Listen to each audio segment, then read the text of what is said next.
Chapter 1. His father was dying. John Gallant paced the narrow sun-baked lawn between the porch of his home and the street. Soon, he knew, the door would open and he would be called inside. That would be the end. A sickening feeling of terror gripped him and his heart pounded in his chest. He took a step toward the door, which was really an involuntary movement. No, he couldn't go in there. The doctor was in a chair at the bedside, watching, helpless. He would only look up and say again that there was nothing to do but wait. For a moment he hated that doctor because he sat there without doing a thing. His brain, inflamed and racked by the strain, throbbed in his head. He had a distorted idea that the doctor was making a coldly scientific observation of his father's death, perhaps taking mental notes for a paper to be read to a class of medical students. He had tried waiting inside. That Mrs. Sprocket from across the street, who was with his mother, had whispered to him to be brave. His mother sat very still in her rocking chair, her head bowed, her hand pressed to her eyes. He knew she was praying. Unable to hold himself, he had dropped at her feet and buried his head in her lap. He had cried brokenly, his shoulders heaving spasmodically, and he had felt her hand gently touching his head. They had not spoken, but the feeling that she was suffering with him had assuaged his agony until that Mrs. Sprocket had touched him on the shoulder and spoken to him. "Do be brave, John, you must be a man now," she had said, and he had rushed outside to begin his pacing, back and forth, back and forth. He began his walking again, 10 steps across and 10 steps back. At first he strode furiously, almost running, uttering queer little sounds like a whimpering animal, tears streaming down his cheeks. Now his throat was swollen and dry and his eyes smarted. A few doors down the street children shouted at some wild game. Suddenly they stopped and he knew that they had been told to be quiet. He thought he saw their frightened faces as they were told that Mr. Gallant was dying. He remembered how he had been shocked to dumbness years before when someone in the neighborhood had died. A boy passed on the sidewalk and looked at him with widened eyes and gaping mouth. He hurried by as though he feared that death might steal out from the Gallant house and take him. Somewhere across the street a phonograph started blaring out a jazz piece. Then it stopped as suddenly as the shouts of the children. A lot they cared, he thought. All his father's death meant to them was the irritation of stopping the phonograph. The blind on a window of the house next door was pulled to one side, emitting a shaft of light across the path he paced. Ahead, the head of the little girl his father had so often petted as he strode up the walk when he came home from work, shut off the light. He heard a scuffle of feet and she was pulled from the window. Mrs. Sprocket's husband, in his shirt sleeves, came over and stood on the sidewalk. "Is Maud in there with your mother?" he asked. John looked at him, without a word. "Beg your pardon," said Mrs. Sprocket's husband, backing away. "She didn't say, didn't leave any word, and the baby," and the crying of the Sprocket baby could be heard faintly. "I didn't think, and Mrs. Sprocket's husband turned awkwardly and went back to the house. Everything was quiet, so quiet that it startled him. A mockingbird warbled in a tree by the porch. He remembered his father saying one night that there was no music sweeter than its song. Fragments of memory came to him vividly. His father pulling him from under a bed the night he was punished for stealing apples at the corner grocery store.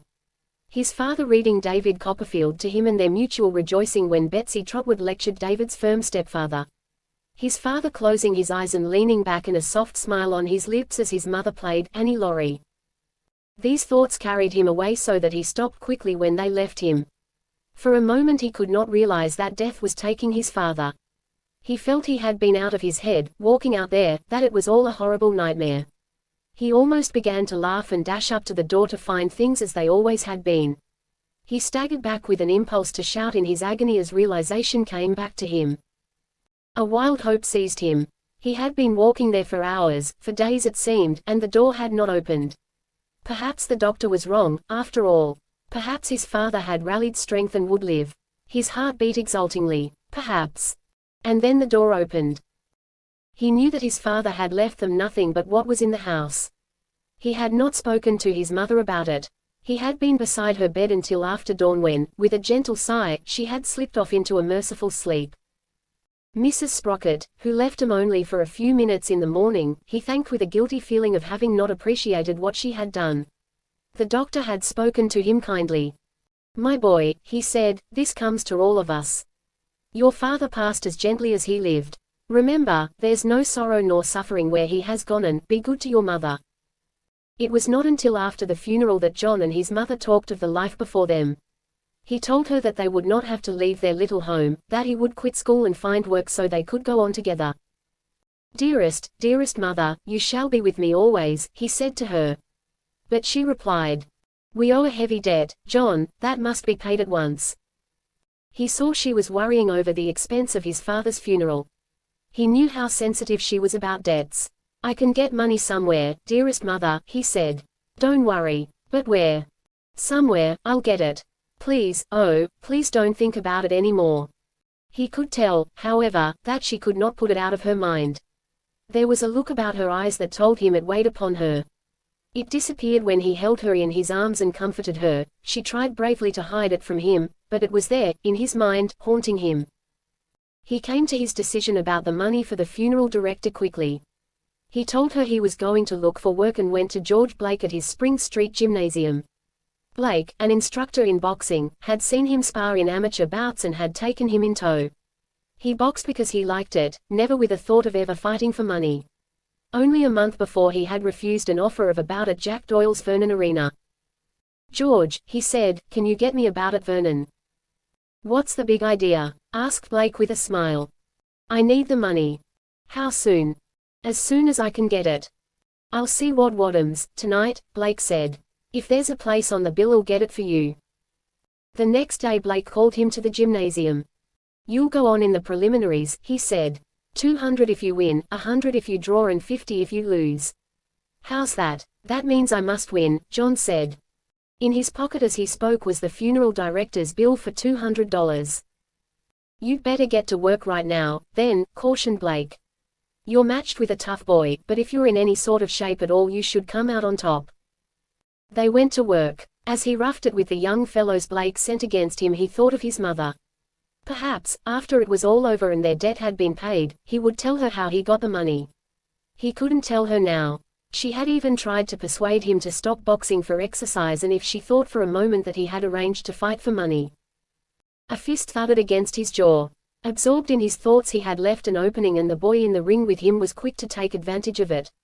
Instinctively he covered, bending over with his arms wrapped around his head and body for protection until his brain cleared.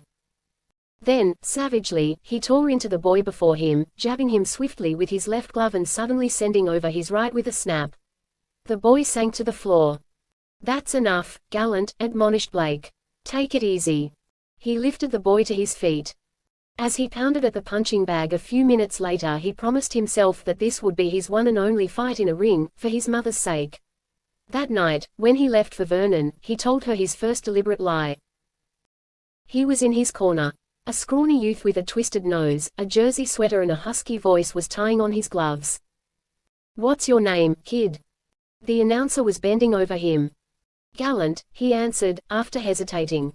The announcer turned and crossed to the opposite corner of the ring and John's eyes followed him.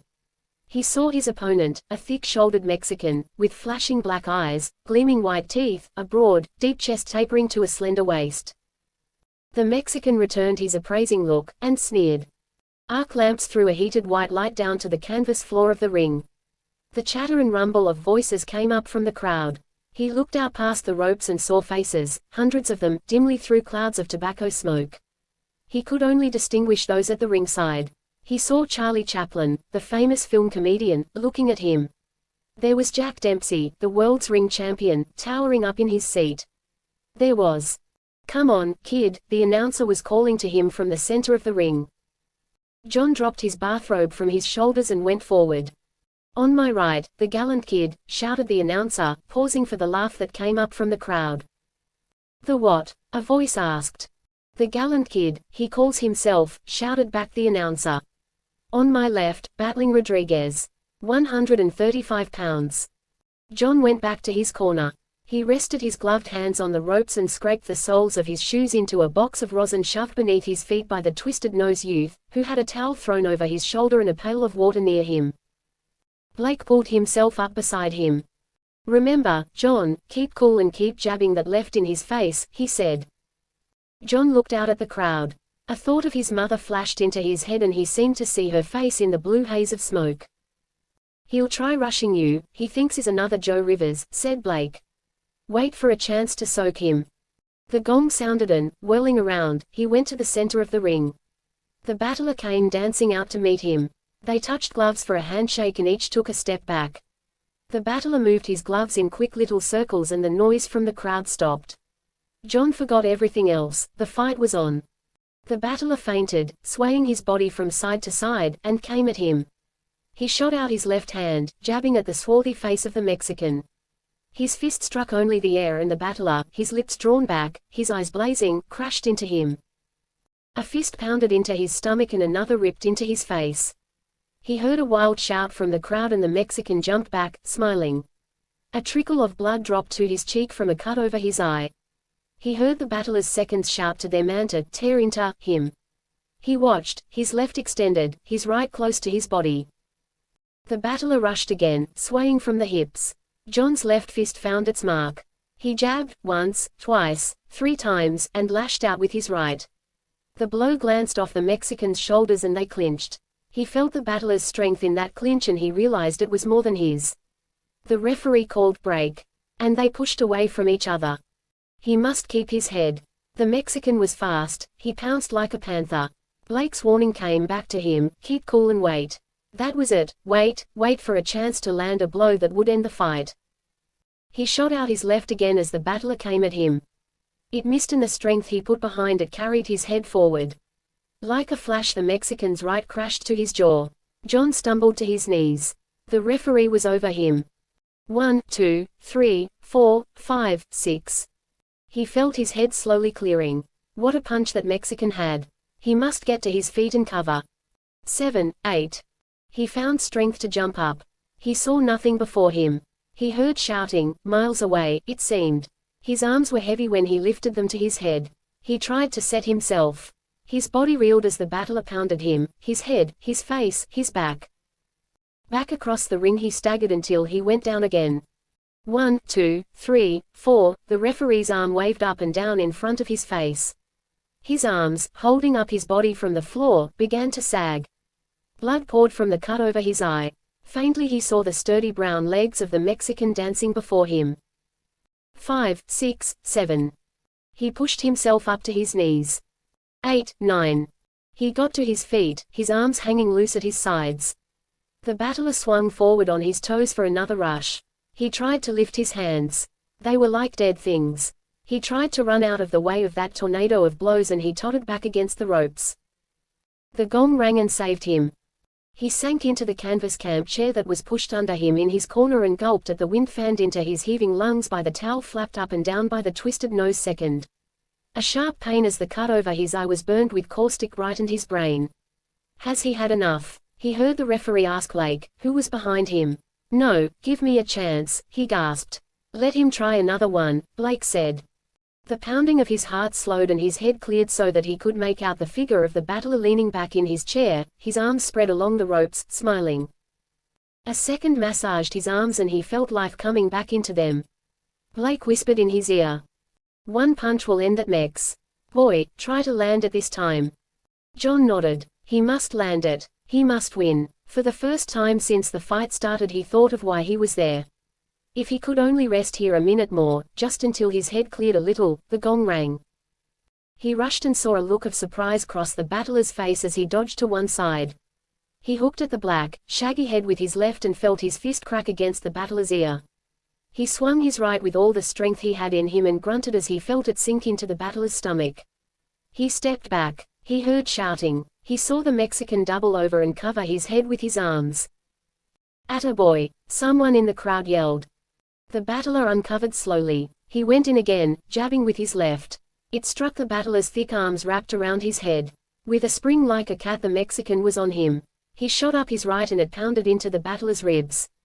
He tried to wrestle himself out of the clinch into which the Mexican had thrown himself. The referee tore them apart.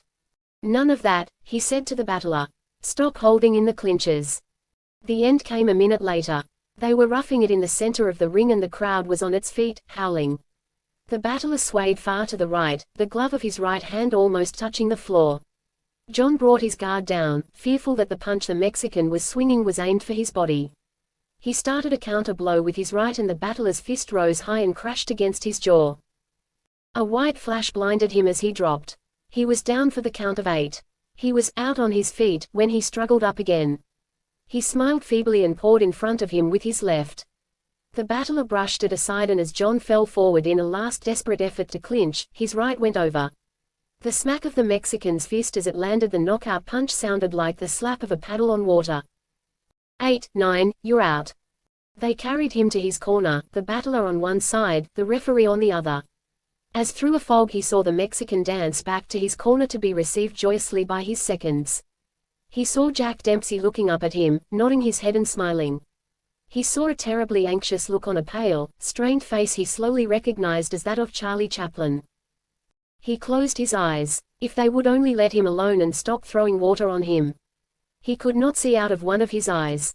They tore the gloves from his hands and the sharp odor of smelling salt spit into his nostrils. His head ached, his lungs burned. "Come on, kid, get back to da dressin' room," a husky voice said. He pulled himself to his feet. He was whipped. His only chance to get money to pay for his father's funeral was gone. So weak that his body shook and his legs trembled, hysterical tears sprang to his eyes and he sobbed, gasping sobs that choked him. The hot tears smarted like salt in the cuts on his cheek as he stumbled up the aisle toward the dressing rooms. Someone came running up behind him. A hand grasped his arm and he heard a voice say, "Just a minute, my boy, I want to talk to you." Chapter 2. He looked up into the whimsically comic face of Charlie Murray, famous in film farces, with funny features and gruff ways, but a heart as soft as a mother's. With no idea to whom he was speaking, John Gallant blurted, "Please, not now, I can't. Just a word with you, son, come along, let's get back to your dressing room," said the other without taking his arm from his shoulder. As they left the arena they heard the gong sound for the opening round of another bout. It brought back to John the bitterness of his loss in defeat and his chagrin. He had made a mess of things. How could he go back to his mother with his face battered and swollen and without the $200 he had expected to take to her to pay for his father's funeral? He flung himself on a bench in his dressing room and buried his face in his hands. He sat for a time until he had choked back his hysterical crying, and when he looked up he saw the stranger who had stopped him in the aisle gazing at him intently. He saw something in the mild blue eyes of this man that overcame the momentary feeling of shame he felt for having given way to his bitterness and despair. "What's your trouble, son?" the stranger asked. He sat silent. "Out with it, son, something's wrong somewhere and I may be able to help you." "Who are you?" John asked. "I'm Charlie Murray, if that means anything to you. And, believe me, son, I know that something beside the licking you got out there is worrying you. That's why I followed you here. Let's have it, come on, tell me what's wrong. It'll make you feel better." Before he really knew it, John was telling him his story. "That's the reason I made a fool of myself," he said. "I couldn't help crying like that. I guess I was too far gone. I don't know what to do now. It will break my mother's heart when she sees me in this condition. It would have helped if I could have handed her enough to pay the funeral expenses. I don't know why I've told you all this. Making more of a fool of myself, I suppose." Murray listened to it all, silently. Then he rose and went to the door. "Oh, Murphy," he called, putting his head out the dressing room door. The youth with the twisted nose whom John remembered as his second answered Murray's call. "Fix this boy up, Murphy," said Murray. "Patch up his face the best you can and keep him here until I get back. Understand, keep him here until I get back. Don't let him out of your sight." "I harja, boss, I harja," said Murphy. And Murray hurried out, leaving John wondering, in Murphy's hands. It was just before the main event that Murray came down the aisle and climbed into the ring, brushing the referee, announcer, seconds and others into the corners. He stood in the center of the ring and held up his hand for silence. The crowd quieted. "What is it, Charlie?" someone shouted. "It's this, boys," he said. "I've just had a talk with the Gallant kid, who was knocked kicking a few minutes ago by Battling Rodriguez. You saw the fight he put up and you know it's only a good, game kid that can fight like that. I don't know how many of you saw it, but the Gallant kid, that's his real name, John Gallant, was crying when he went out of this ring, and he wasn't bawling because he got licked, either. I'll tell you what he told me back there in the dressing rooms. Do you know why he was here fighting, tonight? He was here to get enough money to pay for his father's funeral. He had to have the money given to the winner and he lost. He didn't tell his poor little mother he was coming out here. He wanted to surprise her. Now, boys, the only surprise he'll take home to her is a battered face unless you want to surprise him with. A silver dollar spun through the smoke-filled air and hit the canvas at Murray's feet. That started it. For a full 2 minutes the air was thick with flying coins. They clinked and rolled around in the ring. Bills waited with coins caromed along the canvas floor. Murray and a few others collected the money and counted it, standing in the ring. "Is it enough?" asked a voice from the crowd. Murray looked up with a broad smile. His hat, held in his hands, was brimming with the money picked from the floor of the ring. $556.60, he said. "Where's the kid?" someone demanded. "That's the idea, show us the kid," shouted the crowd. When John was brought back into the ring, embarrassed, awkward, trying to smile through his swollen lips, the house was quiet. Murphy pushed him to the center, where Murray was waiting for him.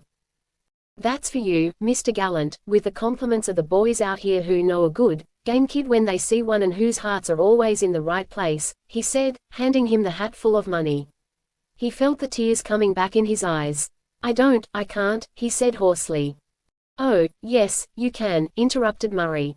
"You take it and forget about it." The crowd cheered. A thick-shouldered individual pushed himself through the ropes into the ring.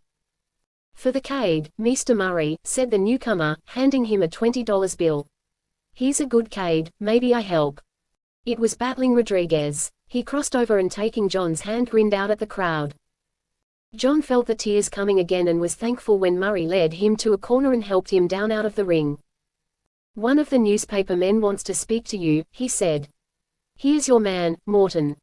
He shook hands with the newspaper man. "You're not a fighter by profession, though you're game enough to be a champion. How are you fixed for a job?" asked Morton. "I need one," John replied.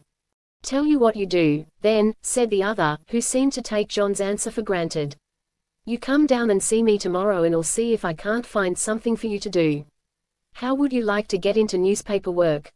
How would he like it? John felt that nothing in the world would he like better.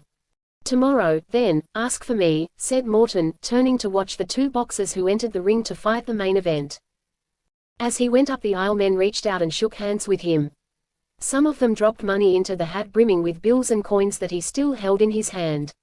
He filled his pockets with the money and handed the hat to Murphy to be returned to that prince of men, Charlie Murray.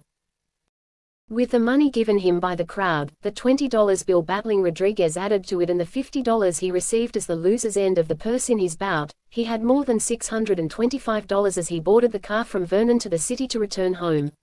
His happiness was dimmed, however, by the thought of facing his mother, who, he knew, would be waiting up for him. When he transferred at 7th and Spring Streets and boarded another car, a woman gasped at the sight of his face. Murphy had used every trick known to a professional second to doctor his battered features, but nothing could hide the swollen lips, the cut over his eye and the eye that was puffed so that there was only a thin slit between the lids to see through. He decided that it would be easier upon his mother for him to tell her everything. Then it would be over and done with. She would not worry then as she would if he told her some impossible story. She was in her chair in the living room when he returned home. He threw himself at her feet. "Mother," he said, "please." "My boy," she said, waiting for him to lift his face from her lap. He felt he could not raise his head. They sat silent for a while and then she put her hands on each side of his head and lifted his face to hers. He shut his eyes. He could not stand to see her look as she saw his condition. He waited, his battered face upturned. It seemed hours that she held his face, without a word. Then she leaned forward and her lips touched his forehead gently in a kiss. "My boy," she said and her arms went around his neck. They rose at last and she bathed his wounds, smiling through her tears. When he kissed her good night she whispered again, "My boy." He knew he was forgiven and he went to his room thinking of the adventure waiting for him in the morning when he would meet Morton and begin work in a newspaper office. He was bewildered when he entered the editorial department of the afternoon newspaper of which Morton was sporting editor. Never had he seen such a busy place. Telegraph instruments and typewriters clicked and clattered incessantly. Although it was broad day outside, electric lights burned brightly over desks. The floor was covered with discarded newspapers and scraps and balls of copy paper. Men and boys hurried from desk to desk, back and forth, in and out of swinging doors. As he watched them, wondering if they really knew what they were doing themselves, they reminded him of ants around an ant hill. He was thrilled by the life and energy of the place, the speed and earnestness of the workers. At a flat-topped desk over which was a sign with the words, "City Editor," sat a fat, bald-headed man wearing a green eye shade, who spoke over his shoulder to a younger man at another desk close to his. This younger man wore a telephone headgear, receivers over both ears, and punched at the typewriter before him with the first finger of each hand. John saw he was writing what someone was dictating to him over the telephone. T, like in Thomas, I like in Isaac, P like in Peter, the man with the headgear shouted into the mouthpiece of an extension close to his face. John tried to fathom what the man with the headgear was talking about, and it finally dawned on him that he was making certain of the spelling of the word tip, dictated to him, by repeating the letters as they appeared in other words. He caught sight of Morton at a desk on the far side of the big, high-ceilinged room and crossed over, weaving his way through a labyrinth of desks, chairs and tables. Morton, who had been glancing over a newspaper, looked up as he approached. "Well, if it isn't the gallant kid," he exclaimed. "I'd almost forgotten all about you. Sit down." John sat down while Morton questioned him. No, he had never done any writing except a little for his school paper. Yes, he'd like to start in as a reporter. It didn't make much difference how much he was paid as long as he could get started. "All right, then," said Morton, rising. "We'll go over and see PQ, but don't you ever blame him for getting you started in this game." The sporting editor led him to the fat, bald-headed man with the green eye shade. "PQ," he said. The city editor looked up. "Here's the young fellow I was telling you about this morning, name's John Gallant." PQ, John afterward learned that those were his initials, uniquely symbolical of his perpetual order to reporters to be pretty quick in their work, looked at the marks on John's face left by the fists of battling Rodriguez. "Fighting face, all right," he said. "Well, suppose you go to work." He reached back to his desk and brought up a handful of clippings from a newspaper from which he selected a few short ones. "Grab a typewriter and rewrite these," he said, handing the clippings to John. "Keep 'em short. 25 words each. Remember that always. Keep everything short. Keep your eyes and ears open and read the papers. Read everything in them. Now get over there and start writing, and I'll call you when I need you." John knew that as long as he lived he would never forget that first day in newspaper work. He rewrote the clippings carefully, counting the words to make certain that they did not exceed the 25 ordered by PQ. He had done some typewriting at school and practiced more by filling page after page of copy paper with the old favorite beginner's sentence, "Now is the time for all good men to come to the aid of the party," and its twin, the quick, brown fox jumped over the lazy dog. He watched in open-mouthed wonder at the speed with which the other reporters, he counted himself one of them, wrote their stories. He learned that everything written for a newspaper is a story, everything from a 3-line item about a meeting of the Colorado State Society to a Bannerline murder. He was fascinated by a reporter whom PQ called Brennan and who worked at a typewriter close to where he was sitting. Brennan, thin-faced, about 30, John judged, turned out page after page of typewritten copy, stopping at the completion of each page to throw back his head and shout, "Boy! Oh, boy!" at the ceiling. In response to this call, a copy boy appeared and carried the page to PQ. As he worked he smoked cigarettes, lighting each fresh one from the stub of the one that preceded it. These cigarettes he carefully stood on end on the desk as his fingers pounded at the typewriter. When he took a deep inhalation of tobacco smoke during his writing, Brennan paused and gazed, dreamy-eyed, out into space. Then suddenly, he stood his cigarette on end again and attacked the typewriter keys furiously. John noticed that Brennan, like the man with the headgear, used only one finger of each hand in typewriting. Along in the afternoon, when he had stopped hammering at his machine, he turned to find John staring at him. Stretching out his arms, yawning, he asked, "New man?" John said he was. "First time?" John said it was. From Brennan, John learned many things. He learned that PQ had an unswerving prejudice against reporters who use the touch system in typewriting. He says they use a typewriter like it was a piano and get into the habit of not looking at what they are writing, Brennan explained. He says the touch system has ruined more reporters than shorthand. "Why shorthand?" asked John. "I thought."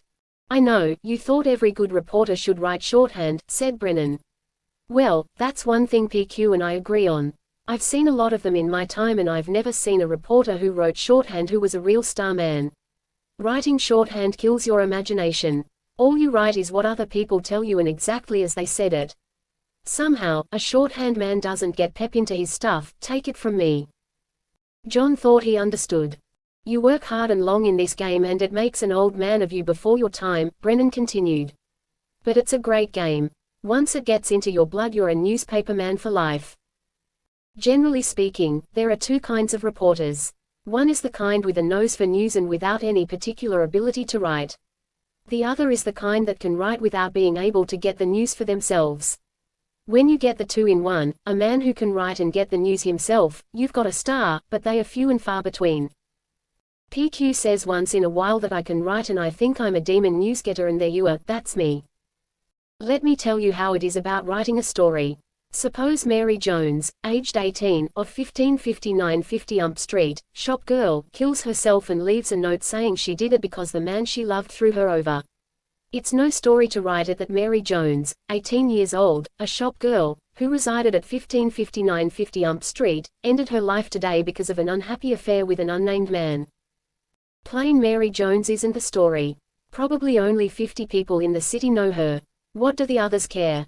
Not much. This is your story, an 18-year-old girl who dreamed of a Prince Charming to come and carry her away from a monotonous life behind a store counter and a dreary third-floor back room, took her life in Los Angeles today. Get the idea. Mary Jones isn't the story. What she did, how she lived, what made her do it, that's what the story is. That brings a throb of sympathy, a tear perhaps, for her from someone who never heard of her and it helps to make better folks and a better world. Brennan's way of talking entranced John. He realized there was more in reporting than he had ever imagined. PQ seemed to have forgotten him completely during the next few days. In the mornings he was given a few short clippings to rewrite and that was all. Don't worry, he's got an eye on you, Brennan told him. And let me tell you something. Perhaps you've read stories about the cub reporter scooping the town, landing the big exclusive story and all that. Well, that's bunk. No cub reporter ever did it, not unless he was working against a bunch of other cubs. Why, he's lucky if he knows what to do with a big story when he's got one, let alone put it over on the starmen of the other sheets. A really first-class newspaper man, Brennan told him, was born and not made. You can make 'em up to a certain point, but no further, he said. And take it from me, the ones that are born newspaper men aren't born every minute for Mr. Barnum or anyone else to get. It was at noon of the third day he had been at work when John was given his first assignment. He saw PQ rise from his chair and look over the reporters at their desks and he heard him call his name. Here, Gallant, I want you to do something, the city editor said. Lawn fete, charity stuff, out at palatial home of the Barton Randolphs. Society affair. Must have representative there. No story. Society editor takes care of that. Just get list of names and how much money they take in. Here's admission card. Beat it. John was disappointed. He had hoped for something with a touch of adventure. Not until he left the office did he fully realize where he was going. Society lawn fete. He looked down at his well-worn suit and remembered the patch on his trousers beneath his coat tail. Chapter 3. The home of the Barton Randolphs, in West Adams Street, was one of the old mansions of that exclusive colony toward which the business district of Los Angeles was advancing, block by block.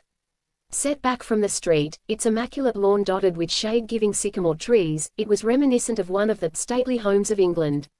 An iron fence topped with spearheads gave it a finishing touch of haughtiness. John liked to think of homes and of trees as people. A stiffly built, sharply roofed house with gingerbread trimmings reminded him of a prim old maid. He imagined that he knew what sort of person owned a particular house simply by studying it. Houses, especially old homes, fascinated him and he worshipped trees with the fervor that inspired Joyce Kilmer. The Barton Randolph home made John think of a fine old aristocrat, holding aloof from the world, conservative and with a love for old fashions and old friends, a contempt for things that are modern. As he stood at the gate he thought that the mansion was glaring at him with an upturned nose and this imaginative quirk caused him to hesitate to enter. Before him on the cool green lawn moved groups of men and women, the women in snowy white. At intervals there were tea tables around which were couples, chatting languidly. Servants moved with quiet efficiency from the tables to the house and back again. The shade spread by the sycamore trees was pierced with shafts of sunlight that gave the lawn a mottled look. It seemed a place removed from all the world. Once more John looked at his shabby suit, his dusty, worn shoes. Unconsciously he tugged at his coat tail because of an instinctive fear that the patch was showing. An idea of waiting outside until the fate was over came into his head. "It can't be any worse than the wallop battling Rodriguez gave me, so here goes," he said, starting up the finely graveled driveway with the same feeling he always had when he dashed down the beach to plunge into the cold waters of the ocean. He tramped steadily along until he discovered that the driveway was circular and that if he kept on he would land out on the street again. Boldly he started across the lawn in the direction of the house. Somewhere on the grounds a stringed orchestra was playing. As he passed the tea tables he heard the clinking of ice in glasses. Looking neither to right nor left he felt that the eyes of everyone he passed were upon him. He tugged again at his coat tail. He saw a servant stop and wait for him and he marched straight toward him. "Tradesman?" asked the servant. "Reporter," he said, looking straight into the other's eyes somewhat defiantly. "Whom do you wish to see?" "Mrs. Barton Randolph." "This way, please." He followed, past more tables, past more eyes. He watched while the servant approached the woman he knew to be Mrs. Barton Randolph, who excused herself from the group around her. The servant returned. "You were sent here from your office?" he asked. John produced the admission card given him by his city editor. "Very well. Mrs. Randolph instructs me to tell you that any information you desire may be obtained from her secretary in half an hour. In the meanwhile you are to consider yourself as one of the guests." He was not long in reaching the gravel driveway again and he was headed for the street, determined to wait there for the 30 minutes, when he noticed that to his left only a few of the tables were occupied. At one of these he could wait in the shade. Besides, he had a feeling that he was little more than a coward if he went outside. Far back from the driveway, in fact at the table farthest from the drive, he seated himself with a sigh of relief. For a while he believed himself well alone, before he discovered that directly facing him sat another man, a man lounging in a wicker garden chair, alone, idly smoking a cigarette and gazing at him somewhat intently. Instantly John disliked this man, for two reasons: he was too immaculately dressed and his hair was so perfect that it appeared to have been molded on his head. The man continued to gaze at him, and John, feeling his face grow hot, stared back. Then the man flicked the ash from his cigarette, turned lazily in his chair and raised his hand as a signal to a servant who was hovering over a table and who hurried to him in response. He spoke to the servant and inclined his head slightly in John's direction. The servant bowed and came toward John's table. "If you're not a guest here, sir, you will kindly leave the grounds," he said. John felt his blood gush through his veins. He saw the man in the wicker chair smile mildly and look up into the branches of the tree overhead. He overcame a wild impulse to step over and ruin the perfect hair. "But it happens I am a guest," he said, as clearly as his choked-back temper permitted. "You are, sir." The servant pretended astonished humiliation. "Would you be so good as to say by whose invitation?" Then it happened. John afterwards was never quite sure what would have taken place there had it not occurred. To John she seemed to have blossomed up out of the ground before them. He never saw anyone who looked more like a flower, a delicate, beautiful flower. She was in white, a quaint frock with ridiculously tiny puffed sleeves reaching only halfway to her elbows, gathered in with a narrow black ribbon. Something about her, the way she looked, the dress, the whole expression of her face, sent the thought, an old-fashioned girl, coursing through John's brain. The servant stepped back. "Do you happen to be the newspaper reporter?" she said. John nodded. "Then I am so glad to have found you. Mrs. Randolph felt she was rather abrupt when you asked to see her, and when she noticed you walking rapidly away she feared you were offended. I volunteered to find you." She was in the chair beside him. "You are very kind and I am very happy," he managed to say. "I wasn't offended. I was embarrassed and frightened." "By what?"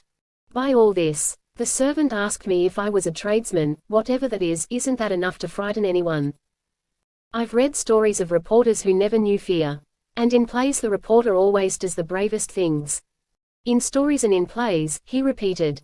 "This, too, is like a story or a play. Here I am rescued by a heroine who is what? Beautiful." The word was no sooner spoken than he could have bitten off his tongue. He hoped she would laugh it away, but she only looked at him, her lips parted, a hint of incredulousness in her eyes. "I'm sorry," he said. He was glad now that she had not laughed or taken the word he had spoken lightly. He felt she knew he had not said it in an attempt at silly flirtation. "You spoke of being rescued," she said, smiling again. Yes, and the villain is yet in the background, he said. A devilishly handsome villain he is, too. She glanced back over her shoulder. The servant had disappeared. The man in the wicker chair was looking at them, a half-smile on his lips. Surely, she said, not Mr. Gibson. If Mr. Gibson is the gentleman in the chair over there, yes. And why a villain? Well, he whispered something to the servant who was here when you came that caused him to come here and ask me to leave. That was how you rescued me. It is like a book or a play, isn't it? Only in books and plays dreams come true, he told her. And villains are vanquished. And what dream do you wish to come true? A dream, a rather silly, hopeless, golden sort of dream, a dream of meeting you again. Once more he could have bitten off his tongue. Now she would think him a maudlin flirt. He looked to the ground and saw his dusty, worn shoes. He was afraid to hear her speak, afraid to look up. At last he did, expecting to find her gone. But she was there, looking at him as she had when he told her she was beautiful, the same hint of incredulousness in her eyes. Don't say you're sorry, she said softly. I'd like to think you meant it. They were silent. He saw the man in the wicker chair rise, toss aside his cigarette and come toward them, slowly. They waited, without speaking, until he reached their table. His eyes met Gibson's steadily for 2 tense seconds. Then he saw Gibson turn from him to the girl as if he was not there. Consuelo, Gibson said. She rose. Reggie, she said, a friend, Mr. John Gallant, John said, slowly. Mr. Gallant, Mr. Gibson, she said. They shook hands. I believe I saw Mr. Gallant several nights ago, Gibson said. John waited, wondering how Gibson would say it. He was very busily engaged with another gentleman. He gave a slight emphasis to the gentleman, whose name, I believe, was Rodriguez.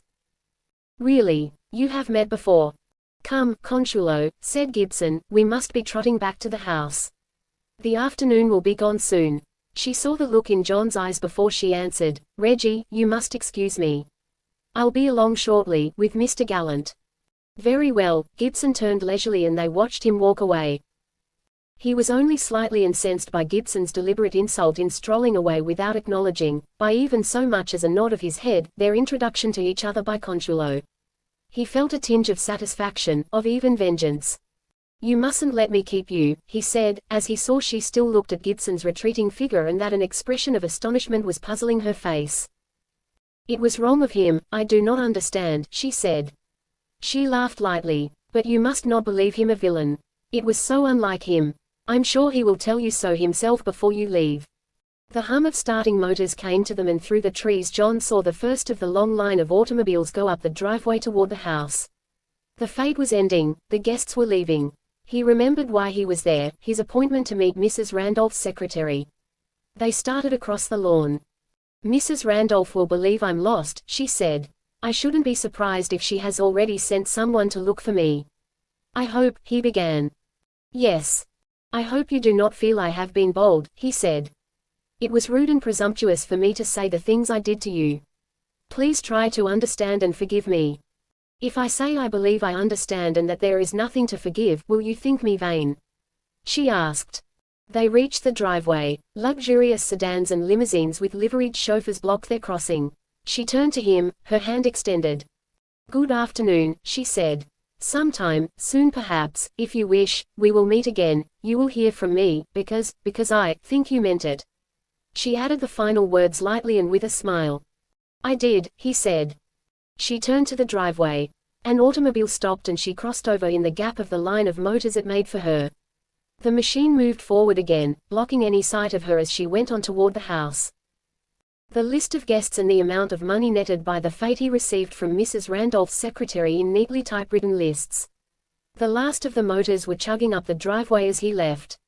He walked out into the street, toward the car line, bound for his office. As he waited at the corner for his car, a low, rakish roadster stopped before him. He heard a creaking of brakes and saw the back wheels of the machine lock as it came to a stop. He looked up. Gibson was at the wheel, Consuelo at his side. Mr. Gallant, Gibson called. John stepped forward. Gibson leaned toward him, his hand outstretched. Miss Carrillo has reminded me I made rather a fool of myself back there at the table, he said, smiling. Perhaps you may understand the position I was in. I offer my apologies. John gripped his hand. Thanks, said Gibson. You understand how it is. Yes, assented John, without really knowing what his answer meant. Sorry there isn't room to give you a lift to town, Gibson said, racing the motor and shifting the gear. As the machine moved away, John saw Consuelo smile and there was an echo of gladness in his heart. But a disconcerting thought crept into John's mind as he watched Gibson's machine disappear in the traffic. Had she only been kind to him because of an instinctive sympathy, born of good breeding, for his embarrassment there on the lawn? Was she laughing now with Gibson, telling him of her experience with a flirtatious or sickly sentimental cub reporter? Something in the manner of Gibson as he offered his apology caused this suspicion to spring into his mind against her. Yes, that was it. She had only pitied him, his awkwardness, his apparent discomfort, his shabby suit, his worn shoes. She had led him artfully into telling her she was beautiful and that he dreamed, he cursed himself as he remembered his words, a rather silly, hopeless, golden sort of dream, of meeting her again. Meet him again. Why, she would probably forget him tomorrow unless she recalled how he had acted and told it as something to laugh over. What a fool, what a weak, mawkish, insipid fool he had made of himself. He burned with humiliation. Even if she had been sincere, what would she think of him when Gibson told her of his fight at Vernon with Battling Rodriguez? He could see her, in his imagination, assuring Gibson that had she known he was a prize fighter, a brute who fought with his fists for money, she would never have spoken to him. Of course, Gibson would not tell her why he had fought at Vernon. He felt this instinctively. He pictured her and Gibson together at all sorts of places, on a yacht cruising around Catalina Island, on the links at a country club, a ball at the Ambassador, racing along the coast road to Santa Barbara in Gibson's expensive car, at the opera and supper later. Then thought of the patch on his own trousers. Oh, what a fool he had been. When he returned to the office, it was after 5 o'clock, he found it deserted except for Brennan and PQ. Brennan was squatted on the city editor's desk. PQ was leaning back in his swivel chair, his feet perched on the desk before him. Well, son, how did you enjoy your afternoon in society? He asked as John handed in the typewritten sheets given him by Mrs. Randolph's secretary. He glanced at the list of guests. I see Gibson's name here, Reginald Gibson. Did you happen to meet him or see him out there? John was startled. He had heard the reporters tell of PQ's superhuman ability of knowing, without being told, what his men did out on assignments. What made him ask if he had met Gibson? Yes, I met him, he replied. You did, huh? Well, you must have been mixing in proper. I wish I'd known Gibson was out there. Brennan, here, has been trying to find him all afternoon. You don't happen to know where he is now, do you? I saw him leave. Alone. No, there was someone with him in his car. Who was it? Brennan asked. Miss Consuelo Carrillo, John answered, puzzled by this cross-examination. Good, exclaimed Brennan, sliding from his perch on the desk and seizing a telephone book. How did you happen to know who it was with Gibson? Asked PQ, as Brennan disappeared into a telephone booth. I met her, John said, his puzzled feeling turning to astonishment. Well, you were mixing in, weren't you? PQ smiled. Gibson was appointed police commissioner a few hours ago. He's a good man for you to know, because if we're not mistaken he's going to start something that will keep him on the front page for some time to come. Brennan came hustling out of the phone booth. She asked if you were here, wants to speak to you, he said. To me? Who? Asked John. Miss Carrillo. I telephoned her place to try to reach Gibson. She said he had just left and asked me if you had returned yet. Get in there and find out if anyone's got to Gibson yet about his appointment as police commissioner. Brennan stuck his head in the booth to listen as John lifted the receiver. Hello, he said. Mr. Gallant. It was her voice. Yes. You see, he did not forget. I did not ask him to make that apology, I only told him I thought he had been forgetful. Yes, said John, realizing she was referring to the apology offered him by Gibson. Now that he is a police commissioner he will need you, as a newspaper man, for a friend. Ask her if he has given any interviews yet, Brennan put in. Has Mr. Gibson made a statement concerning his appointment? John asked. No, I don't believe he knows yet that he has been appointed. Where is he now? Prompted Brennan. Do you know where he went when he left your place? No, I'm sorry, I don't. Home, I suppose. Thank you, Miss Carrillo. Mr. Gallant, yes. Don't think him a villain, will you? Why should I? You thought him one at the fete this afternoon. I'm sure you know now that he is not. And remember, we are to see each other again. Yes, indeed. I won't forget. Goodbye. What did she say? Demanded Brennan. She says Gibson doesn't know yet that he had been appointed commissioner and that she supposes he started for home when he left her place. Brennan eyed him shrewdly. You seem to know her rather well, he ventured. PQ said it was too late to get anything Gibson might say if they located him into the last edition for that day. He instructed Brennan to see Gibson as early as possible in the morning. And suppose you take Gallant along with you. He seems to have got acquainted with Gibson, he added. And Consuelo, appended Brennan. Chapter 4. The story that Gibson gave John and Brennan the following morning carried the big black banner headline in every edition. Gibson plans cleanup crusade, Gibson charges LA police graft, new commissioner wants police shakeup. Beside the story, which was written by Brennan, were photographs of Gibson glaring into the camera with an upraised fist. Action stuff, it was called by PQ. Gibson was in his office in a downtown business block when Brennan and John found him. How are you, Gallant? He asked, smiling and brisk. Glad to meet you, Brennan. Step right into my office, boys. I suppose you're after a story. Well, I'll give it to you. He handed them each a typewritten statement.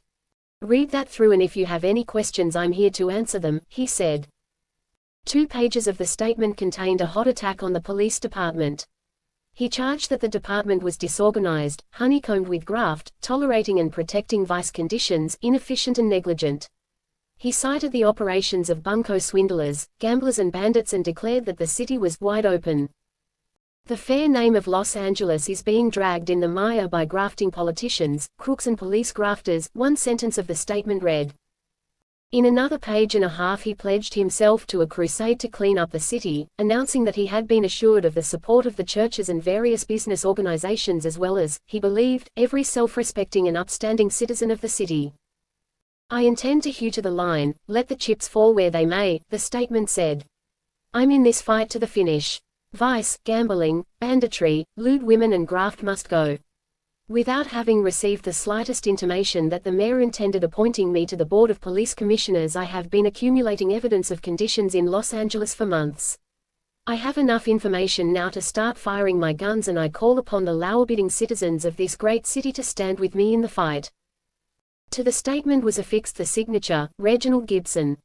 I suppose, Mr. Gibson, said Brennan, that everything you care to say now is included in this statement. Gibson nodded. There is only one question I wish to ask you. Shoot, acquiesced the new commissioner. Have you any intention of entering the race for mayor at the next election?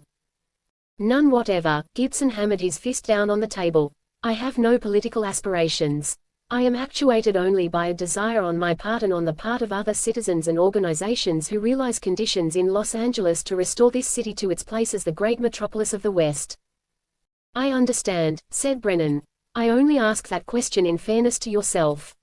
I'm willing to write out a check right now for $1,000 to be given to charity the minute I announce myself as candidate for mayor or for any other public elective office, Gibson declared. No need, Mr. Commissioner, Brennan said.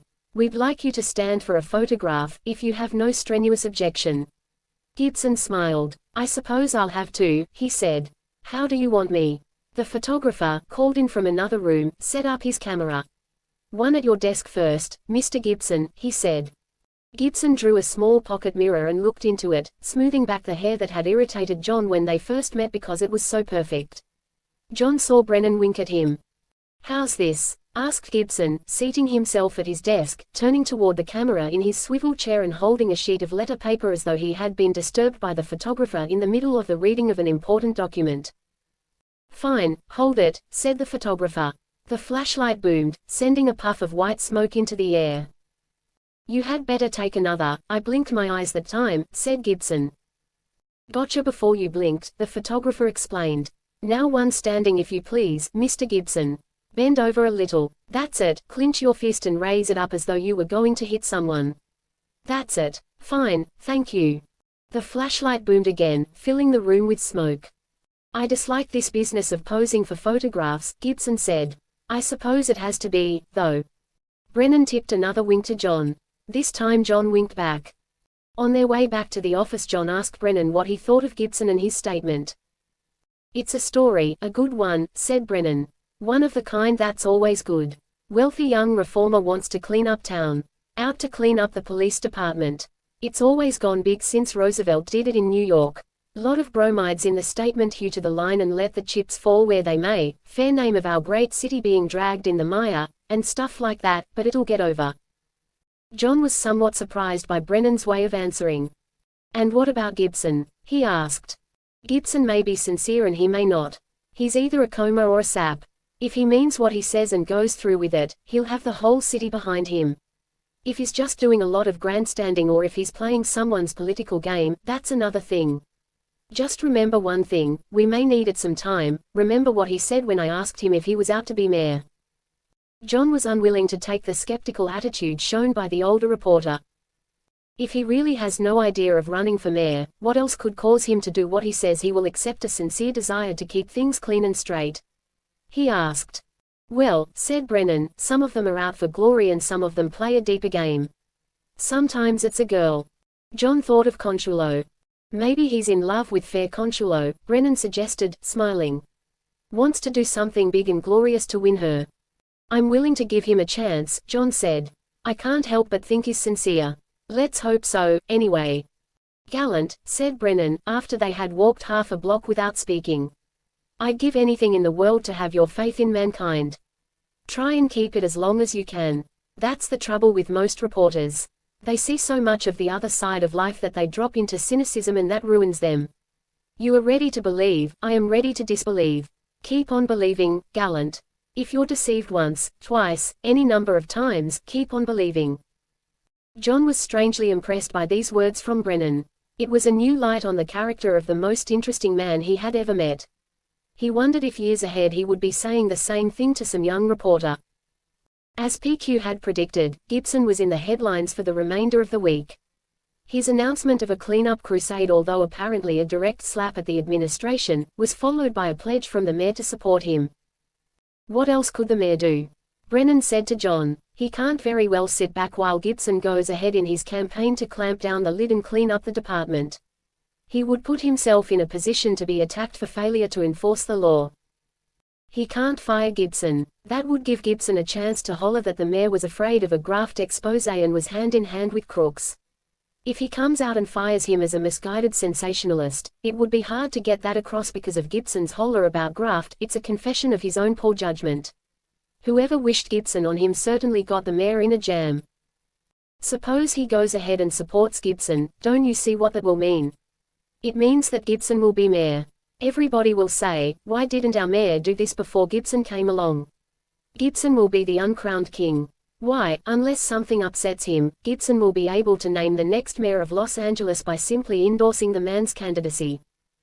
Gibson may not realize all this, but if he doesn't, I'll be badly fooled.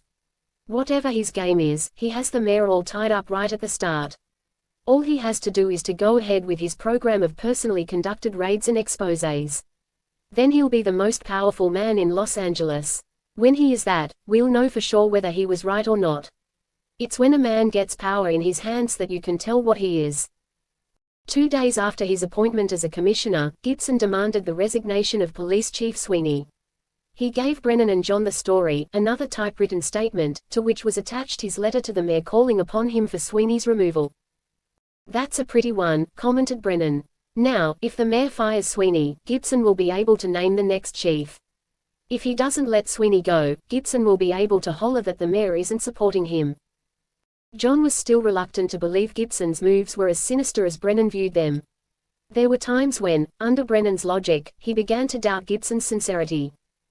Then Gibson disappeared. For 3 days he was absent from his office. Brennan and John sought him at his home, his club, without success. "He's up to something," predicted Brennan. "There'll be a story popping when he shows up again." It was Saturday morning when John received a note from Consuelo inviting him to spend Sunday afternoon and evening at the ranch home of her father and mother. "I am keeping my promise," she wrote.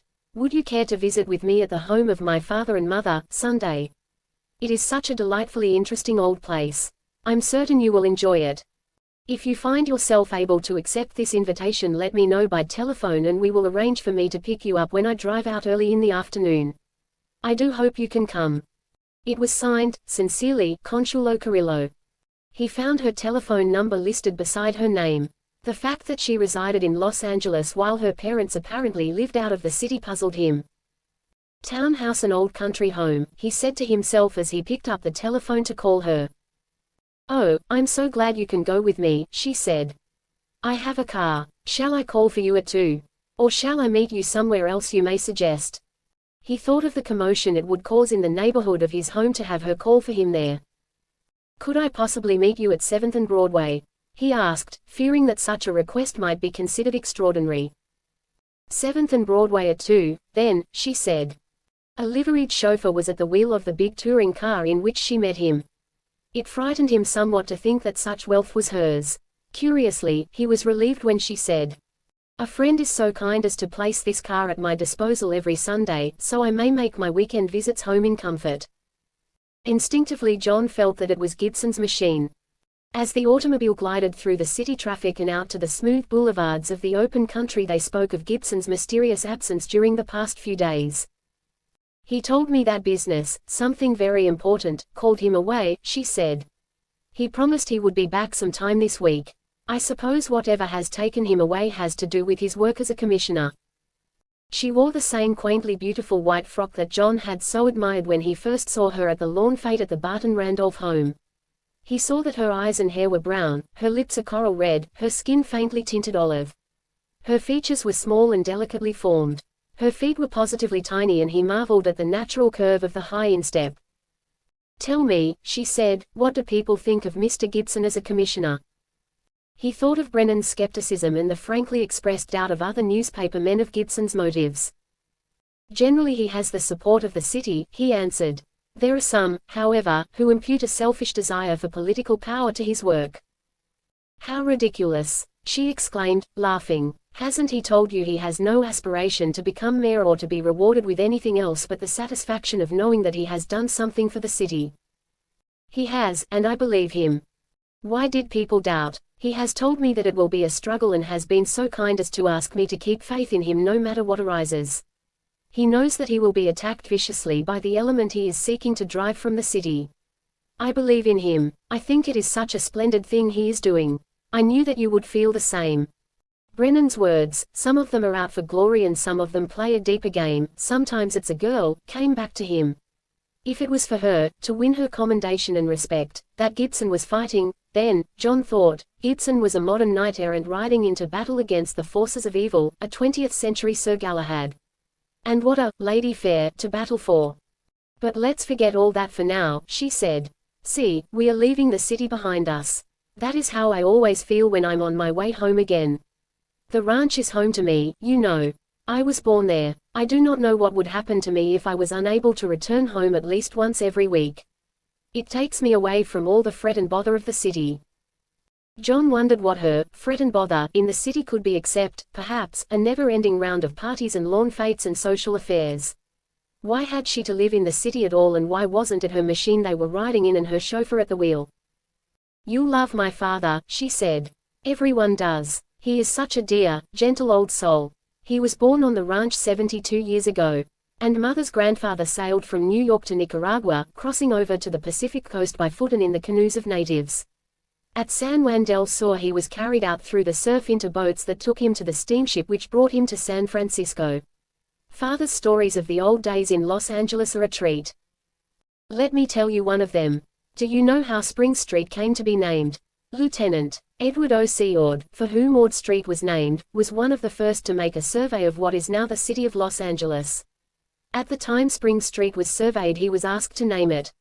He was in love with the beautiful Señorita Trinidad de la Guerra, to whom he always referred as mi primavera, which is my springtime. So when he was asked for a name for the new street he replied gallantly, Primavera, of course, for mi primavera. That is only one of the stories he tells of the romance of old Los Angeles. The automobile, traveling out along the Laguna Bell Road, reached a crossroads shaded by tall and spreading trees. Back from the road John saw an old house that charmed him. It was of whitewashed adobe, 2 stories in height. Entirely around the second story was a balcony of wood, ascended by an open stairway. Wooden shutters were opened at the windows, the sills of which were 2 feet in thickness. The old Lugo ranch house, Consuelo explained, catching his inquiring look. Don Mario Lugo was a sturdy caballero in old Los Angeles. He had a silver-mounted saddle, bridle and spurs that cost $1,500, and he wore an ornamental sword strapped to his saddle in Spanish soldier fashion. He owned the San Antonio Rancho, and when he was 75 years old he owned 29,000 acres of land. His 3 sons owned another 37,000 acres. 22,000 acres, the Rancho del Chino, was granted him by the government. Father remembers him well. How few of us living in Los Angeles now know of the sleepy little old town it used to be. How little we know or seem to care to know of the old days, the days of adventure and romance. For me, my father's stories of old times never grow old. It was as John thought. She was an old-fashioned girl. How refreshing she was, how different from the girls he saw on Broadway. She was the girl he had dreamed of. This girl of his dreams had been a vague picture, but he realized now that she was the girl who was beside him. He recalled how bitterly he had felt toward her when he left the Bart and Randolph Lawn fete, how he had cursed himself as a fool for ever having told her she was beautiful. He wondered if Gibson had told her of seeing him in the ring at Vernon, if they had ever spoken of him at all. He could not think of her now as pitying him as he had when he berated himself after first having met her. Thoughts of Gibson and Brennan came back into his mind. He believed more than ever that Gibson was sincere. He could not force himself to believe that Gibson would intentionally violate the trust and faith Consuelo had placed in him. He knew now that she cared for Gibson, perhaps loved him. There was no doubt that Gibson was in love with her.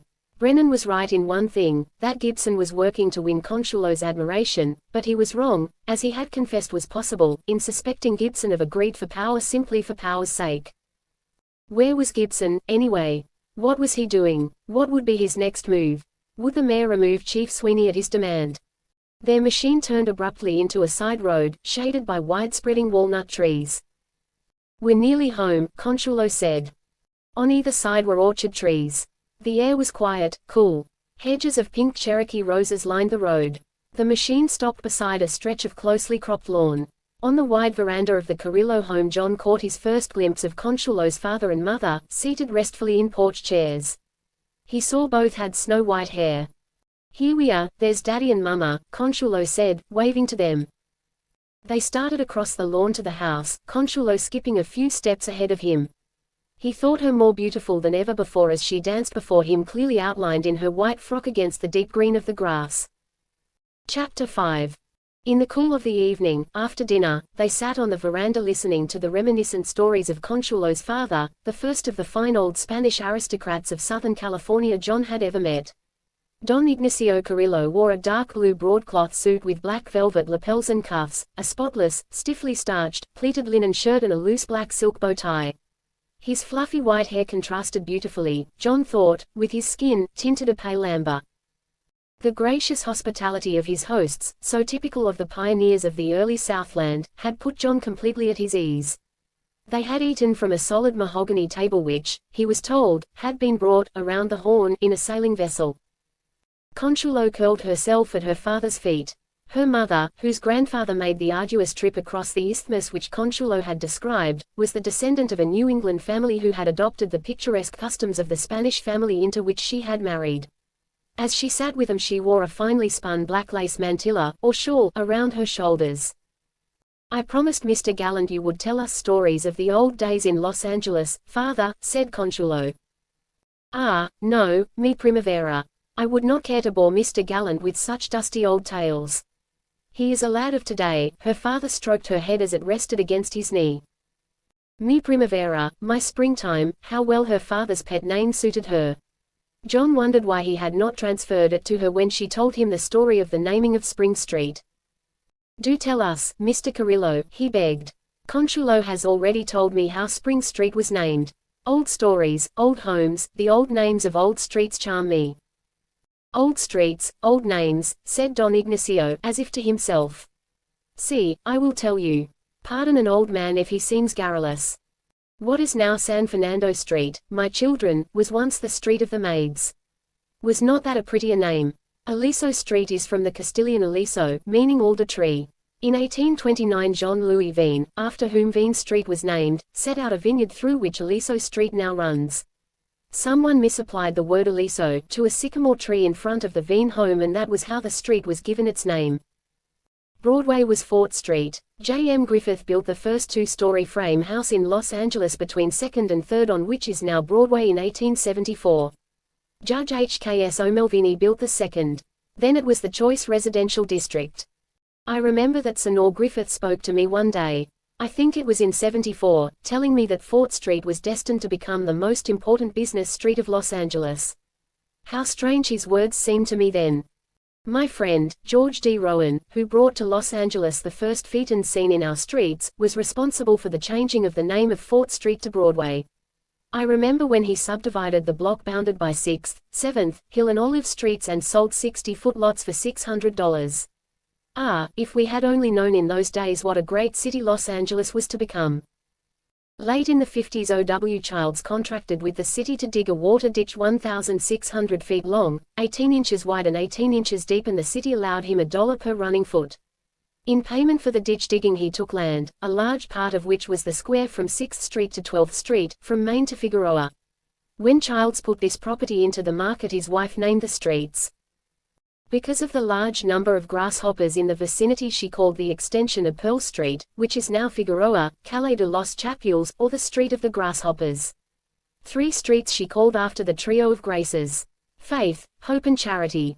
The street she named Faith is now Flower, and Charity Street became Grand Avenue. And can you imagine why these names were changed? Why? Because residents of the 2 streets objected to being referred to as living on Faith and Charity. None of us old settlers placed much value on real estate then. Childs gave to the church the block bounded by Broadway, 7th, Hill and 6th. In the boom year of 1887 this block was sold for $100,000 and St. Vincent's College, which had occupied the site, was moved to the corner of Washington and Charity, Grand Avenue it is now. In those days too, we had a lover's lane. It was a narrow road, deep with dust and shaded by willow trees that followed the line of what is now Date Street, and Main Street was then Calle Principal. There are few who recall where Pound Cake Hill was. It was the hill on which now stands the county courthouse at Broadway and Temple. My father often told me of the great horse race between Jose Andres Sepulveda's Black Swan and Pio Pico's Saco. Don Jose imported the Black Swan from Australia while Don Pio's horse was a California steed.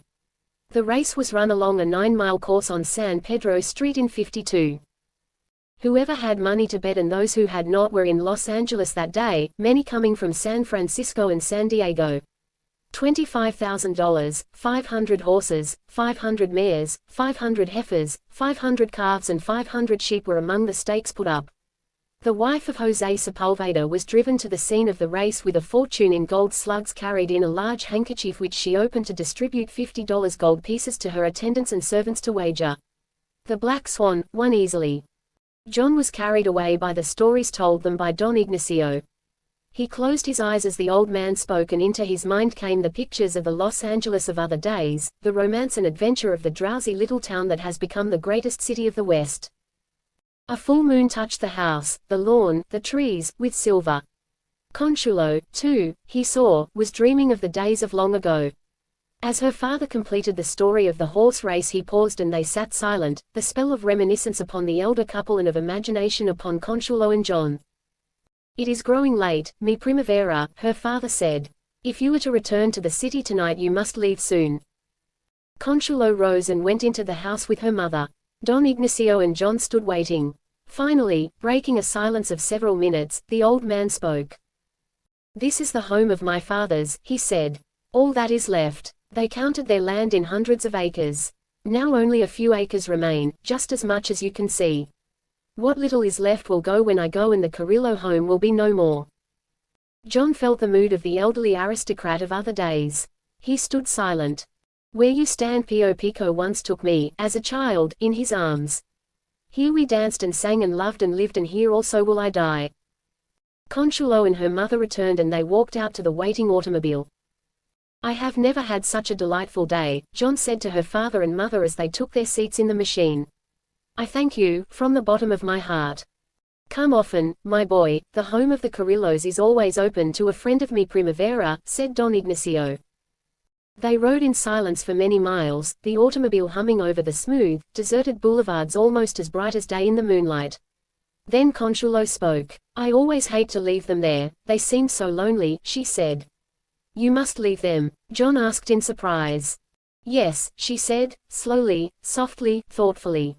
She offered no explanation. John wondered why it was. He had always thought of her as the daughter of a family financially comfortable, perhaps wealthy. He recalled that there was no automobile or garage at the Carrillo home and that they were riding in a machine someone had put at her disposal. Her name, he knew, as a Carrillo was enough to admit her to such homes as the Barton Randolphs. The words of her father, "This is all that is left, what you see around you," came back to him. Could it possibly be that they were actually poor? Because it was late she insisted upon taking him to his home. Sometime, he said as they parted, I want you to meet my mother. I should like to very, very much, she answered. And we must see each other again, soon. You have already made a dream come true, he said. I shall never forget your kindness. Do not think of it that way, she said. We shall be friends, very good friends, I am sure. Good night. Good night and, thank you, he said. That night he lay awake until past midnight, recalling everything that happened during the day. His thoughts of Consuelo gave place to speculation of what had become of Gibson and what would develop with his return in the coming week. Early Monday morning Brennan and John were called to the city editor's desk and PQ ordered them to renew their search for Gibson. Drop everything else and don't stop until you find him, he said. As you say, Brennan, he's up to something and it's up to us to keep our eyes wide open. The mayor is sitting tight on Gibson's ultimatum on Chief Sweeney's resignation and Sweeney's out this morning with a demand that Gibson cooperate with him and the department in his campaign. Get to work now and find Gibson. I was thinking, said Brennan, that Gibson's friend, Miss Carrillo, might know where he was. Gallant here should be able to find out what she knows. Miss Carrillo knows no more than we do, John volunteered. What makes you think so? Asked Brennan. She told me. When? Yesterday. What did she say? Gibson told her that important business was taking him away and that he would be back sometime this week. And she has no idea of what is doing. None whatever. Well, said Brennan, that's that. Come on, Gallant, let's be going. The first edition of their newspaper carried Sweeney's statement calling upon Gibson to work with him instead of against him and the department in his effort to clean up the city. If Commissioner Gibson has any evidence that Los Angeles is wide open, as he says, he should turn it over to the police department and will guarantee that conditions will be remedied before morning, Sweeney's statement read. The police department is functioning. I'll stay on the job until the mayor removes me. I deny the commissioner's charge that graft exists in the department and that the city is wide open. Let him come out and put his cards on the table, face up. If he has any reason to hesitate to take me into his confidence, why doesn't he say so? He speaks of the fair name of Los Angeles being dragged in the mire. I claim he is broadcasting that the city is wide open without tangible substantiation of his charge. Brennan puffed at his inevitable cigarette as they headed for Gibson's office. She said she had no idea where he is and what he is doing, did she? Said Brennan. How come you thought of asking her about it? She mentioned it to me, evaded John, reluctant to relate the details of his conversation with Consuelo. There appeared no reason, he thought, to bring her into the situation precipitated by Gibson's disappearance. They went over the ground they had covered the week before in searching for Gibson, but were unable to uncover a single piece of information concerning the commissioner's whereabouts. At his office his secretary told them that he had not seen nor heard from him since the day he disappeared. Aren't you a bit concerned about his unusual absence? Asked Brennan. No, you see he told me he would be back sometime this week and cautioned me not to seek to locate him, the secretary answered. Wherever he is, he's certainly covered up his tracks well, commented Brennan as they left. What about Sweeney, is he square? John asked. I don't know anything against the chief, Brennan said. It seems to me he has the town as clean as it has ever been. I think he's straight. I think most of the men in the department are straight. Some of them are grafting, there are always a few crooks in any large body of men, and the chief has always fired them as fast as he found them. That's what makes me inclined to believe that Gibson may be off on the wrong foot. That and one other thing. What? Asked John, expecting to hear another skeptical dissertation by Brennan on Gibson's motives. Because the mayor and Sweeney are hated by Gink, Cummings, said Brennan. If Los Angeles ever had a boss of the underworld, the Gink is the man. He bosses everything: gambling, stick-ups, bookmakers, pickpockets, bunco men, street-walking women and dope peddling. He's been out to get Sweeney and the mayor ever since they took office. Whoever the Ginks, against you can bet all you have is straight. Until the mayor and Sweeney stepped in, the Gink had everything his own way. If the department is as rotten as Gibson says it is, then you can blame it on the Gink. Gibson must know him. I've been wondering why he hasn't come out with a blast about him. Perhaps that's why he disappeared, working to get Cummings, John suggested. Maybe, said Brennan. I've thought of that, too. What I can't understand, though, is why Gibson wants Sweeney fired when the chief is the Gink's worst enemy. That afternoon they heard from Gibson. The secretary of the missing commissioner called them by telephone and they hurried to his office. He handed them a sealed envelope addressed, Brennan and Gallant. Brennan tore it open and extracted 2 sheets of paper. At the bottom of one of the sheets appeared Gibson's signature. It was a statement issued by the commissioner for publication and read, I feel that the mayor has had a reasonable amount of time in which to consider my request for the removal of Chief Sweeney. Unless such action is taken by noon tomorrow, I will know that the mayor is against me instead of with me in my efforts to clean up Los Angeles. In that event, I will endeavor to put before the people of this city satisfactory evidence of my charge that the police department is disorganized, inefficient and honeycombed with graft. The other sheet was a brief note to Brennan and John which was marked strictly confidential. Don't try to find me, it read. There is no reason for you to worry about my continued absence. Tomorrow night, if the mayor does not ask for Sweeney's resignation, be at your office at 6 o'clock and you will hear from me. I'll probably have a real story for you. What did I tell you? Said Brennan, showing as much excitement as John had ever seen him give way to. Gibson's ultimatum demanding Sweeney's resignation by noon of the next day was printed under another heavy black headline and brought the situation to a crisis. The chief repeated his declaration that he would stay in office until the mayor called for his resignation, and the mayor locked himself in his office at the city hall. Only those the mayor sent for, to confer with concerning the predicament in which Gibson's latest statement had placed him, were admitted to his office. The organizations that Gibson had named as standing behind him in his crusade came out with hastily adopted resolutions endorsing him and stating openly that they would consider it as a hostile move if the mayor refused to oust the police chief. Principal among these commendations of Gibson was that of the Ministerial Association, an organization recognized throughout Los Angeles as determined to keep the city clean and free from political graft and bribery. Tuesday morning the mayor took his stand. He announced that he could not accede to Gibson's demand for Chief Sweeney's removal. Commissioner Gibson has failed to furnish me with any evidence to support his charges against Chief Sweeney and the police department, the mayor's statement read. In the absence of such information, I cannot see why I should ask for Chief Sweeney's resignation. It would be manifestly unfair to remove a man like Sweeney without proof of a sufficient reason for such action. It's a war now, war to the finish, said Brennan, who waited at the city hall until after 1 o'clock in the afternoon, half expecting the mayor to accede to Gibson's demand at the last minute or to see Gibson appear with evidence against Sweeney to force his removal. But the mayor stood pat, and Gibson remained away. The office was deserted as they waited that night for the call Gibson promised he would make at 6 o'clock. They showed Gibson's note to PQ when they reached the office with it, and he had given them rather unnecessary instructions to be on the job. Don't get lost or wander away, he said. I've ordered Benton to be here with you and will be at home if you want me in a hurry. Benton was the staff photographer. Brennan covered the top of his desk with cigarette stubs, stood on end in his characteristic way, as the hands of the clock neared 6. I hope Gibson is letting us have this alone, didn't tip the other papers, he said. Sharply at the appointed time the telephone bell tinkled and Brennan lifted the receiver. Yes, he said. This is Brennan. Yes, he's here. Where? All right, we'll be right down. He's at his office, Brennan explained, and they started away, the photographer trailing them.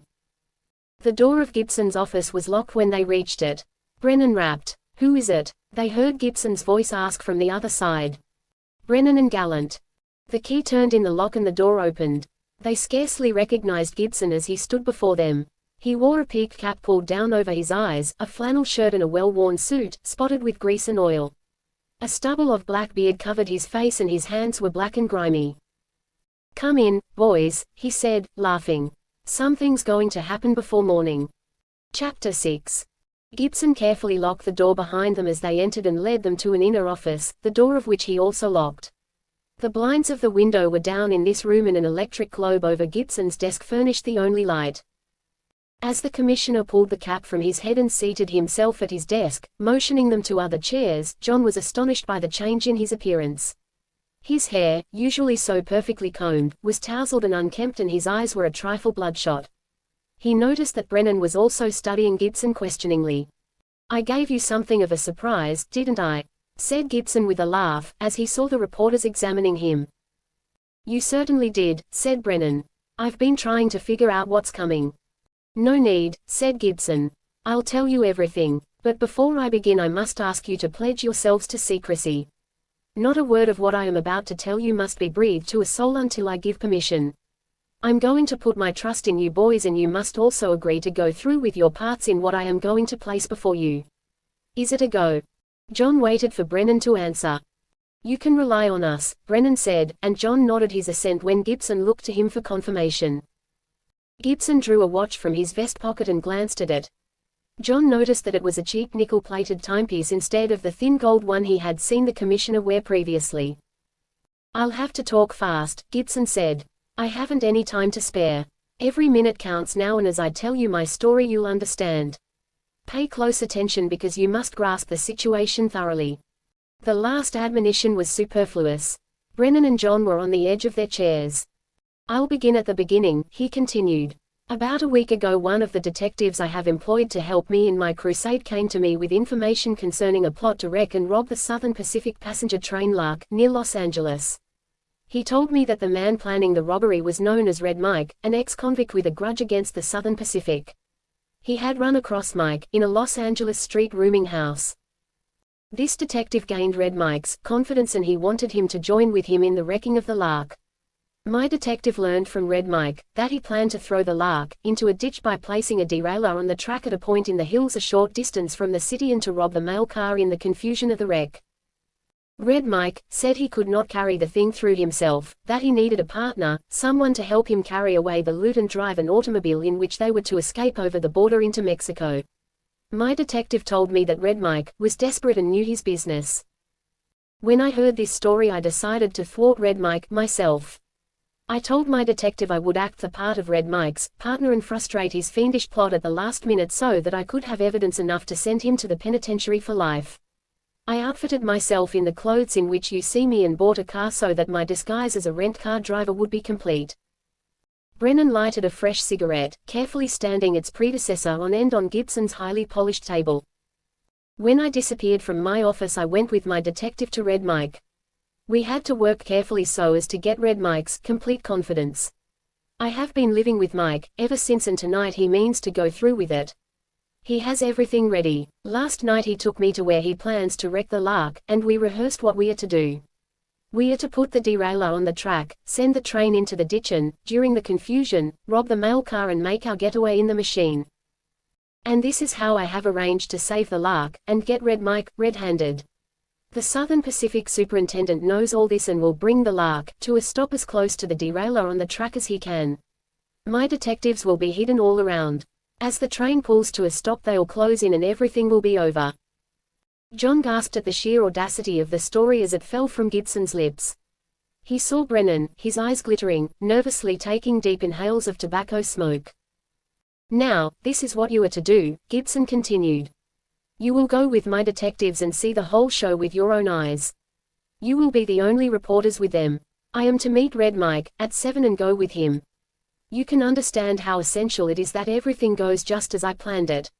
If there's a slip-up anywhere it means my life. Red Mike has told me that he'll kill me if he finds that he has been double-crossed. That's all I need to tell you, I think, except that you will meet my detectives outside this building at 7:30. I'm doing this to save the lives of the passengers on the LARC, and to show the people of Los Angeles that the detectives of the police department, as I have charged, aren't on their jobs. It should convince them that there is something at least in what I have been saying." He glanced at his watch again. "It's 6:30 now," he said. "I must get out of here.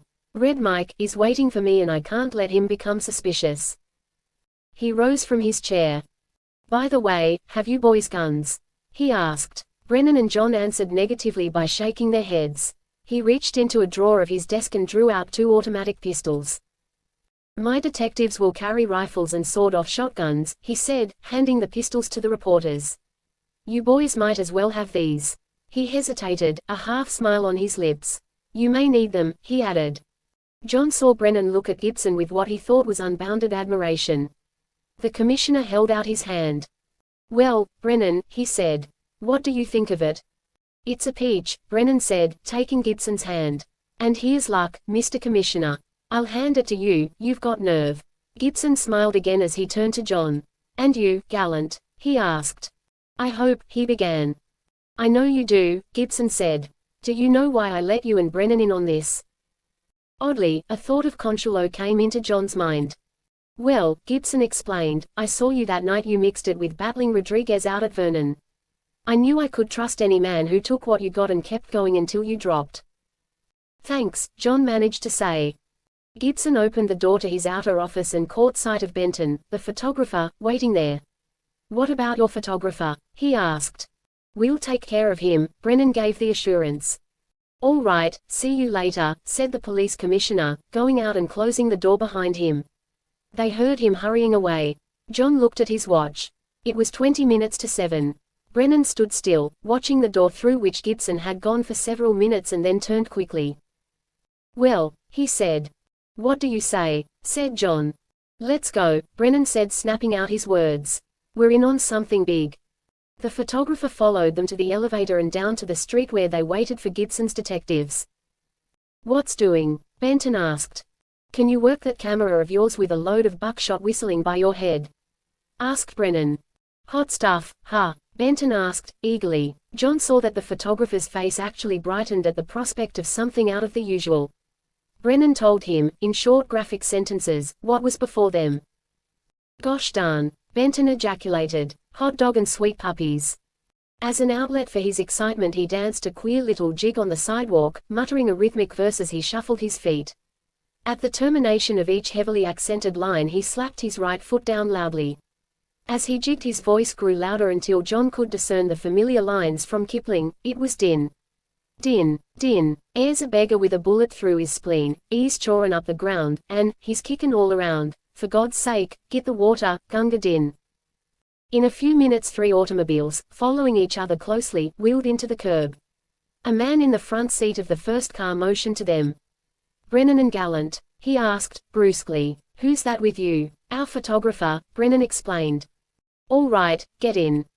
They clambered into the tonneau and the machine shot away from the curb, followed by the other 2. Well, we're on our way, said Brennan, settling back in the cushions. Absent-mindedly Benton resumed his half-chant song.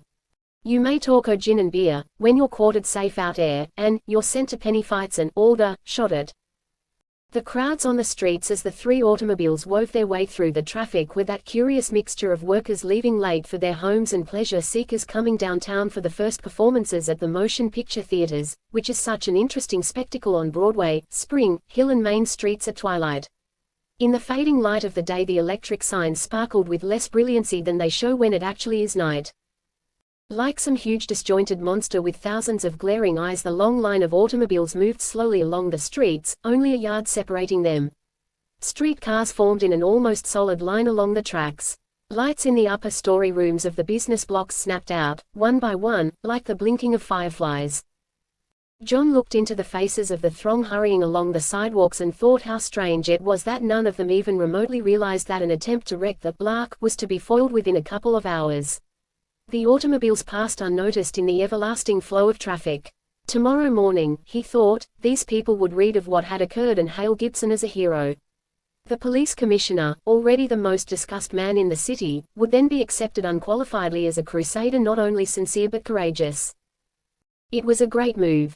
There could be no doubt of Gibson's courage and rightful purpose now. He was facing death to save others and to defeat an attempted horror. How like a thriller it was to be rushing towards such a gripping scene.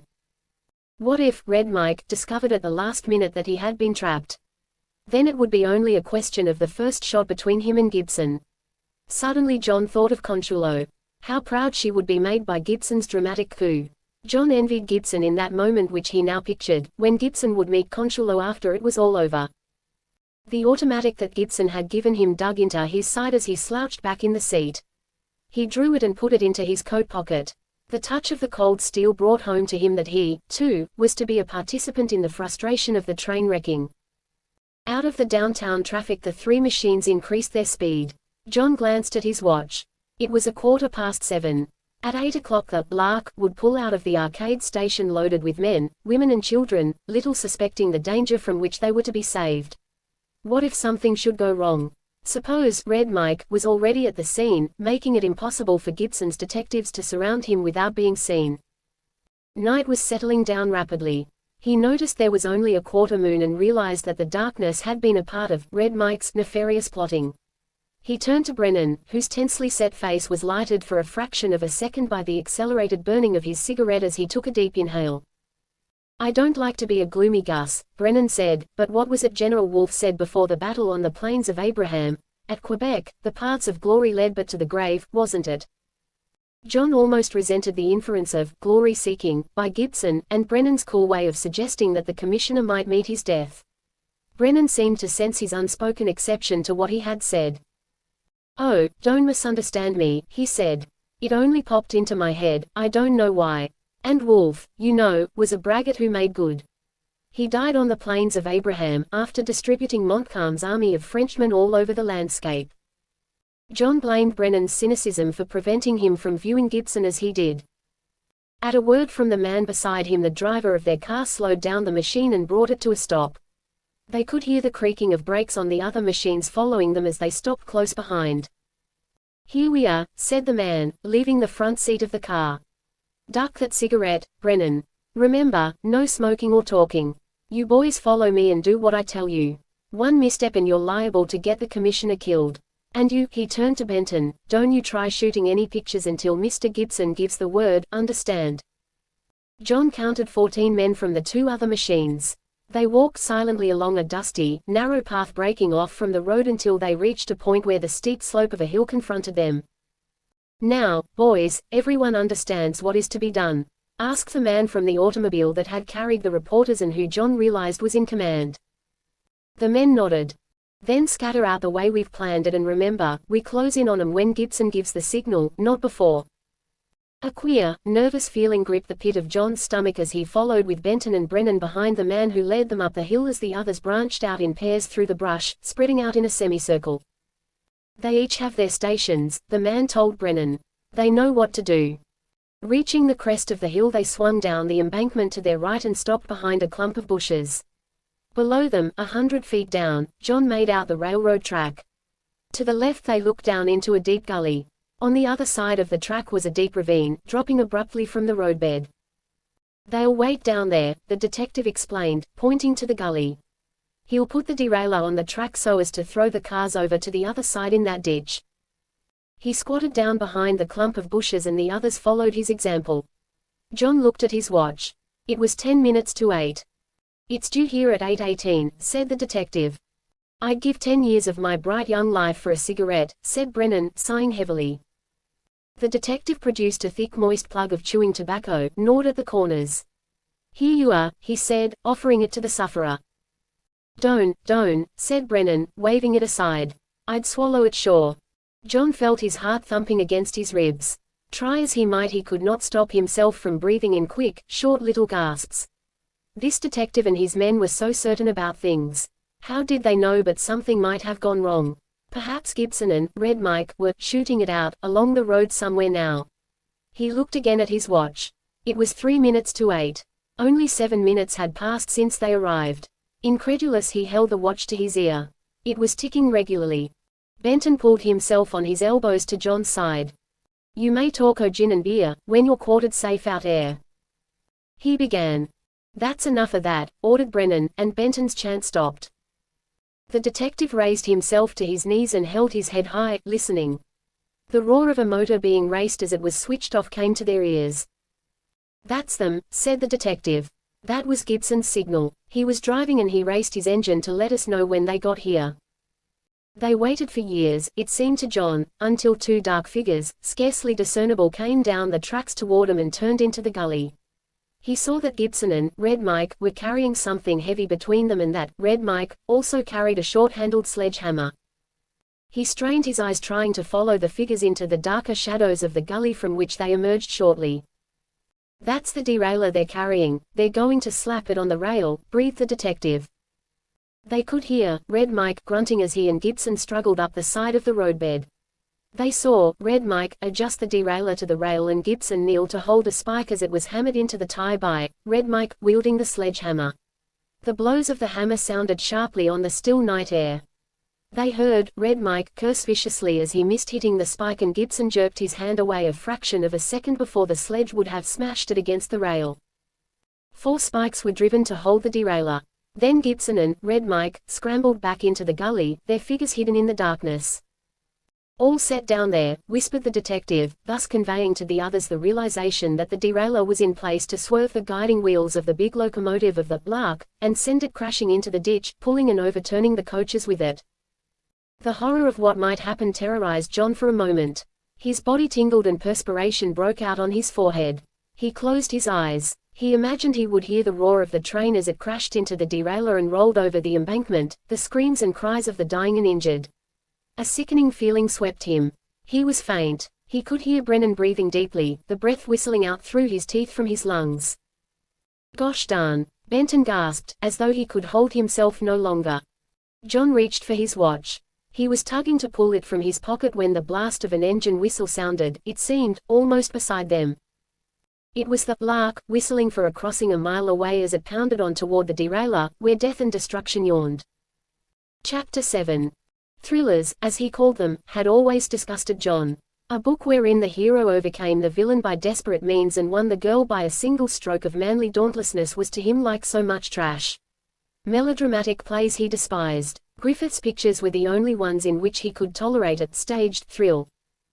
It never came into his mind as he heard the whistle of the Lark flying a mile a minute over the rails to what might be a horrible disaster that here was a real thriller, exceeding the imagination of any cheap novelist, aspiring playwright or industrious scenario writer. Later, when he rehearsed in his mind what happened that night, he realized that in fact truth was often stranger than fiction. Every newspaper man eventually comes to the same realization. In striking contrast to his feeling that minutes were hours a few moments before, it seemed only 5 or 6 seconds before the headlight of the oncoming train pierced through the darkness of the night. He felt that it was coming toward him faster than any train had ever traveled. A fear that there had been a mistake and that the engineer could not possibly bring the heavy train to a stop before the locomotive wheels struck the derailleur seized him. The detective was on his feet, rifle ready to be thrown to his shoulder. Brennan leaped up and John saw that he held the automatic in his hand. Then the sound for which they had so anxiously waited came up to them from the track below. They could hear the brakes grinding and shrieking against the wheels of the locomotive and the coaches. The detective dashed through the brush, stumbling and falling almost headlong as he pitched himself down into the gully. Brennan, John and Benton were at his heels. John's right hand gripped the automatic Gibson had loaned him. There was a shot, a curse, another shot. Then it seemed to John 1,000 shots were fired. He saw the detective throw the rifle to his shoulder and there was a spurt of flame after a quick aim. In a descending circle he saw the flash of guns fired by the other detectives coming down from the hilltop. He saw Brennan, and it surprised him, shooting down into the gully, throwing his shots in the cowboy fashion he had read of. He tripped and fell, the automatic flew from his hand.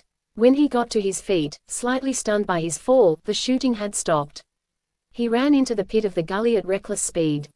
He saw Gibson on his back on the ground, 2 men kneeling at his side, tearing his shirt from his shoulder. He saw a crimson stain spreading on Gibson's shirt. A few yards away he saw Red Mike, spilled in a heap, hemmed in by a ring of Gibson's detectives each with a sawed-off shotgun pointed down at him. "Where's that damned photographer?" Brennan demanded. "Coming," they heard a voice shout and Benton was beside them, screwing his camera into his tripod as he hurried forward. "Gibson?" asked John, panting. "He's all right, bullet scratch on the shoulder, that's all, he got Red Mike, I guess," Brennan answered in jerks. John looked toward the train. The cowcatcher of the locomotive, which stood panting like some frightened, trembling animal, was less than 5 feet from the derailleur. He saw the engineer of the train lift his cap from his head and scratch his forehead with a finger as he contemplated how close his engine had been to destruction. Turning, he found Gibson on his feet, pale and haggard, his hair tousled, his arm bandaged to his side, posing in the center of a group of detectives for Benton and his camera. The flashlight boomed and a ghastly white light lit up the scene for the briefest fraction of a second. He followed Gibson and the detectives to where Red Mike lay sprawling on the ground. Electric torches held by other detectives put the desperado's prone figure in an arc of light. Gibson looked down at Red Mike in silence. The wounded man, John could tell that Red Mike was fatally wounded, turned over on his back, groaning. His face, covered with a stubble of red beard, was drawn in pain and his eyes seemed dulled. Groaning again, he lifted his head and his eyes fixed on Gibson. "You," he snarled. "You crossed me, you." Then he dropped back into unconsciousness. 6 of the detectives lifted his limp body and, staggering under the load, started toward the road and the automobile Gibson had driven. They paused only long enough for Benton to snap another flashlight. By the time the passengers, who, when the train pulled to a sudden stop that was followed by a fusillade of shots, believed it had been halted by bandits, had recovered from their confusion and were pouring out of the coaches, swarming toward the locomotive. A stout woman, whose short hair straggling to her bare shoulders indicated that she had been preparing to retire, screamed and fainted into the arms of a little man who struggled desperately to save her from falling to the ground. Benton set up his camera on the track and his flashlight boomed again as he made a photograph of Gibson standing beside the derailleur, the locomotive in the background.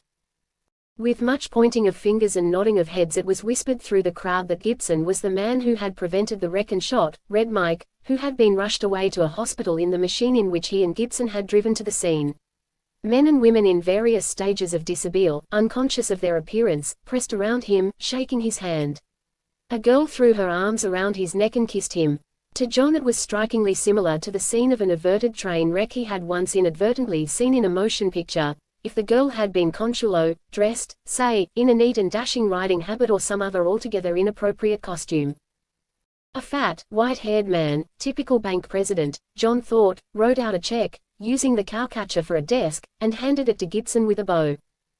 John, standing near them, saw the check was for $5,000. "I cannot accept this for myself, sir," Gibson said. "I am a police commissioner of the city of Los Angeles, and if you will permit me to make such disposition of it, I will turn it over to some well-deserving charity."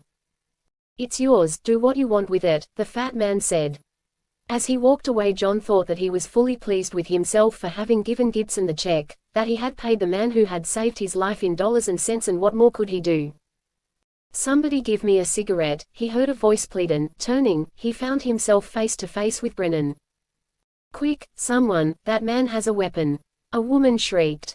John saw Brennan's automatic protruding from his coat pocket. Brennan, who was talking to Gibson, did not notice him take the pistol from him. "How did it happen, Mr. Commissioner?" Brennan asked. "Come along, I'll tell you as we ride back to the city," promised Gibson, who shook the hands thrust out in the path that was opened for him as he walked through the crowd toward the road and the waiting automobiles.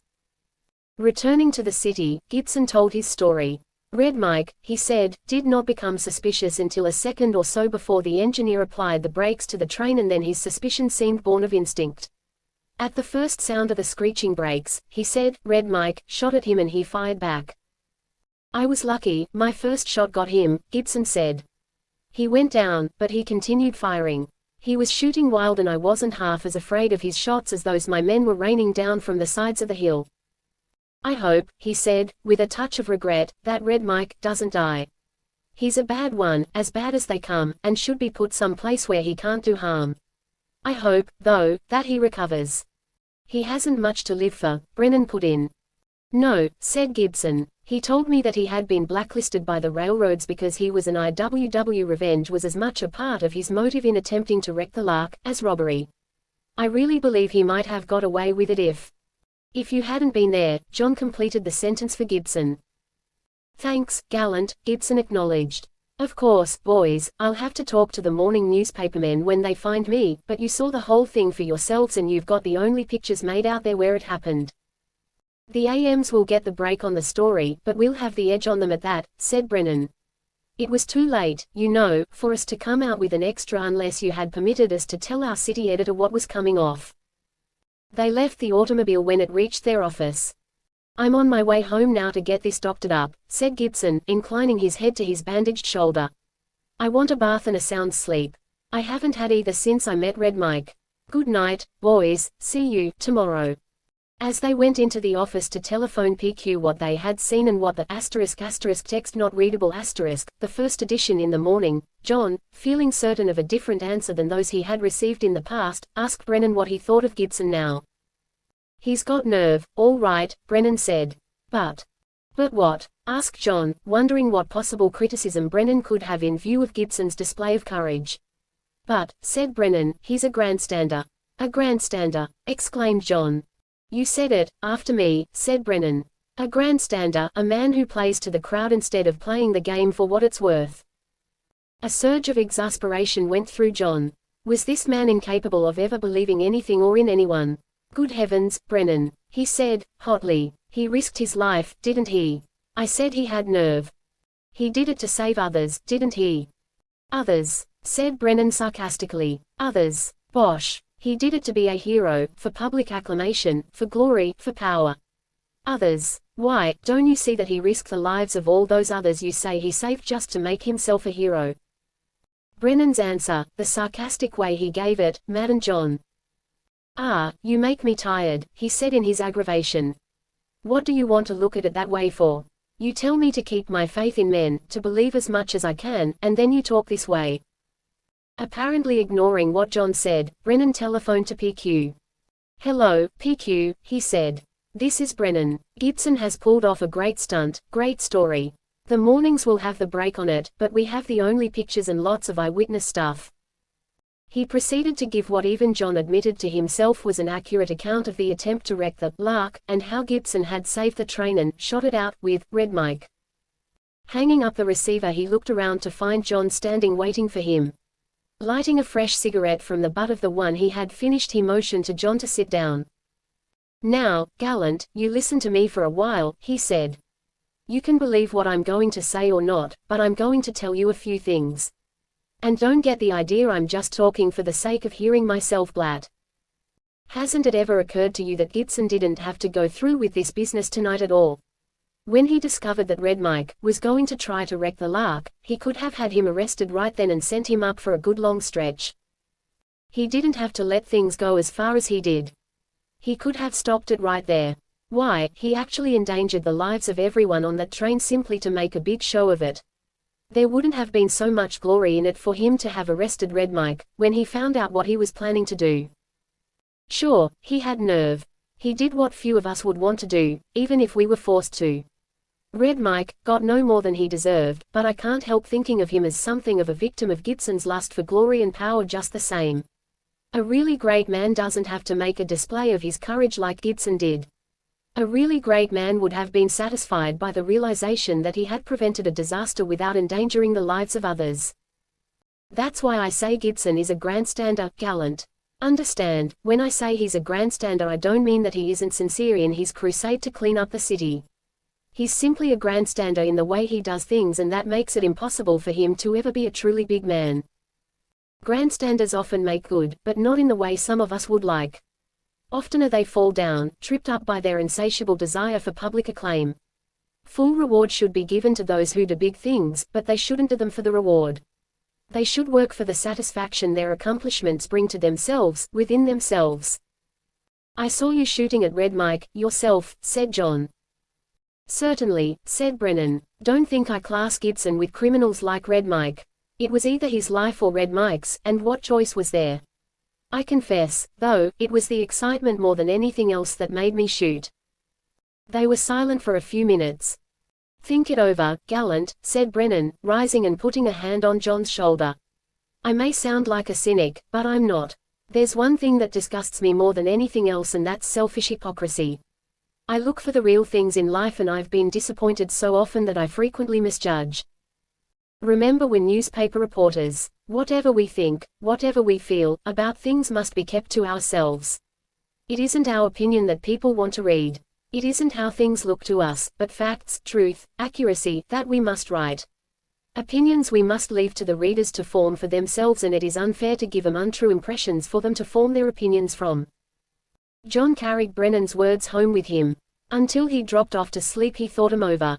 Perhaps Gibson was a grandstander, a glory seeker, after all, but was he to be blamed if what he sought above all else was the admiration of one like Consuelo? Gibson's heroism in preventing the wreck of the Lark covered the front pages and scattered throughout the inside pages of the morning papers. The whole city talked of him. There were more resolutions of commendation and he was termed the fighting crusader, the man of the hour. Spread across the front page was a statement issued by Gibson and carried under the headline of Gibson Hits at Police. In this statement Gibson again condemned Sweeney as inefficient. If my detectives, working where Sweeney's men ought to be, had not discovered Red Mike's plot, the Lark would have been wrecked last night, scores killed, the mail car robbed and Red Mike would have been over the border today, a part of the statement read. It was a telling blow to the mayor and police chief Sweeney. Gibson was sweeping everything before him. For the mayor or the chief to have detracted from Gibson's act by hinting that he should have informed the police and caused Red Mike's arrest without going through with the plot to the point of assisting in placing the derailleur on the track would have been instantly resented as an embittered and ungrateful move, a cry of sour grapes. During the day John received his first praise from PQ, who called him to his desk. Brennan tells me that if it had not been for you we wouldn't have been in on Gibson's little party last night, the city editor said. I told you Gibson would be a man worth knowing. You're coming along splendidly, Gallant. Just keep it up and practice writing. Read Brennan's stuff and study how he does it. I'll give you all the chance you want and there'll be a little more in your pay envelope this week. John thanked him and hunted up Brennan. It was mighty kind of you to tell PQ that I've helped you, he said. Forget it, said Brennan. Your story had all the others beaten to death, he said, referring to what Brennan had written of the attempted train wreck. Forget that, too, said Brennan. Later in the afternoon he heard from Consuelo. He was considerably surprised when he recognized her voice. I do so want to thank you for what appeared in your paper about Mr. Gibson, she said. He tells me that it was the best account of what occurred that appeared in any of the papers. I'm sorry, John confessed, but it happens that I did not write a word of it. Really? I thought, he said you were there. I was, but you must remember I'm only a cub. I couldn't be trusted with a big story like that. It was written by our star man. Wasn't it wonderful? You mean what Mr. Gibson did? Yes, before he realized he added, and I have an idea that to hear you say so means more to him than all that has been written. He has been kind enough to say something like that. Then she laughed. I suppose, she said, he wouldn't care very much to have me tell you such things. You wouldn't believe me if I told you that what he said didn't please me, would you? Well, I won't insist that you answer that. You spoke of wishing to meet Mother. He ventured. You were so kind Sunday, would you, visit us at home? It's not much but, it's home, you know. I've been waiting for you to say that, she replied. Make it whenever you wish. I do want to meet your mother. Sunday, for dinner. Yes, at 3. At 3, she repeated. Mrs. Gallant rejoiced with him that evening over the increase in salary PQ had promised him. She had learned of Consuelo from the talks they had each evening, when John recounted to her the events of the day. I'll do my best to make things nice for her, Mrs. Gallant said when John spoke to her of having invited Consuelo for dinner Sunday. It is so good of her to wish to meet me. Mother, he said, taking her in his arms, no one can be a friend of mine who is not a friend of yours. Not even Consuelo, she asked him, banteringly. Chapter 8. Acclamation of Gibson's frustration of the plot of Red Mike to wreck the Lark grew in volume the following day. The train wrecker hovered between life and death at the receiving hospital and, during his conscious periods, cursed the police commissioner incessantly. There was talk of Gibson as a recall candidate for mayor, but he met it with repeated declarations that he had no political ambitions. During the morning, at PQ's order, Brennan and John with reporters from the other papers, besieged the City Hall seeking an interview with, or statement from, the mayor on Gibson's demand for Chief Sweeney's removal and the situation in general. Nothing to say at all, boys, nothing at all, the mayor said. If I have anything for you I'll call you. Regardless of this promise the reporters camped in the ante-room to the mayor's office, listing those who entered for conference with the city's chief executive officer and speculating on the outcome of the political war. It was John's first sight of the mayor and he considered him a rather mild little man, pleasant-faced and of an attractive although somewhat easy-going personality. The men with whom he conferred were his political advisers, most of them businessmen whose names were familiar to John as interested in civic enterprise. While the other reporters were busily engaged in conversation, John saw the mayor's secretary signal with a nod of his head for Brennan to step into another room. With a remark that he was going to the telephone, Brennan slipped into the room and John saw the secretary whisper in his ear. At 1 o'clock, an interval between editions, the other reporters went out for lunch. Brennan and John followed them into the corridor and John saw Brennan wink to him. "See you later, boys," Brennan said. "Got some stuff I have to get out." When they were alone, Brennan told John to follow him and they returned to the mayor's office. They were met in the anteroom by the secretary, who ushered them into the room where the mayor was leaning back in a big easy chair, his feet crossed and perched on his desk, and blowing thin clouds of smoke into the air from a slender cigar. The secretary closed the door behind him and John heard the lock click shut. The mayor looked at them without changing his position. "Who's your friend?" he asked, nodding to John. "John Gallant, Mr. Mayor," Brennan said. "Gallant is helping me on this story. You can trust him as much as you trust me." John shook hands with the mayor. "As you say, Brennan," he said. "I suppose you have an idea why I sent for you." Brennan nodded. "Whatever we say here now isn't for publication, you understand," admonished the mayor. "Perfectly." The mayor puffed at his cigar and gazed up at the ceiling. For fully a minute nothing was said.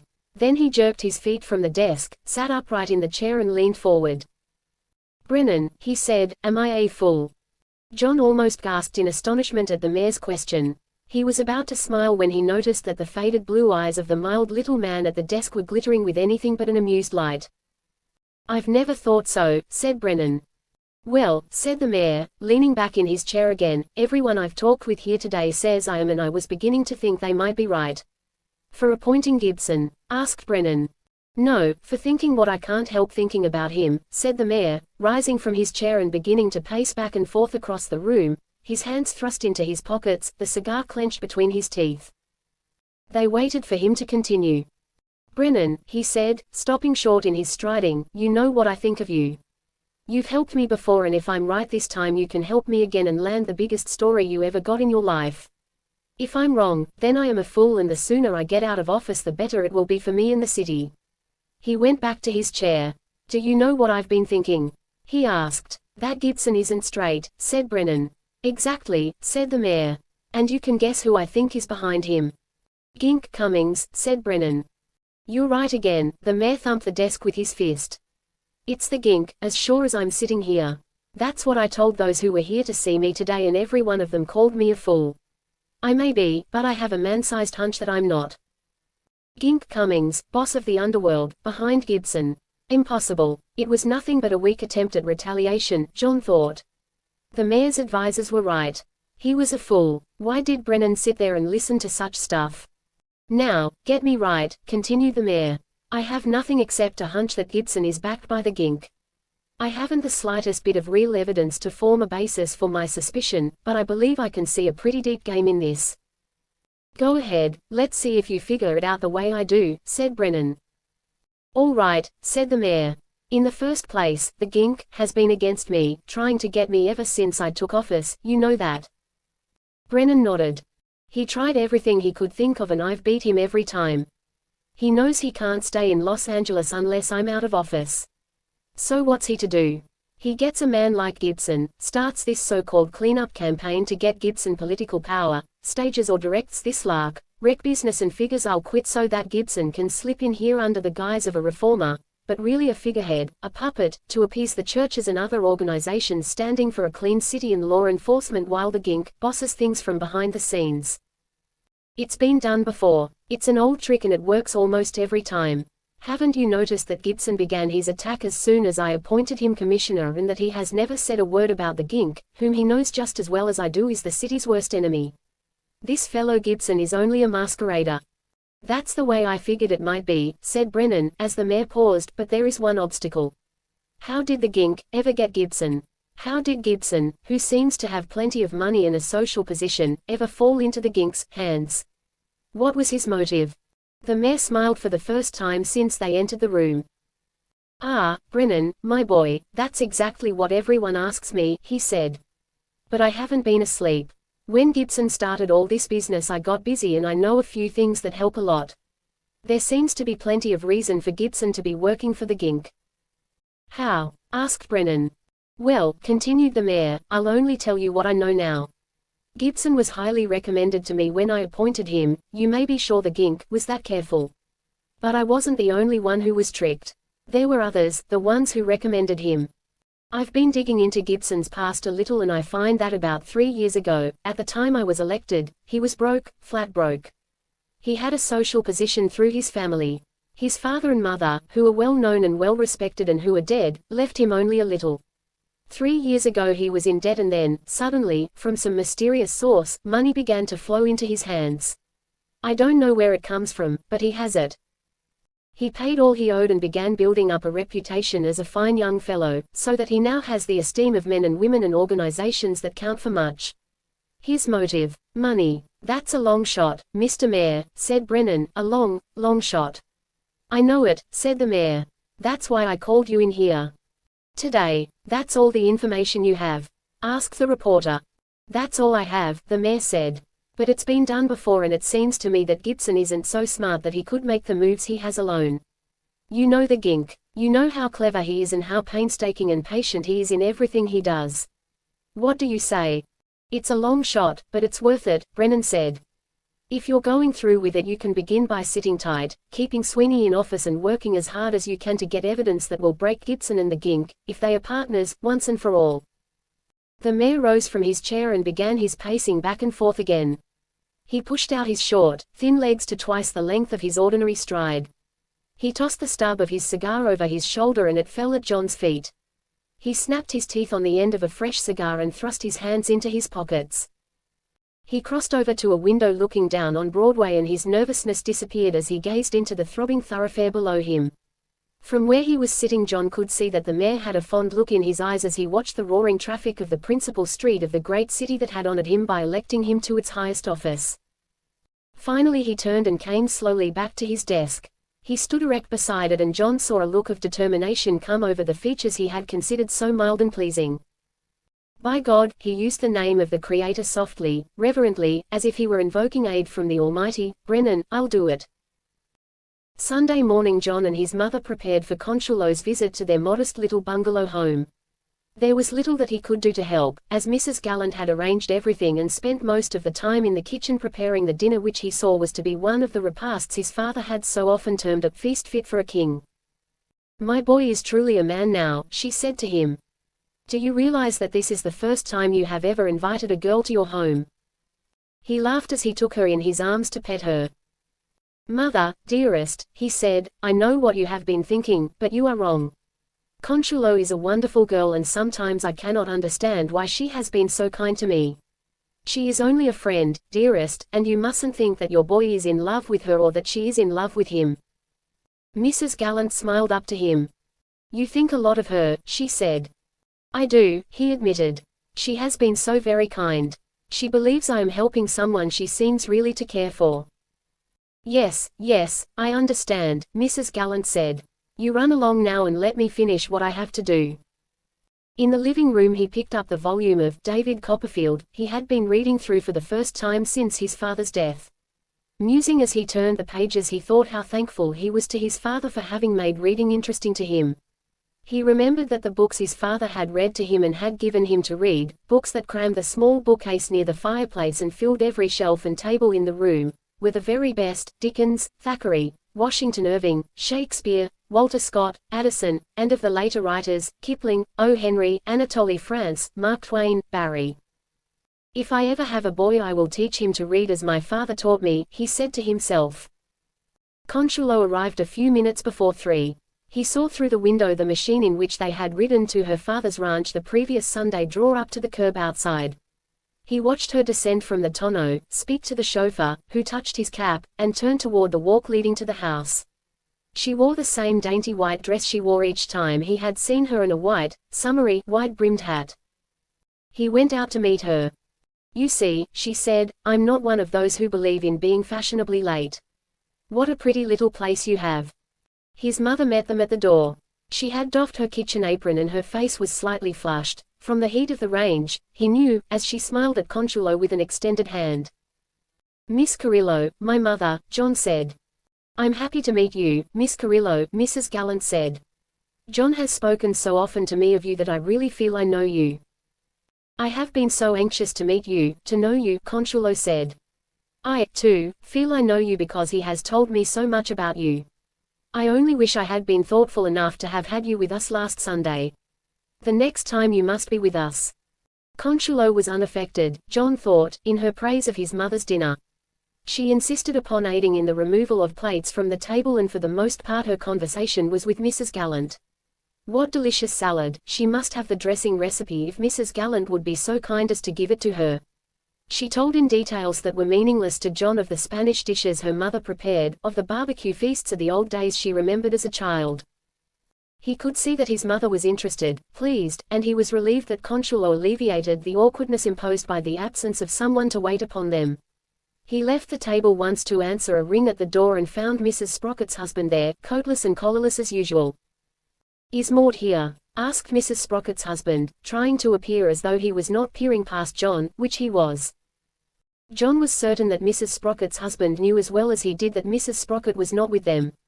He had more than a suspicion that Mr. Sprocket, having seen the automobile bring Consuelo, had crossed the street out of pure curiosity.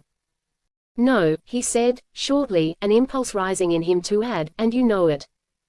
"I beg your pardon," said Mrs. Sprocket's husband, humbly. "She didn't say, you know. I thought she might have the baby." As on the night of his father's death John heard the Sprocket infant, who, he had a vague idea, was the 11th or 12th, wailing somewhere in the Sprocket home. "No trouble," he said, shutting the door in the other's face. They had been in the living room an hour after dinner when Mrs. Gallant rose. "You must excuse me, Miss Carrillo," she said. "There is a neighborly duty I must attend to. Please remain until I return, it won't be long." John was rather disappointed that his mother should leave them, but he understood how she was constantly being required for one reason or another by the neighbors. Alone, their conversation took another course. "And as things are now, after he has demonstrated his courage in a way that leaves no doubt, are there still those who are horrid enough to doubt Mr. Gibson?" she asked. He was bound by the confidence he had entered into with Brennan not to reveal any part of the mayor's view of Gibson and his suspicion that the commissioner was the tool of Gink Cummings. The mayor, however, had publicly taken his stand of sitting tight, as Brennan had suggested, and had flatly refused to oust Chief Sweeney. "Yes," he answered. "Their doubt seems to have been made even stronger by what he did in preventing the wreck of the Lark." Her eyes opened in astonishment.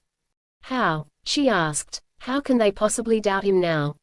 He explained to her Brennan's view that Gibson's frustration of Red Mike's plot was a grandstand play, without mentioning Brennan.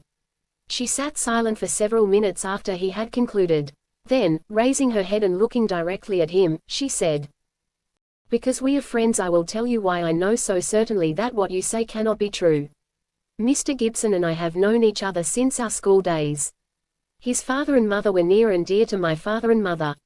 He has been almost like a brother to me.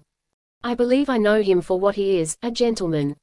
I don't think there is anything of his plans in this crusade that he has not told me. He is kind enough to feel that I have his interest at heart, that I want him to succeed, for his own sake, for the sake of his family and his name. He has no other motive in all this but to do what he has pledged himself to do, make Los Angeles a better place to live in. He is purely an altruist. When he has accomplished what he has set out to do he will retire from public life altogether with the satisfaction of knowing he has stood for law and order and decency, that he has done something for the city in which he lives and which he loves. That will be his only reward, the satisfaction he feels within himself." She paused, her eyes downcast. "There is one other reward, that is, he says it will be a reward, that he tells me he will claim if he is successful," she said, softly. He knew what she meant and he wondered if she would say it. "There is a girl he loves and who believes she loves him," she said. So, perhaps, Brennan had guessed it when he speculated, sometimes it's a girl. "The girl, has she, the reward, has it been promised him?" he asked. He saw the tinge of crimson steal into her cheeks. It has," she answered, softly. "I understand now," he said.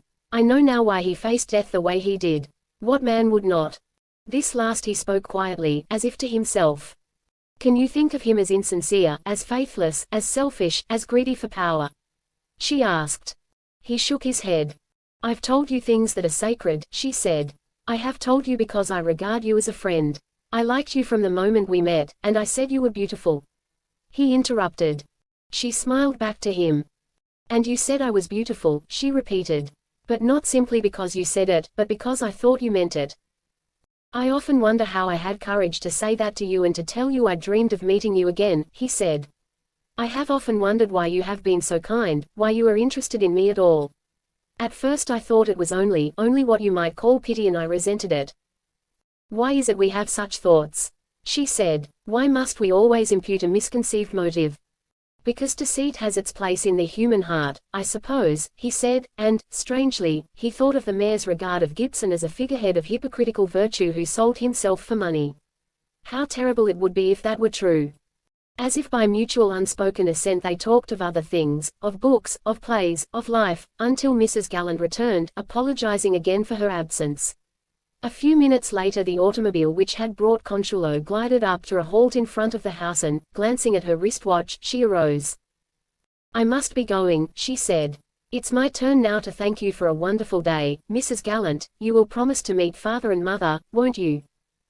I would be delighted, Mrs. Gallant said. They escorted her to the waiting automobile. John imagined he saw Mrs. Sprocket and her husband peering out of the window of the Sprocket house across the street. Chapter 9. The trust that Consuelo reposed in him when she told him of her promise to marry Gibson, John held inviolable to the extent that he did not mention it to his mother. It strengthened his belief that Brennan and the mayor were in error in their suspicion that Gibson was linked with the notorious Gink Cummings, and that his clean-up crusade was only aimed to overthrow the administration and make the Gink the boss of the city. Had he been free to tell the mayor and Brennan that Gibson was striving to accomplish his crusade with the principal motive of winning the girl he loved, John felt that the suspicion against the police commissioner would be undermined. He could not bring himself to believe that Brennan would deliberately lend himself to the mayor's plan to attack Gibson unless he actually believed that there was some reason to suspect the commissioner. There were but few developments in the feud between Gibson and the mayor during the week after Consuelo's visit to the Gallant home. Sentiment throughout the city was obviously in favor of Gibson, whose sensational capture of Red Mike, averting, as it did, the wreck of the Blark, gave him a strong hold upon the public. The mayor's refusal to remove Chief Sweeney, putting him on record as opposing the commissioner, was generally considered the last defiant move of a man cornered and doomed to defeat. Later in the week John was upset by the first dissension that had ever arisen between him and his mother. They were on the porch of their home in the evening when John recalled that he had overlooked asking Mrs. Gallant her opinion of Consuelo. As this recollection came into his mind, it also occurred to him that his mother had never volunteered to say anything of Consuelo after her visit to their home the previous Sunday. Mother, dear, he said, tell me, did you like Miss Carrillo? He felt that the question was almost unnecessary and asked it casually. He was surprised when she hesitated before answering. Looking up to her, he saw a hint of worry in her expression. She seemed a pleasant girl, she said slowly. Seemed, he repeated, incredulously. Why, Mother, you speak as if you did not like her. I'm sure I would like her if I understood, she said, her eyes upon her needle and crochet work. Understood, he gasped. Understood what?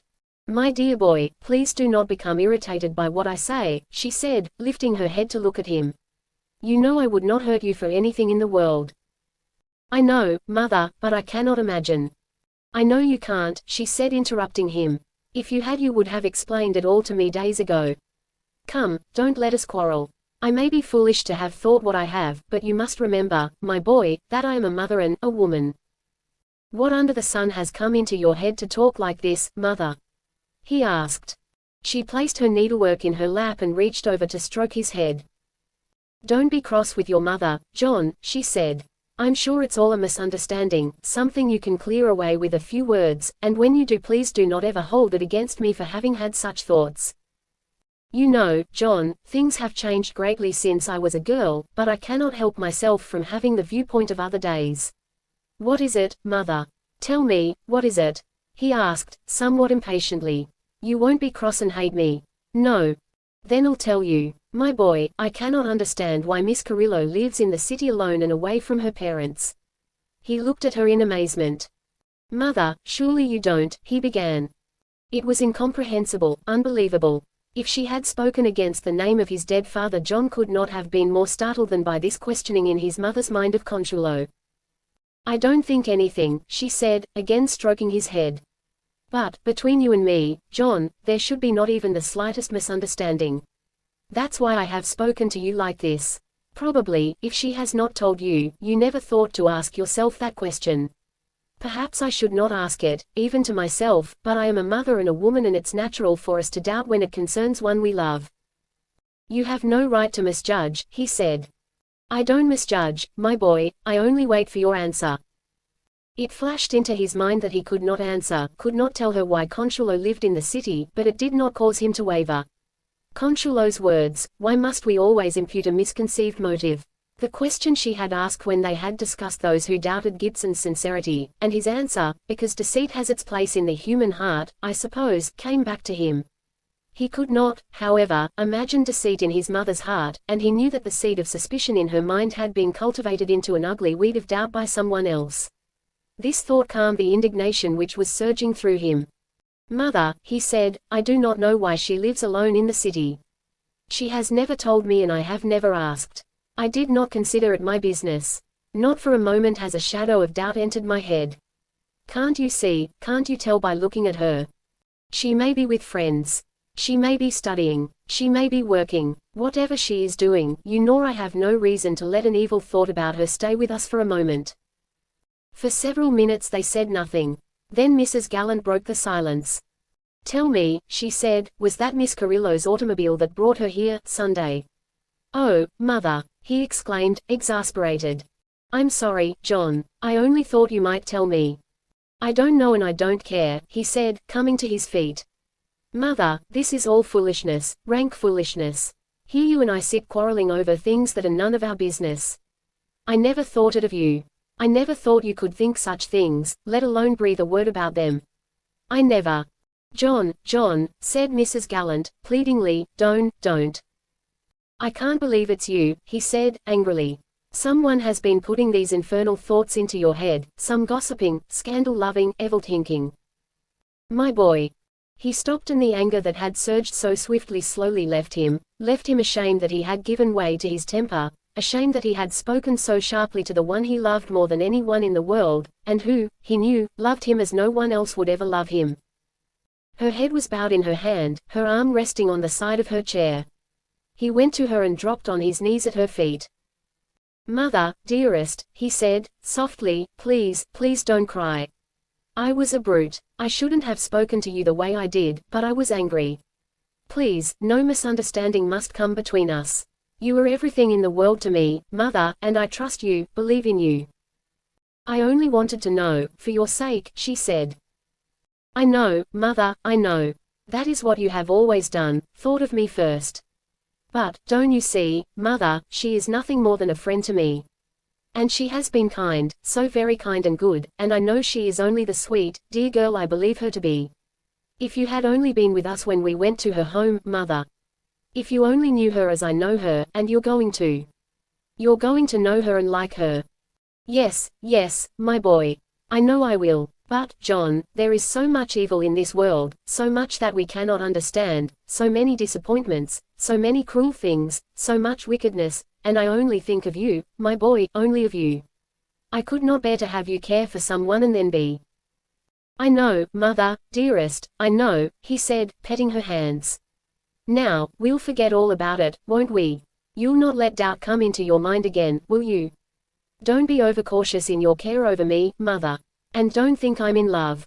I do think she is sweet and kind and beautiful, and I thought you would like her because she is what I would call an old-fashioned girl.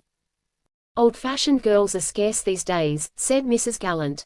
I do so hope she is all that you believe her to be. And I am forgiven for the things I said in haste tonight? He asked. She kissed his forehead. And you'll forgive your foolish old mother who loves her boy so? She rose and moved toward the door. You'll be coming in soon? She asked. In a little while, Mother, he said. It's such a wonderful evening I'm going to enjoy it for a few minutes more. Alone, John speculated on Consuelo's reason for living in Los Angeles while her parents remained at home on the ranch.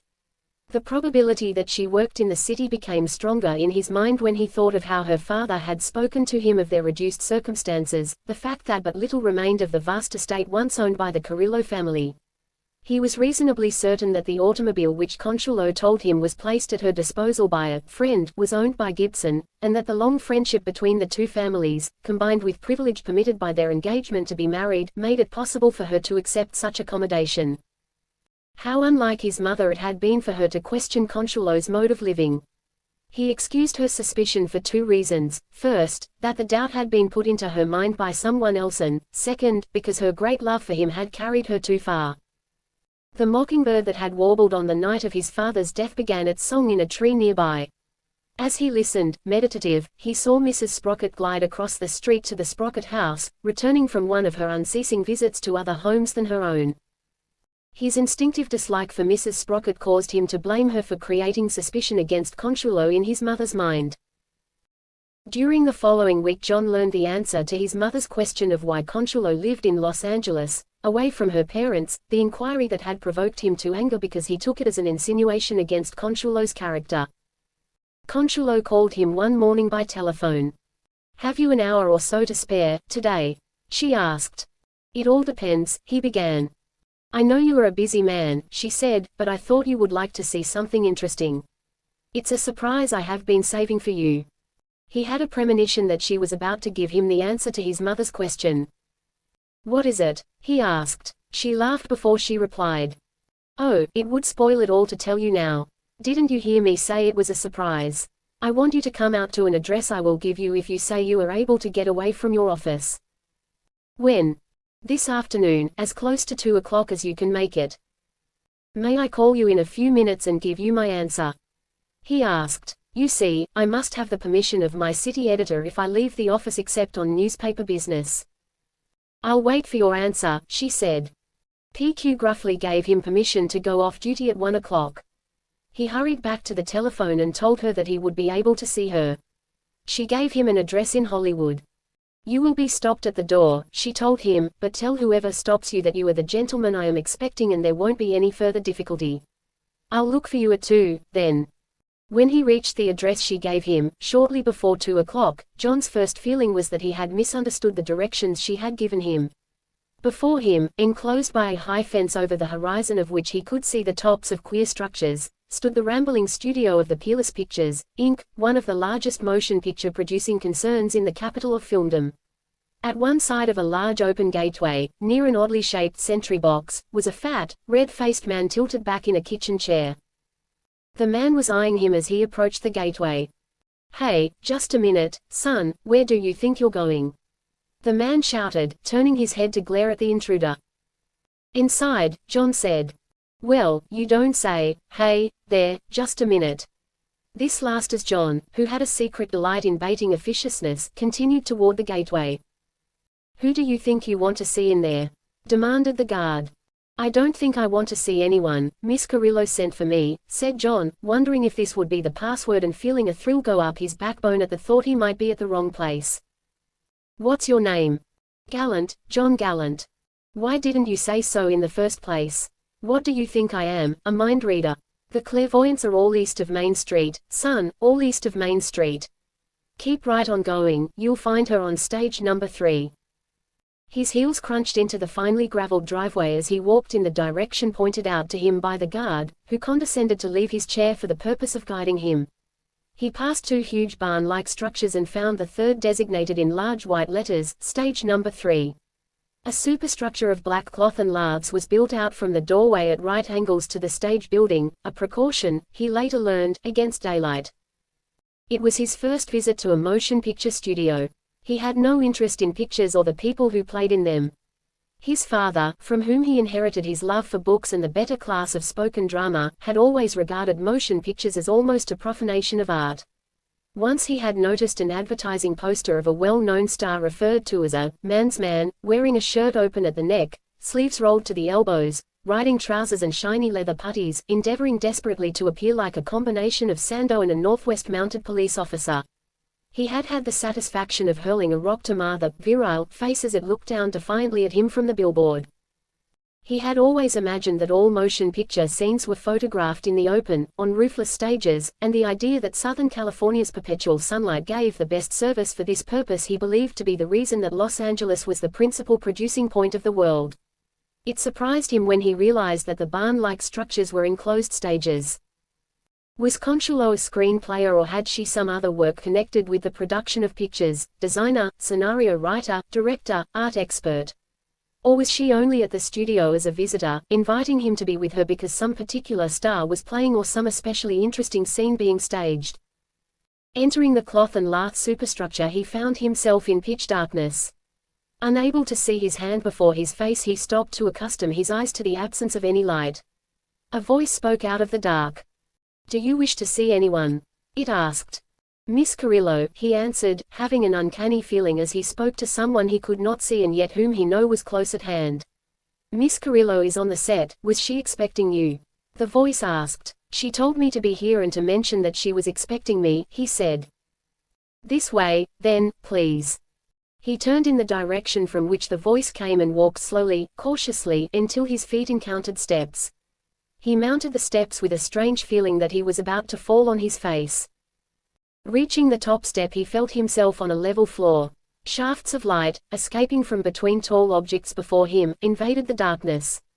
A stringed orchestra was playing something soft, plaintively sweet. He recognized the music as Schubert's Serenade. He stumbled over a sawhorse and his guide turned upon him with a quick admonition to be more careful. Except for the music, there was not a sound. Turning past one of the tall dark objects, which he afterward discovered were painted canvas scenery, he halted at a signal from the man who was leading him and who continued to go forward on tiptoes, a muffled curse escaping him as a board squeaked underfoot. John named his guide, Mr. John J. Silence, in his mind. Before him, two arc lamps threw a bluish-white light on a set representing the interior of a finely furnished room. Between the lamps were two cameras which were being cranked by two tall young men in khaki trousers and leather puttees who wore the peaks of their caps turned backward like children playing firemen. Near the cameras, a man with horn-rimmed spectacles sat in a canvas chair, a manuscript in his hand. Scattered about were a dozen men and women, poised tensely, as if they were afraid to move a muscle. To the left was the orchestra, a violin, cello and bass viol. Why, thought John, do bass viol players always have that far away, woebegone look on their faces as they saw at their instruments? From where he stood, it was impossible for John to see what was before the cameras. He strained his eyes in a vain attempt to identify Consuelo as among those standing behind the lamps. He saw his guide speak to one of the figures, a man, and then turn to signal to him violently and silently to approach, pressing his forefinger to his lips as a final admonition to be quiet. "Mr. John J. Silence bids me approach," John said to himself. He tiptoed forward. A board creaked under his foot. It could not have had more effect if it had been a pistol shot. Instantly all except the cameraman turned on him quickly. He imagined little arrows darting at him from their eyes, those little arrows cartoonists used to illustrate a fixed stare by one of their subjects. Never had he seen such a look of mingled pain and exasperation as crossed the face of John J. Silence. He stood stock still, fearful that if he made another sound they would pounce upon him and tear him limb from limb while John J. Silence, completely overcome, writhed in agony on the floor. By carefully testing the flooring each time before he put his full weight on his foot, he managed to reach a point behind the cameras without having that battery of aggravated eyes turned upon him again. Now no one favored him even with a turn of the head. He saw that Consuelo was not in the group. The man in the canvas chair spoke, softly, appealingly. "Now, Miss Carrillo, you think of how happy you two were together, days that are never to be again. He's gone, gone forever. That's it." Tears come up in your eyes, his deep voice gone, deeper voice gone, very deep go ne. Risking those reprimanding eyes again, John stepped to one side to enable himself to see around the man who was in front of him, blocking his view of the set. He saw Consuelo, a strange, sad Consuelo, her face ghastly pale under the bluish-white light, her naturally beautiful features hidden under a mask of paint and powder, but Consuelo, just the same. Heavy tears that brimmed from her eyelids coursed down her cheek, sparkling in the glare of the lamps. Her thickly rouged lips trembled, the fingers of one of her hands, pressed tightly in her lap, beat wildly on the back of the other beneath it. She was seated in a large plush chair facing the cameras. She wore an evening gown and her hair was arranged in a high coiffure that made her look taller, older. "Cut," commanded the man in the horn-rimmed glasses. "That was splendid, Miss Carrillo, splendid." The cameras stopped grinding. Consuelo rose, laughing. The orchestra stopped abruptly. She came toward them, touching lightly at her cheeks with a tiny handkerchief. It seems a shame to dry such perfectly real tears, she said. Then she saw John and came to him, her hand outstretched. As if they were controlled by a single mind and impulse, the heads of everyone in the group turned to him. "I'm so glad you got here," she said. Chapter 10. "So that was your surprise for me," he said, taking her hand. She smiled, a strange and, to him, an unnatural smile, made so by the rouged lips and painted face. Had it not been for the sound of her voice, he would have doubted if the girl before him, still holding his hand while the others scrutinized him, was Consuelo.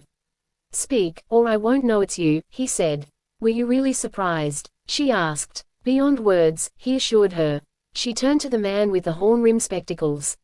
"That is all?" she inquired. "All for today, Miss Carrillo, thank you," she was answered. "Tomorrow at 2, same costume, but on the other set. Come," she said, turning to John. "We'll have tea and a talk as soon as I return to normalcy." That was Mr. Harding's way of expressing it, wasn't it? She led the way across the floor, along a twisting and turning path, through furniture, furnishings and an accumulation of props, to the door. As they stepped out into the daylight again, her face was more unlike the face of the Consuelo John knew than it had been in the half-gloom inside. They crossed a narrow asphalt-paved road to a long 2-story building. "I won't be long," she said, opening the door to the section in which her dressing room was located. "When I'm ready the maid will call you. Will you wait here?" "Don't hurry," he said. "I'll be right here where you left me." While he was waiting, John J. Silence emerged from the door of the stage building. John frowned, pressed his forefinger to his lips in the signal for silence that he had received inside. John J. Silence, grinning, tiptoed away with ludicrous gestures. In 20 minutes the maid called John to the door, holding it open for him as he entered. "This way, please," she said, taking the lead. A dozen steps brought them to a door marked with Consuelo's name. John paused at the threshold while the maid entered, returning in a moment to hold the door open for him again. As he stepped inside, she went out into the corridor, closing the door after her. John found himself in a tiny room with brightly designed wallpaper, matted rugs, a wicker chaise longue, wicker glass-top table, wicker tea wagon and wicker chairs, all decorated in a gay-colored chintz. The heavy curtains at one side of the room parted, and Consuelo, the real Consuelo again, stood before him attired in a tailored suit gorgeous in its simplicity, setting off a dainty real biche lace and batiste blouse. "Well," she said, as if she had been waiting for him to speak. "I'll say it again, you're beautiful," he said. The same half-credulous look that she had given him when he told her she was beautiful that day they met for the first time at the Barton Randolph lawn fete came into her eyes. "I did not mean to ask you that," she said. "I know," he returned, "but you are, and I couldn't help saying so." She took a chair near the tea table and he seated himself in the chair that was opposite to her. "I meant, what do you think of me now?" she explained, pouring the tea into absurdly small cups, one of which she handed to him. "It was a surprise," he said. "I'll confess to you now that you puzzled me. I could not understand why you were, well, exiled in the city during the week. I imagined you were either with friends as a sort of a permanent guest or studying." "You never thought of me as working?" she asked. "Yes," he admitted, "I have, but I could not picture you in any employment I could think of. It was impossible to think of you as a stenographer or a school teacher or a nurse or a shop girl. All because you met me at a lawn fete, a society affair," she concluded. "No, all because, well, all because you are you." Was that a glint of pleasure he saw for the briefest fraction of a second in her eyes? "I asked you to come out here this afternoon because I knew that you would find it out someday, probably tomorrow or the next day, or next week, and I wanted you to know that I had not tried to keep it from you," she said. "I want you to know, too, from me, why it is I'm here." She paused and he waited for her to continue. "I entered picture work because, well, frankly, that is, father, mother and I, are alone in the world and poor," she said. "Really, honestly poor. The last that we could afford to spend from the little we have left was spent on my education. Father insisted. Once, and it was not so many years ago, our family was wealthy like other California families that received land grants. But father, the dear that he is, like so many of his friends, thought little of business or the future, and slowly our land was sold until now only a few acres of what we once had remain, only the few acres of the home you visited. Of course, I was fortunate. My family name gave me entrance anywhere and still does, although there are those who think I have desecrated that name and who feel that because we are in reduced circumstances we have simply ceased to be. So when I was old enough to realize exactly what conditions were and what we faced, I was determined to do something. It was a friend who was kind enough to believe and tell me that I had talent for acting who first interested me in motion picture work. And, not to tire you with long, boresome details, I was lucky. Somehow it was not difficult and I am now receiving enough to keep us comfortable without encroaching, as I said, on what little father has left. There, you have my story, she concluded, settling back in her chair. And the work, do you like it? He asked. I do like it, she replied. And, besides, what else could I do? You have said yourself that I could never be a stenographer, a school teacher or a nurse or a shop girl. You could be anything, he hastened to explain, from a shop girl to a queen. That's better, she concurred, smiling. Those tears you shed back there before the camera, who were they for? For the man I loved, in the story, she explained. I was emoting, as they call it, over his death. The inspiration was provided by the orchestra you heard playing. My director thinks it's wonderful that I can shed tears whenever he asks me to. He says it's a relief not to have to substitute drops of glycerine or hold a raw onion under his leading woman's nose to bring about the required lacrimal effect. To be able to cry easily before the camera, he says, is the supreme test, because to shed real tears you must have imagination, and imagination is everything. And how do you do it? There are plenty of causes for tears in life, far too many, don't you think? She said. When my director calls for tears I simply think of one of the many pictures I have seen of starving children, an empty stocking at Christmas time, a homeless kitten, an orphan baby. Don't you ever think of the story and cry because you are carried away by the imaginative sorrow of the death of the man you love? No, she said, laughing. How can I? Most of the time I'm really glad, not in the story, of course, that he's out of the picture. The publicity man always refers to me as a star of the emotional type and writes yards upon yards of stuff about how I actually live, the part one I'm playing. My imagination doesn't carry me that far, though, and if imagination is everything, as my director says, the publicity man should be the greatest actor living. I don't pay much attention to pictures, but I can't remember ever having seen your name or photograph in the advertisements, he said. Have you ever noticed the name of Jean Hope? Often.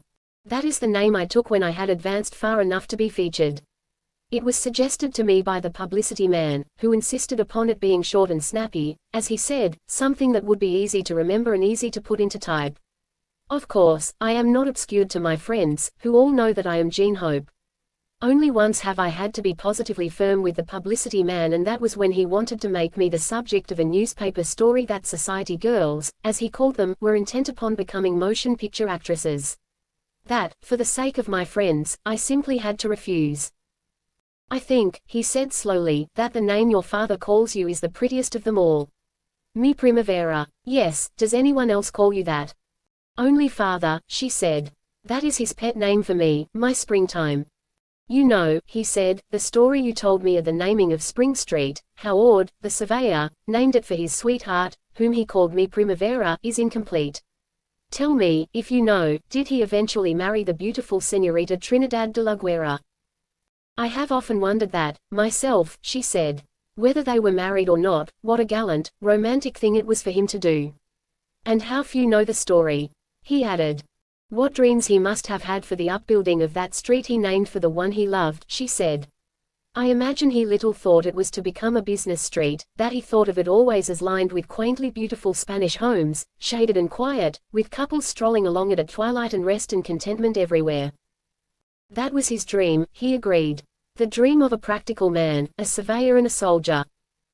And after all, she said, is it as you said once that it is only in books and plays that dreams come true? Her chin resting in her hand, she gazed out the small chintz-bordered window of the room, preoccupied. He noticed the daintiness of her profile, the placid sweetness of her face in repose. The silence was broken by a rap on the door that startled him. Come in, she called. The door opened and on the threshold stood Gibson, the smile he had meant for her fading from his face. For a moment he paused, his hand still on the knob of the door, as if he hesitated to disturb them. Then, with the appearance of putting whatever thoughts he might have had from his mind, he strode in. Well, he exclaimed. "This is a surprise. How are you, Gallant? Haven't seen you since the night we had our little engagement with Red Mike, who, I have just been told, will recover." "I'm so glad to hear that," said Consuelo. "And so was I," Gibson said. "No, no, Gallant, stay where you are. I'll sit here." John had risen to offer Gibson the chair opposite Consuelo. He sought a way of relieving the embarrassment he for one, felt when Gibson made his unexpected entrance. "Miss Carrillo has revealed herself to me as Jean Hope," he explained. "Until this afternoon I had no idea she played in pictures." Was it because she too felt it necessary to make some explanation that she said, "You see, I realized that Mr. Gallant would eventually learn about it and I wanted to surprise him myself." "I'm proud of my Consuelo," Gibson said, patting her hand and speaking to John. "She is famous, really, truly famous, far more, I'm afraid, than you or I will ever be, Gallant. Still, she deserves it, and we don't, that is, I don't, at least. She is so famous that I find it difficult to keep myself from becoming jealous of her." "Jealous of my good luck?" she asked, smiling. "No, no, jealous of the admiration that is showered upon you and those who give it. You can understand why, can't you, Gallant?" While Gibson seemed absolutely frank and to have put the question only incidentally, John had a feeling that it was something more than a mere interrogation. He scanned Gibson's face for a trace of a betrayal of his purpose in putting the question to him. "Easily," he replied. "You are both more than kind to me," Consuelo said. "Come, now that we three are together, let's talk of what you're doing, Reggie. It's far more interesting. I'll call for a fresh pot of tea." She pressed a button in the wall and a maid responded. "There's little more that is new," Gibson said. "The mayor is still standing pat, although I have reason to believe that he is feeling the pressure brought on him by those that are supporting me, because he refuses to remove Chief Sweeney. Most of the men who are his advisors are dropping away from him. His policy in the face of my attack apparently dissatisfies them. I am waiting for one of them to swing over to my side and tell exactly what his position is." John remembered the interview Brennan and he had had with the mayor, and in his mind, as vivid as it was when it occurred, he saw the mayor solemnly pledge himself to seek to establish what he suspected, that Gibson was in league with Gink Cummings. "What will be your next move?" he asked. "I have promised to clean up Los Angeles and I mean to go through with it," Gibson replied. "With the mayor taking the position he has, it's plainly up to me to carry on despite his opposition. I'll go ahead with my plans to drive gamblers, crooks, bandits and women of the underworld from the city, and in doing so the people will be convinced that I am in the right and blame the mayor for his obstinacy in refusing to work with me. The big difficulty will be to get men to assist me. I have the private detectives I have employed, but I doubt if I can use them in making raids. Of course, Sweeney will see that I don't get any police officers to carry out my orders, which leaves only the district attorney and the sheriff from whom I can ask assistance. I have been informed that the sheriff is ready and willing to place a number of his deputies at my command, and they will probably be the officers who will carry out my orders. The fact that I am compelled to use deputy sheriffs, who are county and not city employees, in my crusade will have its effect, demonstrating conclusively that the mayor does not intend to assist me in any way in doing what is his duty to keep Los Angeles clean." "Surely, you're not going to take your life in your hands again?" asked Consuelo. John perceived that she was sincerely concerned for Gibson's safety. "My dear Connie," he said, patting her shoulder, "the danger will be slight. I can't expect to have things done and only sit back in my office letting others do it. But promise me that you will not take any needless chances," she pleaded. "You have my promise," he said. Then, turning to John, he added, "You see, Gallant, how it is. If I ever turn and run away from danger, you will know I am only keeping a promise." "I don't believe there is anyone who questions your courage," John said. "It's good of you to say that, Gallant," Gibson acknowledged. "Now, suppose we hear what you have to say. Tell us, what are you newspaper men saying about this rumpus between the mayor and me? What do you think of what I'm doing? Have you any suggestions?" John hesitated before answering. What he had heard the mayor say to Brennan was confidential. Even had he been at liberty to tell it, he doubted if he would have disclosed it, for Consuelo's sake. "There is one thing upon which the reporters are speculating," he said. "What's that?" asked Gibson. "They are wondering when you will launch your attack in a new direction." "How?" "By hitting at Gink Cummings." As John mentioned the Gink's name, he watched Gibson's face closely to discover the effect it had upon the commissioner. He thought afterward that Gibson had expected him to refer to Cummings and that he had been, if anything, a trifle too well prepared to answer. "I thought so," Gibson said. "Well, let me tell you something, Gallant. I'll make things hot for the gink, mighty soon. But, you must remember, the gink is only the effect and not the cause of the trouble. The cause is the failure of the mayor and Sweeney to keep the lid down in Los Angeles. Cummings is only powerful through the weakness of the mayor and the chief. If they were on the job, Los Angeles wouldn't be big enough for such a man as Gink Cummings." "Why don't you come out and say so?" John asked, feeling reassured, however, by Gibson's announcement that the gink was not to be overlooked. "It's another case of where actions speak louder than words," the police commissioner said. "Cummings isn't afraid of what someone says is going to happen to him. He's a veteran. He's heard that kind of talk before. So have the people of Los Angeles. What he is afraid of and what the people of the city want is action." "And who is this man, Gink Cummings?" put in Consuelo, who had been listening intently to the conversation between the two men. "Gink Cummings, my dear," said Gibson, "is the boss of the element I hope to drive out of Los Angeles. He rules like a king over burglars, gamblers, pickpockets, bandits, swindlers and crooks of every description." John took advantage of an opportunity. "It's true, is it not, that the mayor and Cummings are enemies?" "Yes, that's true, but they're political enemies," Gibson said. "The trouble is, however, that the mayor is afraid of Cummings. And so is Sweeney. They don't seem to have the courage to go after him. Why don't they take this gink person and put him in the penitentiary?" asked Consuelo. Gibson laughed. "That appears to be an impossibility," he said. "They have tried it time and again, but each time he was too clever for them." "Of course," smiled Consuelo. "It was silly of me to have asked such a question. I confess I'm a perfect ignoramus about such things." A few minutes later they left the studio, Gibson offering to convey John to his home in his automobile. "As often as I can I call for Consuelo and take her to her home," he explained. "We are both so busy these days we have little other time in which to see each other. I'm glad I saw you this afternoon, Gallant, and you may want to know that it won't be long before I'll have some more real news for you." As the automobile carried them toward his home, John thanked Consuelo again for having invited him to the studio. "I don't believe I would have discovered that you were Jean Hope for a long time," he said. "From now on I'll never miss one of your pictures. I have yet to view with complacency the scenes in which she is in the arms of another man," laughed Gibson. After dinner that night he led his mother to the porch, telling her he had news for her.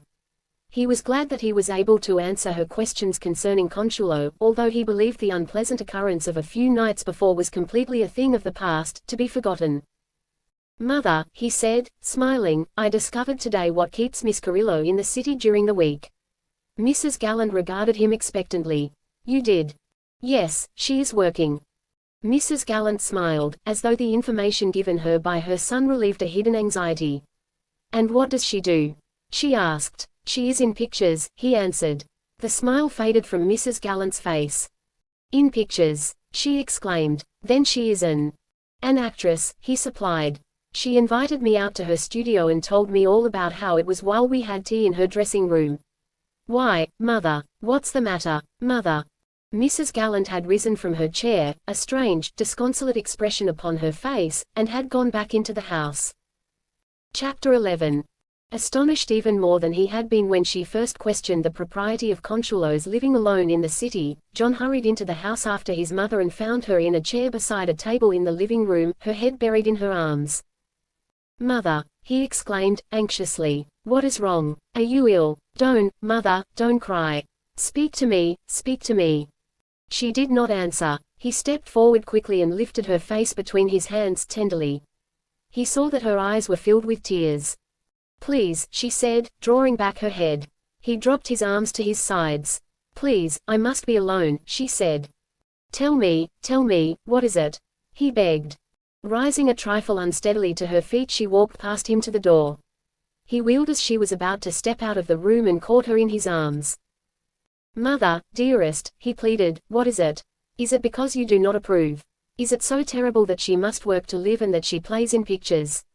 Surely, you can't think wrong of her." Slowly she nodded her head. He stepped back in amazement. How could she possibly think such things?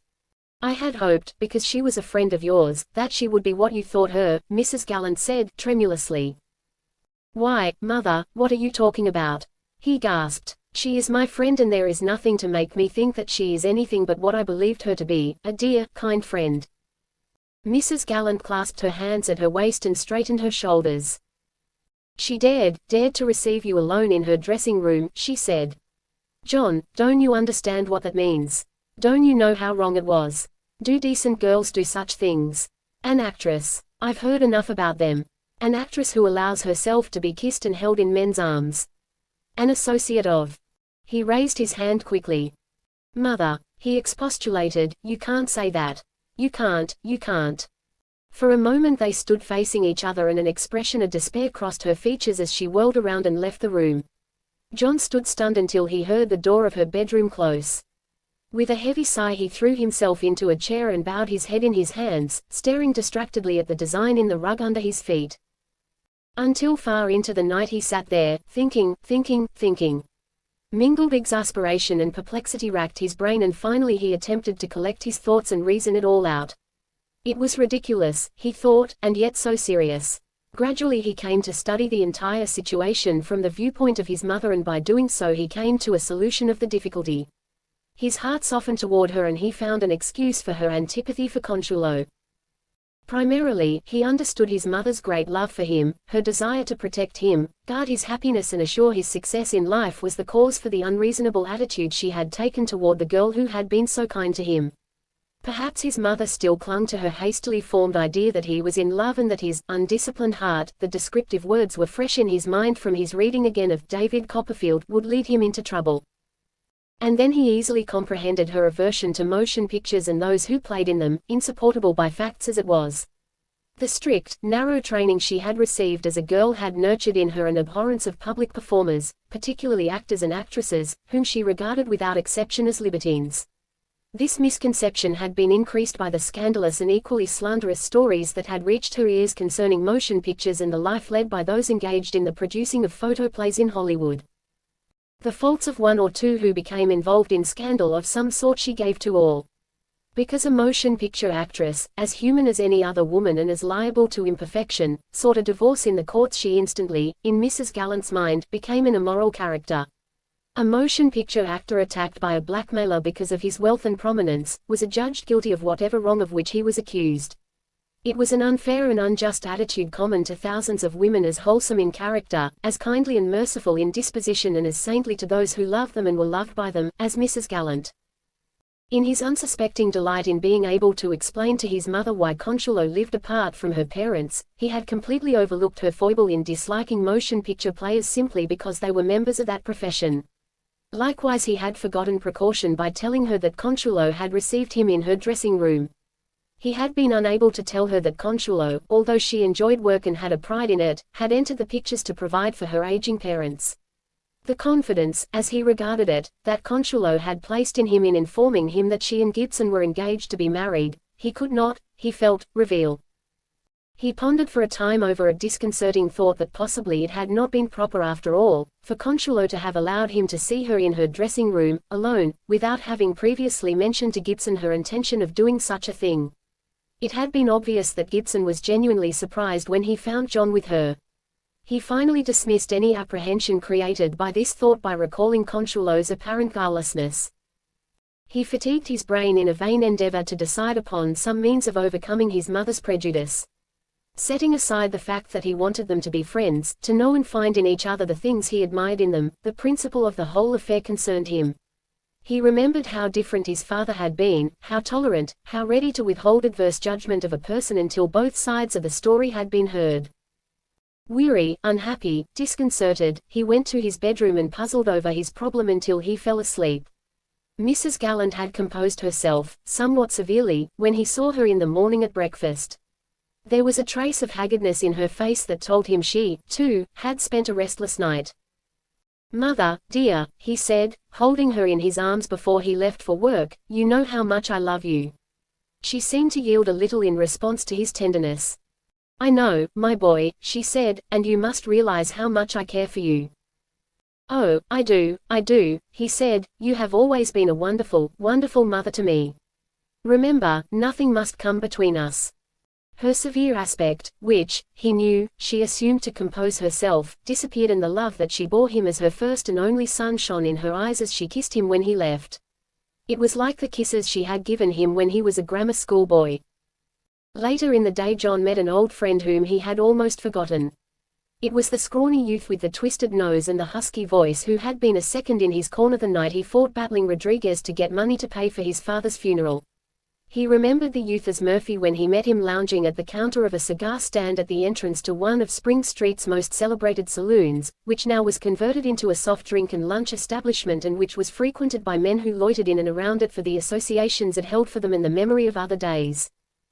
Murphy, a brown paper cigarette drooping from the corner of his mouth, hailed him as he passed. "If it ain't our gallant kid," he said, speaking from beneath the visor of his cloth cap, pulled tightly around his ears. They shook hands. "Hello, Murphy, what have you been doing since the night that Mexican nearly killed me?" asked John, feeling somehow that he owed the second something for the care he had taken of him after he had staggered from the ring, bruised and battered. "Oh, da same old stuff, Murphy replied. "Haven't been doing any more fightin', have ya?" "No," said John, with a laugh, "the beating the battler gave me was enough. You know, it's a good man who knows when he has had enough." "Ya didn't seem to know when ya had enough da night ya mixed it with da battler," said Murphy. "Ya took a beltin' that night and came up for more as long as ya could." "Let's step inside, I'll buy you a drink of whatever they have," John invited. Over steins of near beer which Murphy drank with a wry face, John learned that battling Rodriguez had fought himself to the top and was now boxing main events at Vernon, at the American Legion Stadium in Hollywood and occasionally in San Francisco and San Diego. He told Murphy that he was working on the newspaper, endeavoring to develop himself into a reporter. They were about to leave and had turned away from the bar when there was a scuffle of feet at the front door. John was startled to see a number of men rush in and form a line across the front of the long room. It flashed into his head that the men were bandits. One of them, he saw, had a gun in his hand. But this suspicion was quickly rooted from his mind when one of the men, apparently the leader, stepped forward and shouted a command. "Get in the corner, there, you birds, you're pinched," he ordered. John recognized the men as deputy sheriffs and for a moment he was nonplussed. Then he stepped forward to explain there was no cause for them to arrest them. "In the corner, I said, in the corner," shouted the foremost of the deputies, pushing John back. "Get over there or I'll put you there, see." John saw. He stepped back into the corner of the room which the deputy indicated, joining a group of a dozen men herded there by the other deputies who swept through the saloon. Murphy, beside him, whispered in his ear. "Don't get excited, kid, it's nothing, just another phony pinch, that's all." "But what for?" asked John. "Loiterin' around a handbook joint. You'll be squared, kid, you'll be squared. Stick with me and you'll come out on top, $10 to the good." One of the deputies marched up to the corner, pushing a young fellow before him. "Tried to duck out the back door," the deputy explained to his brother officers. He shoved his prisoner into the group in the corner. "I guess that's all of them. Let's get 'em out of here. Come on, you birds, out the door, step lively and no funny business." Murphy was at his side as they walked out into the street, guarded on each side by the deputies. A motor truck was backed up to the curb and in it were 15 or 20 men, young and old, laughing and smoking. A crowd of men and women, spectators to the raid, thronged the sidewalk on either side. John stepped to the side of one of the deputies. "Listen, old man," he said. "I'm a reporter." The deputy stepped back in mock surprise. "You don't say so," he exclaimed. "A reporter, eh? Well, you ain't nobody, see? Why, one of your pals we got in there told me he was the sheriff's nephew. Another one tried to bull me that he was one of Gibson's men." "Gibson!" exclaimed John. Then it dawned on him, this was one of the police commissioner's personally conducted raids, his first attack on Gink Cummings, without a doubt. "Yes, Gibson," said the deputy. "What about it? Is this one of Gibson's raids?" he asked. "You guessed it," snapped the deputy. "Now, get along there. Hop on the truck with the rest of the gents and see if you can't get consolation from the sheriff's nephew and the bird that tried to bull me he was working for Gibson." "But I am a reporter," protested John. "You'll find out soon enough." "Don't get gay," threatened the deputy. "Don't get gay." John scrambled on the truck. "Come right along, brother, join our party," said a red-faced man in a brown check suit and a greasy derby hat, who reached down to help John up. The truck was now crowded with standing men. 3 of the deputies swung themselves up on the back of it to act as a rear guard. Murphy squirmed through the tightly packed load until he reached John's side again. "Listen, kid," he said in his husky voice. "If you want to find out something about this game, just keep your trap shut and do what Tim Murphy tells you. Get me? I was tipped to this raid but I didn't know it was coming so soon or I'd got ya out of it, see? It's a phony, see? There's $10 in it for ya if ya go through with it like I tell ya, see?" "What are you talking about, Murphy?" John demanded. "I know what I'm talking about and don't you forget it," Murphy said. "Just do what I tell ya, will ya?" "All right," he agreed. The truck turned to the left at First and Spring Streets and struggled up the grade at First west of Broadway, backing into the curb in front of the Central Police Station. By the time they were leaving the truck, John had decided to go through with it, as Murphy had suggested. It would be an adventure, at least, and Murphy's repeated assertions that it was a phony invited investigation. He knew that a word to Kenyon, the police reporter for his paper, would get him out of his trouble, but he concluded he had nothing to lose and perhaps something to gain by following Murphy's whispered instructions. Herded into an alleyway leading back to the desk sergeant's room were, John estimated, more than 150 other men and boys, arrested like himself and evidently brought to headquarters in other trucks. In this crowd he learned that every place along Spring Street where it was suspected that a handbook on the races at Tijuana was being operated had been raided simultaneously by squads of deputy sheriffs detailed to the command of Police Commissioner Gibson by the sheriff. Over the heads of the crowd he caught a glimpse of Gibson himself surrounded by Kenyon and the other police reporters. He saw Gibson pose for a photograph with the crowd of men he had arrested as a background. Once, he thought, he had a glimpse of Brennan in conversation with Police Chief Sweeney. "Have ya got $10 on ya?" asked Murphy. "Why?" he asked. "Dat's da bail," explained Murphy. "I've got it," he said. "Have you yours?" Murphy's always got his bail money with him, the twisted-nosed youth grinned. "Remember, now, stick with me." "Right-o," said John. "Gwan." Murphy made the word the acme of disgust.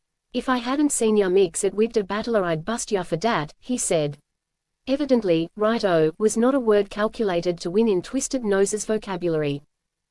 Slowly, like a line of theatergoers approaching the box office, the crowd worked its way toward the desk sergeant's counter, where 2 police officers were booking the prisoners, receiving $10 in bail from each and handing them a receipt for the money.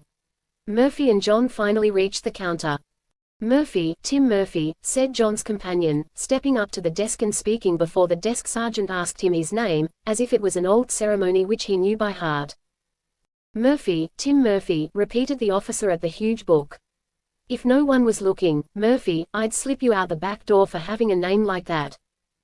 Murphy handed over his $10 in bail, received his receipt slip and stepped to one side to wait for John.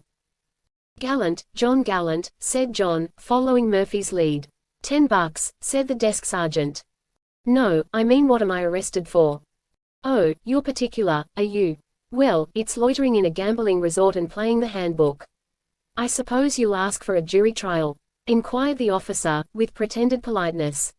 He produced his $10 and was given a receipt. Murphy tugged at his arm. "Come on," he whispered. "Da sooner we get back da better." John followed him out into the street. Turning to the right, Murphy walked rapidly down First Street toward Broadway, his arm hooked to John's. "Now, Murphy," he said, "tell me what's this all about, what are you going to do?" "Well, listen, kid, and I'll spill it to ya," Murphy said, talking as they walked. "Dis raid was all a phony, get me?" "A phony?" "Yeah, a phony. Fixed, framed, phony, see. I get my orders da other day. A friend o' mine tips me. He steers me dat de handbooks are goin' to be pulled and if I'm pinched for me to go through with it and there'll be $10 in it for me." "How?" asked John, impatiently.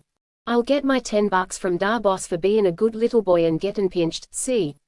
It's dis way, dis new commissioner, Gibson, wants to make a big play, get me? He wants to do a grandstand on da bookmakers and de ginks, for him, see?" "The gink," exclaimed John. "Gink Cummings. SSSH, not so loud, cautioned Murphy. "You mean to tell me that the gink is helping Gibson?" John demanded, coming to a standstill. Come on, said Murphy, tugging at his arm. I didn't say dat, did I? All I said was dat da gink was for him pulling the bookies. Search me, why, I figures at dat da gink has split with da bookies and is out to teach 'em to behave. Then this raid was just what Cummings wanted. That's it. If it wasn't, we wouldn't be getting our 10 back and 10 on top of it. I was steered to hang around a bookmaking joint for a few days so dat when Gibson and his deputies come there would be somebody to get pinched, see? And were all those other men tipped to do the same thing? Sure. Dey got a few suckers but the bunch was all in on the know. But how did the gink know beforehand that the raid was going to be made? Say, expostulated Murphy, ask me some pun easy, will ya? Da gink knows everything before it happens, see? If he didn't he wouldn't be da gink, that's all. A thrill went through John. He was in on the know, as Murphy had put it. What a discovery he had made. What would Brennan say when he told him? What would the mayor say? And what would Gibson say? They were back before the place in which they had been arrested. Murphy turned, guiding John by the arm with him. Now keep your trap shut and let me do da talkin', see? He admonished as they went through the swinging doors. Inside things were exactly as they had been before the raid, except that there were twice as many in the long room. John recognized the red-faced man in the brown check suit and the greasy derby hat who had helped him onto the truck as he stood at the bar, a glass of near beer in front of him and chatting with the bartender, who was pulling on his white coat again. Murphy led him to the back room and rapped on a door. Come in, a voice called. Murphy opened the door and entered, beckoning to John with a jerk of the head to follow him. Chapter 12. The room was small and dark, the only light coming from an electric lamp over an old-fashioned, battered roll-top desk that completely filled the wall at one end. Between John and Murphy and the desk was a scarred oak table behind which sat a thin-faced man, an unlighted cigar protruding from a corner of his mouth. Shut the door, said the man, without removing the cigar. John closed the door. Who's this with you, Murphy? The man snapped out his words and eyed John keenly. He's all right, Slim, Murphy replied. Sure, asked Slim, quizzically. I ain't gonna let anybody fool you or me, am I, Slim? Not if you want to stay alive, returned Slim. Was he picked up in the raid, too? He was with me all through it, said Murphy. All right, then, I'll take your word for it, Murphy, said the man behind the desk. But remember, if he's a stoolie, you're the bird that's going to get it. Don't I know, Murphy assured him. Where's your tag? Asked Slim. Murphy produced the receipt for his bail money and tossed it on the table. Slim examined it and then, without looking up, asked, and where's yours? John noticed Murphy's almost imperceptible jerk of his head. He drew his bail receipt from his pocket and tossed it on the table as Murphy had done. Holding the slip of paper in both hands, Slim examined it closely, looked up inquiringly at John, and then reached into his pocket, bringing forth a thick roll of bills. He snapped the rubber band from the roll and extracted from it 4 bills. Returning the roll to his pocket, he divided the 4 bills equally and pushed them across the table. Murphy took 2 of the bills and John reached out his hand for the other 2. As his fingers touched the bills, Slim's hand closed down on them. Just a minute, he heard Slim say. His nerves jerked tight as he looked down into the thin, hard face of the man in the chair. For 2 or 3 seconds they looked into each other's eyes. Then, Slim spoke. You're on the square with Murphy and me? He asked. John nodded his head. Slim still held his hand on the bills. Say it, he demanded. I'm on the square with you, John said. Slim released his hand. All right, beat it now and forget you ever saw me, he said. John and Murphy left the room, each with 2 $10 bills. The red-faced man with the greasy derby winked at John as they passed him. They hurried through the afternoon crowd in Spring Street until they were a block from the saloon. John was the first to speak. Murphy, he said, who is this man, Slim? Slim's da right-hand man for da gink. He's one of da few birds da gink will trust. And he's one hard-boiled guy, believe me. Whose money was that he paid us? Well, Murphy replied, Slim gets his jack from da gink. Are you sure of that? Say, whatcha think Slim is, a Christmas tree? Now, let me get this right, said John. The gink knew this raid was coming off. He arranged with you and most of the others who were arrested to be at the places to be raided so that Gibson's men would have a crowd to take to Central Station. Then each of those who were arrested and who were in on the know, as you say, were given the $10 they put up for bail and $10 extra for being on hand to be arrested. Is that it? That's it. And you figure that the Gink wanted Gibson's raid to be a success because the Gink has split with the bookmakers and wants to make trouble for them. That's the way I dope it, Murphy assented. And we forfeit our bail and forget all about it. Sure. If any more of these framed-up raids are made, will you know about it? John asked. Sure, they always fix it for us regular guys.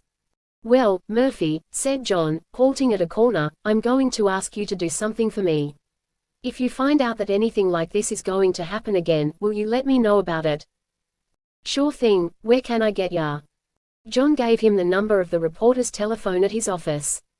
In exchange, Murphy gave him the address of his room in East 3rd Street. You won't forget, cautioned John as they shook hands. Murphy promised him again and they separated after John had thanked him for letting him in on the know. He hurried back toward the office, stopping only to buy the late edition of his paper. Across the top of the front page, in big, heavy black type, was the headline, Gibson leads Big Spring Street Raid. Under this and above the story of the raid was another head, which read, Commissioner says is after Gink Cummings, 200 arrested. The photograph of Gibson standing near the men arrested in the raid, which John had noticed him posing for, occupied a 4-column space. At the office, PQ greeted him with a scowl. Well, where have you been all afternoon? The city editor demanded. I was picked up in Gibson's raid, John replied. What's the big idea? I didn't have any idea of getting arrested. And I think I've discovered something big. What do you mean, big? Then John told him the story of his experience from beginning to end, producing the two $10 bills as evidence. He related all that Murphy had told him and how Murphy had promised to tell him in advance of a repetition of the occurrence. PQ listened to him attentively, whistling softly when he had finished. Do you think Murphy is right in believing that the Gink's only motive was to make trouble for the bookmakers?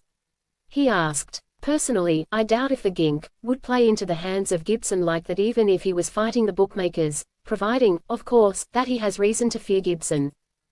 Before John could reply, Brennan appeared and the whole story was related to him.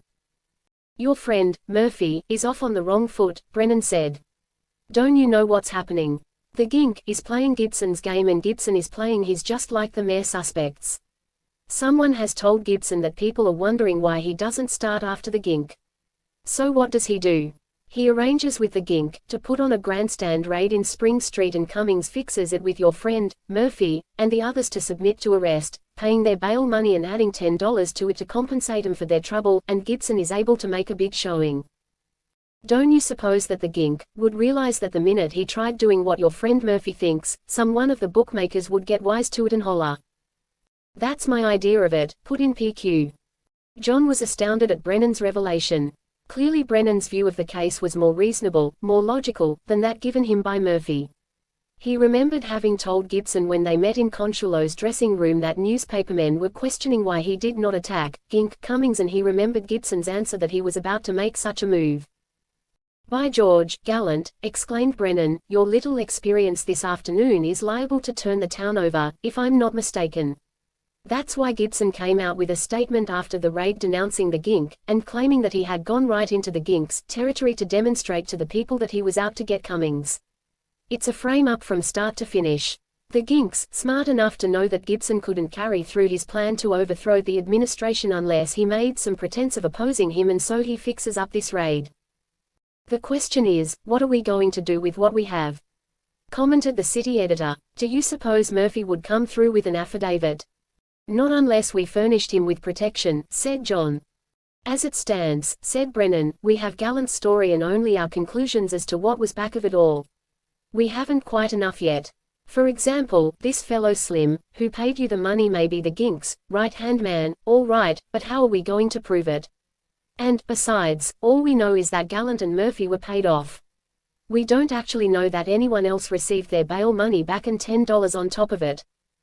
This information that Gallant has brought in satisfies me beyond all doubt that the mayor's right in suspecting that the Gink is back of Gibson. But, before we shoot, it seems to me that we ought to have a little more stuff. We've got to show that Gibson and the Gink are actually working together. Brennan's right, PQ concurred. Your story is dynamite, Gallant, but we need a fuse to explode it. We had better sit tight and if it occurs again be in on it so that we can get something to show beyond all doubt that Gibson is a faker and a tool of the gink. In the meantime, Gallant, you keep in close touch with your friend Murphy. What about putting it up to Gibson and seeing what he has to say? John suggested. What about it, Brennan? Asked PQ. That wouldn't get us anywhere, said Brennan. And if Gibson is playing the ginks game, it would only warn him that we have reason to suspect him and they'd be so careful we'd never have a chance to upset them. Your idea is the best, PQ. Sit tight for a while and see what happens next.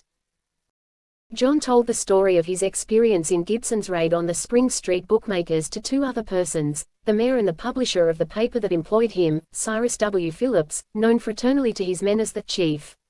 He was accompanied to the private office of the publisher by PQ, who informed him that his discovery of what could be regarded as evidence that there was an alliance between Gibson and Gink Cummings had brought the situation to a point where orders were to be given by the chief, who supervised the policy of the paper.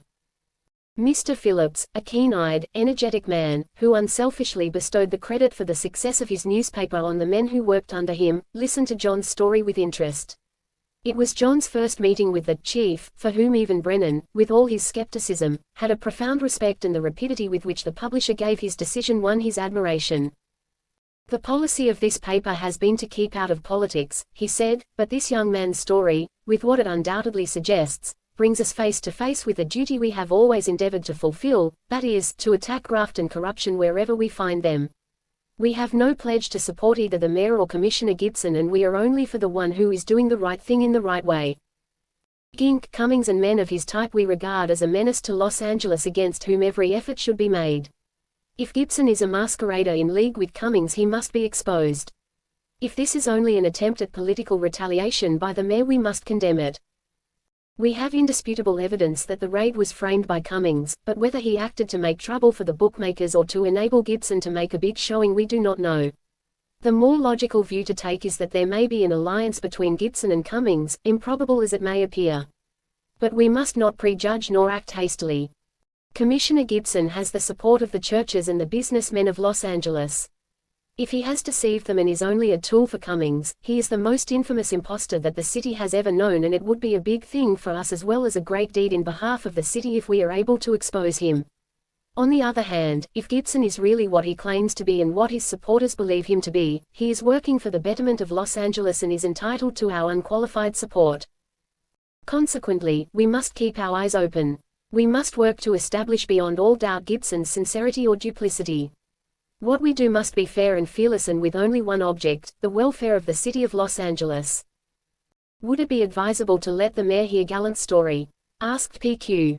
Only with the distinct understanding that it is not to be used by him for any purpose whatsoever, and that we are taking a strictly neutral position on it, even inclining to the view that it does not necessarily indicate that Gibson and Cummings are in a conspiracy, the publisher replied. I can say this much to you, I admire the mayor for having made an enemy of Gink Cummings.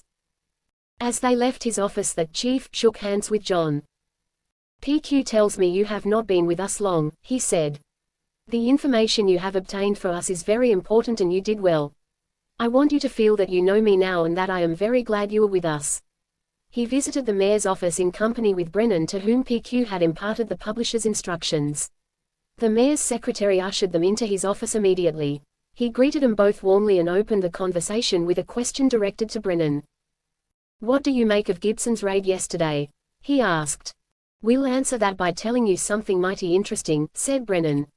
Gallant here has some information that will knock your eye out. Once again John told his story, from beginning to end. As he related it, the mayor sat upright in his chair, listening so intently to every word that the fire at the end of his cigar died out and the ash dropped unnoticed on his coat front. When John concluded, the mayor bounced out of his chair, circled his desk and seizing him by the hand exclaimed, My boy, you've done it. John's story seemed to have rejuvenated him. He shook hands with Brennan, went back to his desk, sat down, bounced up again, wasted 5 matches in a vain attempt to relight his cigar, and then chose a fresh one from a box he took from a drawer. I know that fellow Slim, who paid you the money, the mayor went on. His name is Gray and he is the Gink's right-hand man, has been for years. It almost made me believe Gibson might be straight when he conducted that raid yesterday. I was beginning to wonder if I wasn't mistaken, after all, but now I'm convinced for once and all that he is the Gink's man. I'm willing to wager my life that he and Cummings arranged for that raid yesterday because they knew that people were beginning to ask themselves why he didn't get after the gink. What a shrewd pair they are. I've got the fight of my life on my hands now, and you, my boy, to Gallant, have done something for me I'll never forget. Brennan, what are you going to do with this evidence? Brennan explained how the matter had been presented to the publisher of their paper and related what the chief had said to John and PQ. He cautioned the mayor that John's story was not to be used by him or revealed to anyone. Trust me, assured the mayor. But can I rely upon you boys to keep me in touch with what develops? We will tell you everything we are permitted to disclose, promised Brennan. In return for what information we give you, we will expect you to furnish us with what information comes into your hands. Agreed, said the mayor. Brennan and John rose to leave. The mayor came from behind his desk and with his arms around their shoulders walked with them to the door. There he chuckled, and, leaning toward them, said, "Boys, I guess your old Uncle Dudley isn't such a so-and-so kind of an old fool after all, is he?" From the city hall, John and Brennan, by previous arrangement, sought out Murphy, whom they found at the East 3rd Street rooming house, the address of which he had given John. His room was cheaply furnished and the walls of it decorated with prints of boxers, sporting life notables, knockout fight pictures and photographs of shapely bathing beauties in one-piece suits. He appeared surprised when the two reporters entered as he opened the door. "Murphy," said John, "this is Brennan, a friend of mine. We want to have a little talk with you." "Glad to meet a friend, a dar gallant kid," Murphy said, shaking hands with Brennan. He reached into a drawer and brought out a quart bottle of whiskey which he placed on a table with a single glass into which he poured a generous portion. "Drink up, gents, and do your stuff," he invited. John did the talking. He explained to Murphy that he and Brennan were newspaper men and that he had told Brennan of their experience in the raid and their meeting with Slim Gray. "Hey, back up," Murphy interrupted. "Let me get ya straight. Are you birds plannin' to show Slim and the gink up?" "Murphy," said John, "can we trust you?" "I went our limit for you, didn't I?" asked Murphy, looking at John. "You did," agreed John, remembering how Murphy had vouched for him to Slim Gray. "That's why we're here now. We figure you can help us, and if you do, we'll see that you are taken care of." "You're straight with dat." "Absolutely." "Well, do your stuff, then, do your stuff." At a nod from Brennan, John placed the whole situation before Murphy, explaining every part of it carefully. "Now, what we want you to do is this," he said. "We want you to find out everything you can about what the gink is doing and let us know as soon as you learn it." Murphy listened without interrupting until John had finished. "Do you know what'll happen to me if the gink finds I'm peachin' on him?" he asked. "We have an idea," John began. "An idea?" Murphy exclaimed, contemptuously. "Well, I got more than an idea, see. I know what'd happen to me, see. I get my head kicked in, see. We'll promise you that for every piece of information you give us you'll get enough money to make it worth your while," put in Brennan. "That's straight?" asked Murphy, turning to John. "That's straight," John assured him. They left a few minutes later with Murphy's pledge, given with an oath worded far stronger than the customary legal one, to act as their informant and to keep secret every word they had told him. "De Gink's no pal of mine, see," said Murphy as they left his room. "I'm wise enough to know that he'd cross me in a minute, see." The interrogative, see, that Murphy used to punctuate his sentences was invariably accompanied with a gesture of his hand that resembled a baseball umpire's gesture in calling a runner safe at a base more than anything John could think of. Before dinner that night, Mrs. Gallant handed him an envelope which she said she received in the afternoon's mail. It was addressed to him, and opening it he found that it was a note from Consuelo. "My dear Mr. Gallant," he read, "could you and your dear mother accompany me home Sunday for dinner? I can arrange to call for you and bring you home in the car. I would be delighted to have you with me and am anxious for father and mother to meet Mrs. Gallant. Cordially, Consuelo Carrillo." Chapter 13. Since the night Mrs. Gallant had gone weeping to her room after John told her that Consuelo played in motion pictures, the girl had never been mentioned by either of them. John refrained from speaking of her because he decided that until he found some way to overcome the prejudice his mother held, it would only cause unpleasantness. There had never been a night following that when Mrs. Gallant had displayed her disapproval of Consuelo that John had not racked his brain to decide how he could eradicate his mother's intolerant attitude and bring her to know and appreciate Consuelo for the girl she was. At times he was annoyed by his mother's bigotry, which gave her, in Consuelo's case, an unreasonableness that amounted almost to fanaticism and embittered the natural sweetness of her character and disposition. His suspicion that her condemnation of photoplays and everyone connected with them was being fostered by someone else had been substantiated by an incident which occurred shortly after the night she had turned her back on Consuelo. That Mrs. Sprocket, from across the street, as John always thought of her, had interrupted one of the evening chats he always had with his mother. His impulsive dislike of Mrs. Sprocket caused him to leave her alone on the porch with his mother while he retired to the living room to read. The window to the porch was open. "Isn't it terrible?" he heard Mrs. Sprocket say. "They tell me that she had been married 3 times and smokes cigarettes right in front of everyone. Women like her are a disgrace to a nation, and we mothers should do something, I tell you." From further snatches of the conversation John learned that Mrs. Sprocket was referring to a motion picture actress who had been given a decree of divorce that day. "I told my Alma at dinner, tonight, that she had better not let me catch her sneaking off to the picture show," Mrs. Sprocket continued. Alma, John knew, was the oldest of Mrs. Sprocket's daughters. What are things coming to when girls wear their skirts above their knees and bob their hair and think nothing of taking up with the first man they meet? When you and I were girls, Mrs. Gallant, we would have been locked up if we had attempted such performances. I tell you, we owe it to our children to crush these creatures that set such wicked examples. And Mr. Sprocket agrees with me in every word I say." As far as John knew, Mrs. Sprocket's husband had never disagreed with her, for good and sufficient reasons. He had recalled how Mrs. Sprocket's husband trailed her from house to house in the neighborhood evenings while the Sprocket baby wailed for attention. He drew Consuelo's note from his pocket while he and his mother were in the living room after dinner and read it again. He debated in his mind what he should do and finally handed it to his mother without a word. Mrs. Gallant adjusted her spectacles and read the note through slowly. John studied her face and he imagined he saw her lips tremble slightly. She evaded meeting his eyes as she handed the note back to him. He waited for her to speak, but she was silent, and he realized with a sinking feeling that her attitude toward Consuelo had not changed. He determined, however, to dispose of the matter quickly. "Well, Mother," he said, "how shall I answer her? It was very kind of her to include me, but under the circumstances, John, very well, Mother. But, my boy." "Yes. Don't let me stop you from going, and please don't let it harden your heart against me." "Mother, are you sure you're not making a sad mistake in letting your heart harden against her?" he could not resist saying. Her lips trembled and her handkerchief went to her eyes. Leaving his chair, he crossed to where she was sitting and put his arm around her. "There, Mother, we must not let anything come between us," he said, tenderly. "It's all right, Mother, it's all right." The next day, Saturday, he telephoned to Consuelo early in the morning, soon after he reached the office, in order to catch her before she left for the studio. "I was just about to call you," she said. "Did you get my note?" "Yes. I'm so sorry, but it will be impossible for me to get home tomorrow. My director insists that we go out on location in the morning. You understand, don't you?" "Certainly," he replied. He had decided to tell her that his mother was ill and unable to accept her invitation.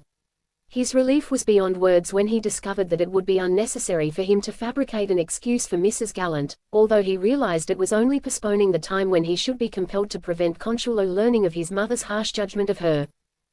"I was so anxious that we should have a perfect day together, your mother, yourself, father and mother and I, but we can arrange it for some other time, can't we?" "I'm sure we can." He felt justified somehow in taking this optimistic view. "And I wanted to ask you, would you care to come out with us on location, tomorrow? We have several scenes to do and I'm sure you will find it interesting." "It would be wonderful. If you can be at the studio at 9. I'll be there. And you'll explain how it is to your mother and tell her how sorry I am, won't you?" "She'll understand." He felt he was not trifling as much with truth in that answer. Carrying out a conclusion he reached during the day, John did not tell his mother of his conversation over the telephone with Consuelo. He told her only that he would be away most of Sunday, permitting her to deduce that he had accepted Consuelo's invitation and had made some explanation of her absence. A dozen automobiles were in line along the driveway of the Peerless studio when John arrived promptly at 9 o'clock, the following morning. Consuelo had evidently told the guard at the gate that she was expecting him. It was only necessary for him to mention his name. "Miss Carrillo asks that you be directed to her dressing room," the gateman said. With one exception, the automobiles were already occupied. John recognized the cameramen with their equipment piled in one of the cars.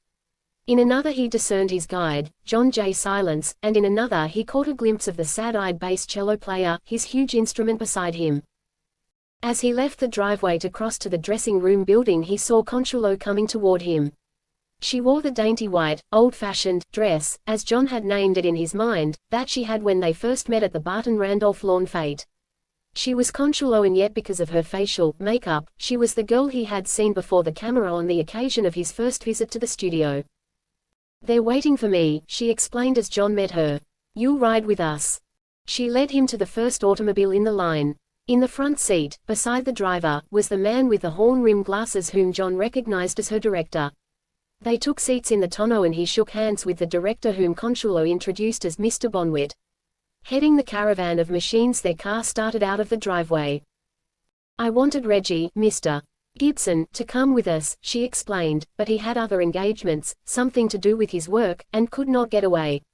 He promised to join us later. I am anxious to hear what he has been doing and what you think of it. I know all about his raid on those places in Spring Street."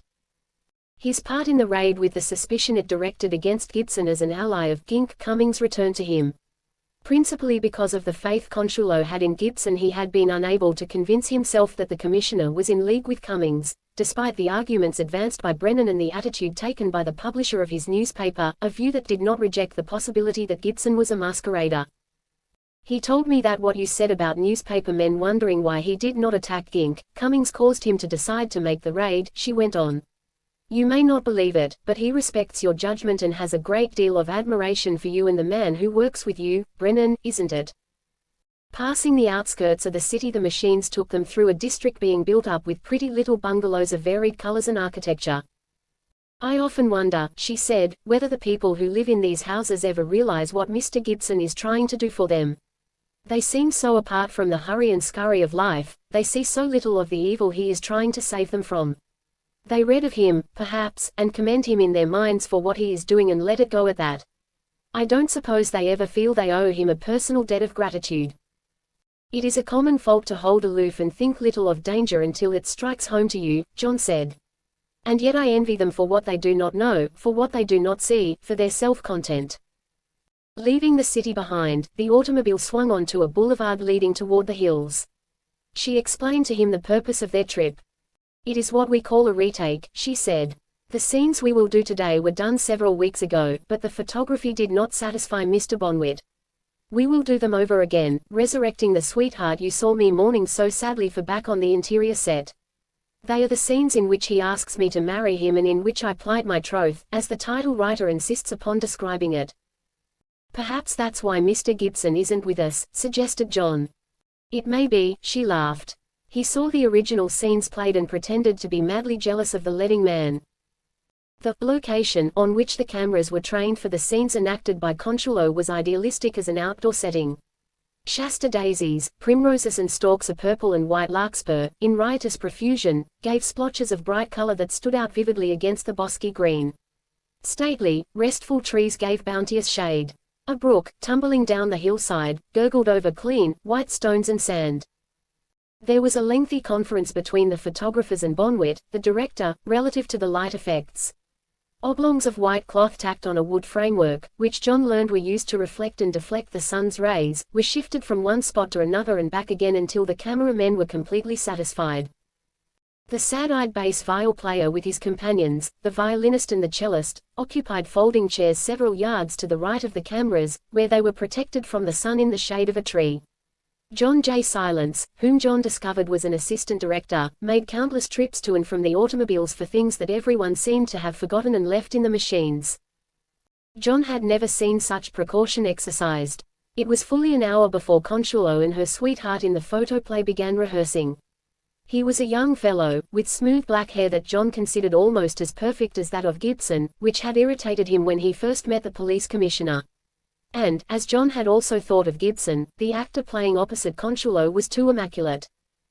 First, Consuelo and the actor came slowly toward the cameras, hand in hand, a typical pair of straying lovers, so affected by each other's presence that they spoke only with their eyes, sidelong glances of ardent devotion. Then they stood still, facing each other, their profiles toward the cameras, he holding her hands down to her sides, telling her of his love for her while she hung her head. As he finished she lifted her face, smiled, and he clasped her to his breast, looking up as if he was thanking his creator for giving her to him. They held that pose for what John thought was an unnecessarily long time, and that was all of the first scene. John was happy to note, for a reason he neglected to define, even to himself, that Consuelo seemed relieved as she drew back from the actor's arms. They rehearsed it a dozen times before Bonwit and the cameraman decided it could be done no better, and then the cameras clicked. Next there was a pretty little scene, without much action, in which Consuelo and her sweetheart were seated beside each other with a background of flowers. John deduced that obstacles had evidently risen to the marriage, as the conversation was serious and inclined to be tearful. During this scene the three-piece orchestra, by this time coatless and collarless, played the most plaintively sad piece, John thought, that he had ever heard. The bass viol player's face was almost funereal as he gazed abstractedly up into the branches of the tree above him. The scene ended with the actor looking soulfully into the eyes of his betrothed. When scene number 2 had been photographed, John J. Silence amazed John by suddenly shouting, "Eats!" and dashing toward the automobiles. A large wicker hamper was lifted from one of the cars and carried to a clear space near the cameras. Consuelo seated herself in a canvas chair near John, who sat cross-legged at her feet. They were apart from the others, who formed a group under another tree. From the hamper, John J. Silence brought him 2 small baskets, covered with snow-white napkins, containing sandwiches, a piece of pie, a slice of cake, ripe olives, salted almonds and paper cups, which, at Consuelo's suggestion, John filled with water from the stream.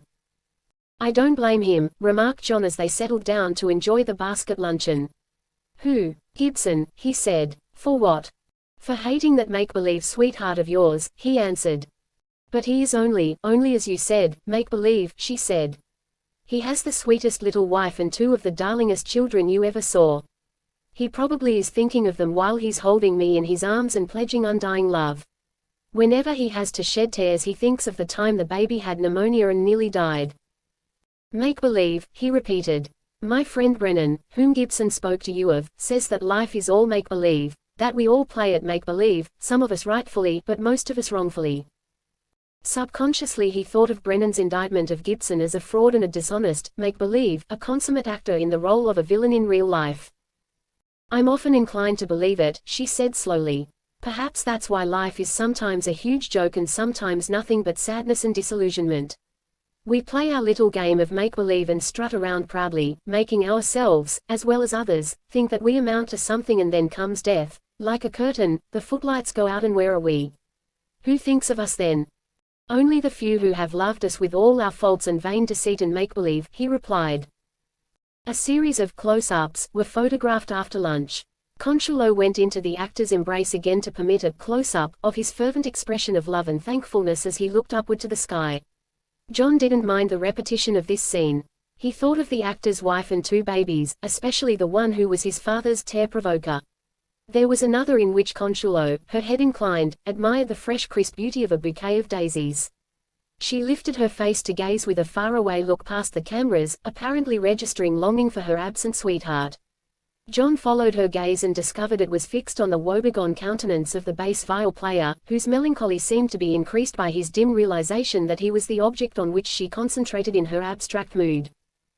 In a third close-up, the actor registered the deepness of his love by thrusting his chin forward and staring unblinkingly over John's head. It was an effective piece of facial expression, John thought, as the actor's eyes were as soft as a fawn's. Photographs of Richard Barthelmess and John Barrymore in similar poses came back into John's mind. John and Consuelo were beside each other again on the return trip to the studio. "I expect Reggie will be there waiting for us," she said. "We have a dinner engagement and I will have to dress at the studio. I'm sorry that he and you and I cannot have dinner together, we have so much to talk about." "You have been kind enough," he said. "I have enjoyed myself thoroughly and I would be intruding if I occupied any more of your time." "Intruding," she repeated, with a rising inflection of her voice. "Why, it was kind of you to be with me. But you must remember," he began. "Remember." "Yes, remember there is someone else who should be considered." "Oh, Reggie's glad that he has a substitute for trips like this and I've told you that he respects your judgment," she said. Gibson was in his two-seated car at the entrance to the studio when they arrived. They left their machines at the gateway to meet him. Again, he asked as they met. "You two certainly find each other interesting." He smiled as he spoke, but a queer feeling went through John as he realized that Consuelo had failed to tell Gibson that she had invited him to be with her. "I'm acquainting Mr. Gallant with the process of picture-making," Consuelo said. However she received Gibson's salutatory remark, she gave no hint of her feeling in the tone of her voice. "When are you going to show her through a newspaper office, Gallant?" Gibson was still smiling. Consuelo replied before John could speak. "Whenever you and I can find time, I'm sure," she said. "You'll excuse me for a moment, I must hurry along so I won't keep you waiting long, Reggie. And Mr. Gallant, I'll arrange for a car to take you home." She hurried away, skipping toward the dressing room building. Unconscious of each other, Gibson and Gallant watched her until she disappeared from their sight. When they turned toward each other simultaneously, John had a peculiarly embarrassed feeling, as if he had been caught doing something which he had no right to do. Gibson's smile was confusing. "A wonderful, wonderful girl," he said, drawing a finely embossed cigarette case. "Yes," said John, instinctively apprehensive of making a more enthusiastic concurrence. "A whole-hearted, dear, unsuspecting girl," said Gibson, without offering the cigarette case to John. "Yes, a girl who makes a friend of everyone she meets. Wasn't that everyone?" emphasized a trifle. "A girl a man would do almost anything for." He was still smiling. "Yes. By the way, Gallant, has she told you we are engaged to be married?" John hesitated and chose to keep the confidence she had placed in him. "No," he said. "You are to be congratulated." He had a secret satisfaction in stressing the "ah." Gibson lighted his cigarette. "I just thought I'd tell you," he said, and John thought, or was it his imagination, that Gibson's set smile flattened a little at the corners. Chapter 14. Under Brennan's patient tutelage, John progressed rapidly, learning thoroughly the rudiments of newspaper reporting in its two branches, news gathering and writing. PQ occasionally gave advice which John knew came from a man who took a secret pride in supervising the remarkable metamorphosis of a cub into a well-trained reporter. It was the gossip of newspaper workers that PQ excelled in the training of his reporters, whom he handled with the tact of a psychologist and the care of a manager of a baseball team for his players. Nothing gave him more pleasure than to develop a cub into a star, and there were dozens of star men throughout the country whom he brought to the top and who still thought him the greatest of them all. Brennan was one of the star men who broke into newspaper work under PQ. Between PQ and his star reporter there was a peculiar relationship which John studied with interest. When Brennan performed some especially clever piece of work, the city editor treated him as though it was unnecessary for him to give any praise or commendation. When Brennan disappointed him, which was seldom, PQ would berate him with the same caustic fervor that lashed a stupid, thick-headed reporter to a point of self-abnegation that gave him thoughts of suicide as the only way out of his misery. The praise Brennan received from PQ came to him in a roundabout way, and the star reporter drank it in as eagerly as a cub, knowing as he did it that it was a master who praised. PQ would summon some offending reporter to his desk, and after scolding him would laud Brennan to the skies. "If you had only 1/10 the sense that Brennan has, there might be some hope for you," the city editor would say. "Brennan is a real newspaper man, a real reporter. I wouldn't trade him for any dozen men in the country. Watch Brennan, read the stuff he writes and study the way he does things if you want to become a reporter." These words, PQ knew, would get back to Brennan, who would cross-examine the reporter to get every word of the city editor's commendation. Yet between them, except for rare occasions when they went out to lunch together, there was a strictly business attitude that was deceiving. Brennan's loyalty to PQ was only rivaled by the city editor's covert admiration for him as a reporter. Several times John overheard wordy altercations between PQ and Brennan in which the city editor would threaten to discharge him and Brennan would reply with a threat to resign, but nothing ever came of these quarrels and they were forgotten within an hour after they occurred. From Brennan John received precious bits of advice. Never argue with a city editor, Brennan warned him. It's useless. Don't ever, no matter how friendly he is, get familiar with one of them. It's ruinous. Gradually John learned Brennan's story. An Englishman by birth and a university man, Brennan was a rancher in Alberta for a year before he joined the Royal Northwest Mounted Police. He had been everywhere and seen everything. He became a reporter under PQ in a Middle West city, and his first training received, he became restless again. He went to Central America to participate in a revolution and then to the South Sea Islands. For a time he had been in China, Japan and India, and Kipling's verse was given its proper swing when he recited it.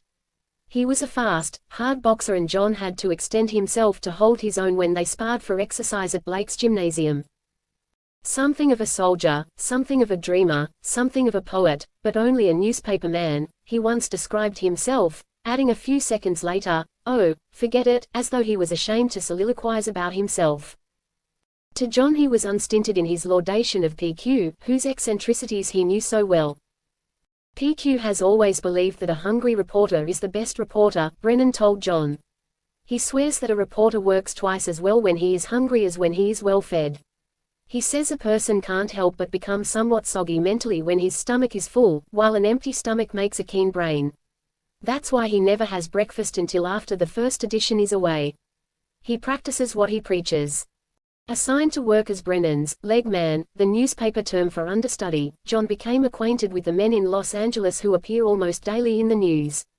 He met LeCompte Davis, Paul Schenck, Joe Ford, Dick Kittrell, Al McDonald, W.I. Gilbert, Frank Dominguez and Judd Rush among the lawyers, the district attorney and his staff of deputies, Bud Hill, the county counsel, police detectives, deputy sheriffs, private detectives, city and county officials, federal agents and a host of others, including such picturesque characters as Martin Aguirre, court bailiff, former sheriff and one-time warden of San Quentin, Charlie Sebastian, whom the reporters declared unanimously was a capable chief of police.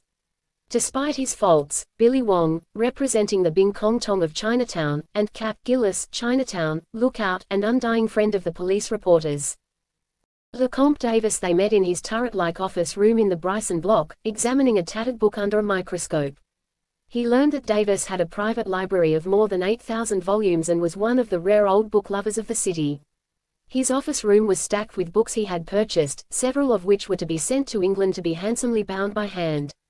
On the wall were several oil paintings, one of which Davis bought at an auction for $75 and which he had been offered more than $1,000 for. Sometimes LeCompte Davis disappears in the middle of a busy day and scouts are sent out to look for him, Brennan told him.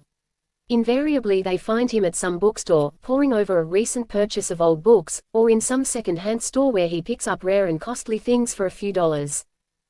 He's such a shark on books that whenever he goes into a bookstore the proprietor details a clerk to follow him around. When LeCompte takes a book from a shelf, examines it and returns it to its place, the clerk takes the book down and immediately doubles the price of it. He would rather get some old book that's listed in his catalog as valuable for a few cents than win the most important law case. The officers of Davis and his partner, Judd Rush, who was once a cowboy in California, were picturesque in themselves because of the furnishings, as quaint and dusty as those pictured by Dickens. The furniture was mid-Victorian, the rugs and carpets worn by the feet of countless clients, and a musty odor of old books and papers permeated the air. It was like stepping back 50 years to enter the waiting room. I don't know whether LeCompte realizes it, Brennan said, but it's good psychology for him to keep his office as it is. It suggests stability, dignity, soundness. A person feels like he is entering the office of secure, reliable, established lawyers when he comes in here. It has twice the effect of entering a bright, shiny, new office, smelling of varnish and neatly kept.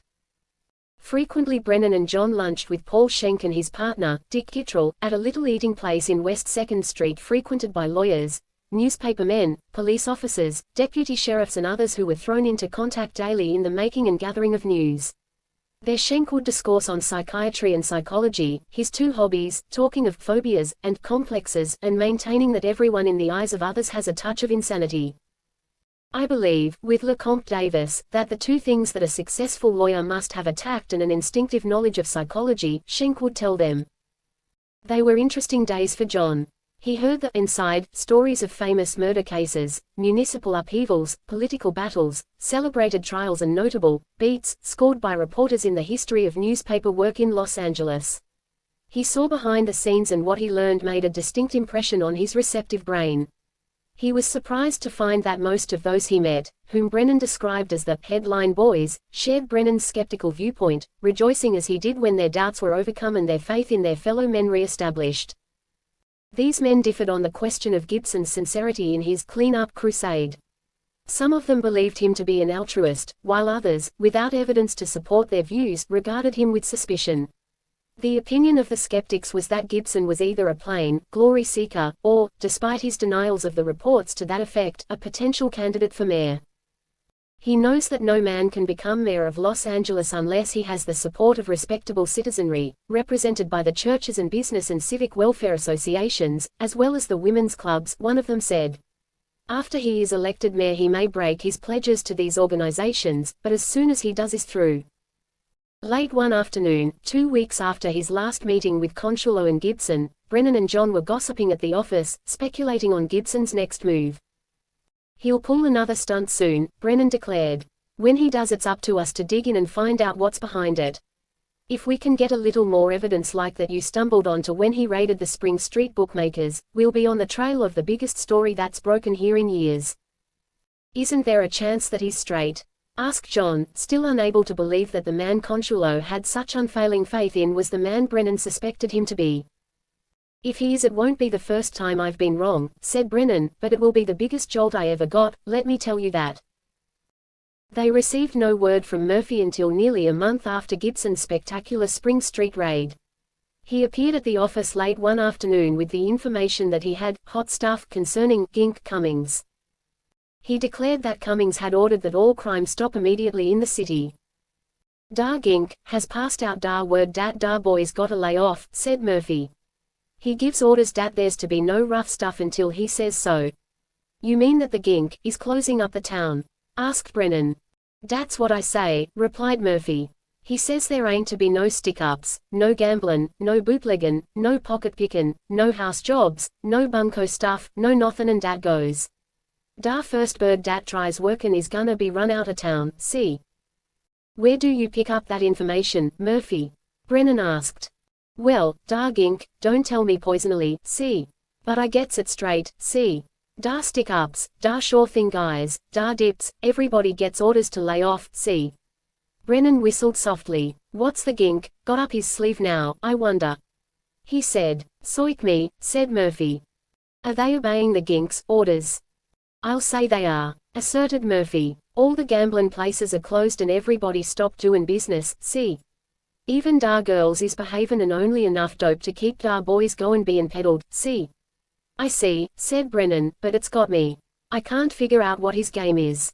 With PQ approving the cashier's voucher for the money, Murphy was paid $25 for the information he gave Brennan and John, who told him to watch the situation in Spring Street closely and report to them often.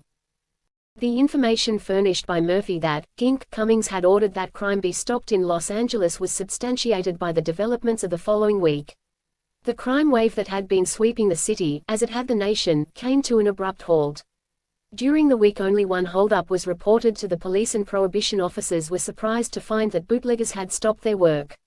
There were no burglaries, gambling, picking of pockets, bunko swindling or handbook betting. The traffic in narcotics, police and federal officers reported, was the lowest in years. Police Chief Sweeney and the mayor were baffled by the sudden stop of crime and frankly admitted their bewilderment to Brennan and John. "It's beyond me," said the mayor. "All we can do is wait and see what happens. They are up to something big, that's a certainty, but I can't figure it out." Then, after peace and quiet had reigned in the city for 10 days, Gibson issued a statement claiming that he and the forces supporting him, including his investigators and detectives, had done what the mayor and Chief Sweeney were unable to do, stopped crime in Los Angeles. "I call the attention of the citizens of Los Angeles to the fact that within the past 10 days there has been less crime in the city than in years," Gibson's statement read. "There has been but one hold-up, no burglaries, no violence, no banditry and no open gambling, bootlegging, thievery or trafficking in narcotics. My investigators report that the lid is down tight, solely and exclusively because Gink Cummings, the notorious boss of the underworld, and his gang of crooks know that I mean business and that those behind me are in the fight to a finish for a clean city. I am gratified, of course, to find that the crusade is having its effect and that Los Angeles is beginning to enjoy the protection to which it is entitled, although the entire situation discloses the deplorable state of inefficiency in the police department and the failure of Chief Sweeney and the mayor to enforce the law." Brennan smiled broadly when he read the commissioner's latest proclamation. "That modest, shrinking violet we hear of so often is a shrieking braggart alongside of our brand young crusader," he remarked. "What a dumb bell I was not to have seen what was coming." John realized that Brennan believed he had discovered the reason for Gink Cummings' order to close the city to crime and unlawfulness. "Well, what is it?" he asked. "It's a mighty slick trick," explained the Star reporter. "Don't you see how it works? Cummings, wanting everyone to believe Gibson really has the ability to close up the town, gives orders for the bandits and crooks to lay off, as Murphy put it. Then Gibson comes out and claims credit for closing up the city. The Gink and Gibson planned this stunt together, otherwise, how did Murphy happen to find out about it? And what was the Gink's reason for closing the town if it wasn't to give Gibson a chance to claim the credit? Still, there's a chance that it was only a coincidence, that the Gink had some other reason to call his men off and that Gibson, believing that he really had frightened Cummings and his gang, took advantage of an opportunity and claimed the credit for it," suggested John. Brennan inhaled deeply on his cigarette before answering. "Gallant," he said, "you really don't think it happened that way, do you? Don't let your credulousness put you on the wrong track. Who do you suppose it was who told Gibson's investigators that it was his crusade that was closing up the town? Remember, the Gink is the mayor's enemy and he isn't going to do anything unless it's against the mayor. He simply passed out the word he was afraid of Gibson to give Gibson a chance to claim the glory." The mayor and Sweeney, as well as PQ, who knew that Murphy had given Brennan and John advance information regarding the ceasing of crime, agreed with Brennan that Gibson and the Gink had framed the whole affair. Gibson's announcement that the ebb of the crime wave was the result of his crusade brought renewed expressions of commendation and pledges of support from organizations and individuals lined up behind him. Churches, women's clubs, civic and business organizations, groups of citizens and prominent men and women of the city were outspoken in their praise of the police commissioner, hailing him as the man of the hour.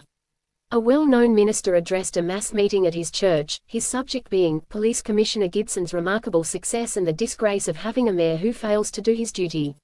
Other preachers delivered sermons extolling Gibson, one of the sermons being advertised as a modern crusader against graft, booze, boodle and sin.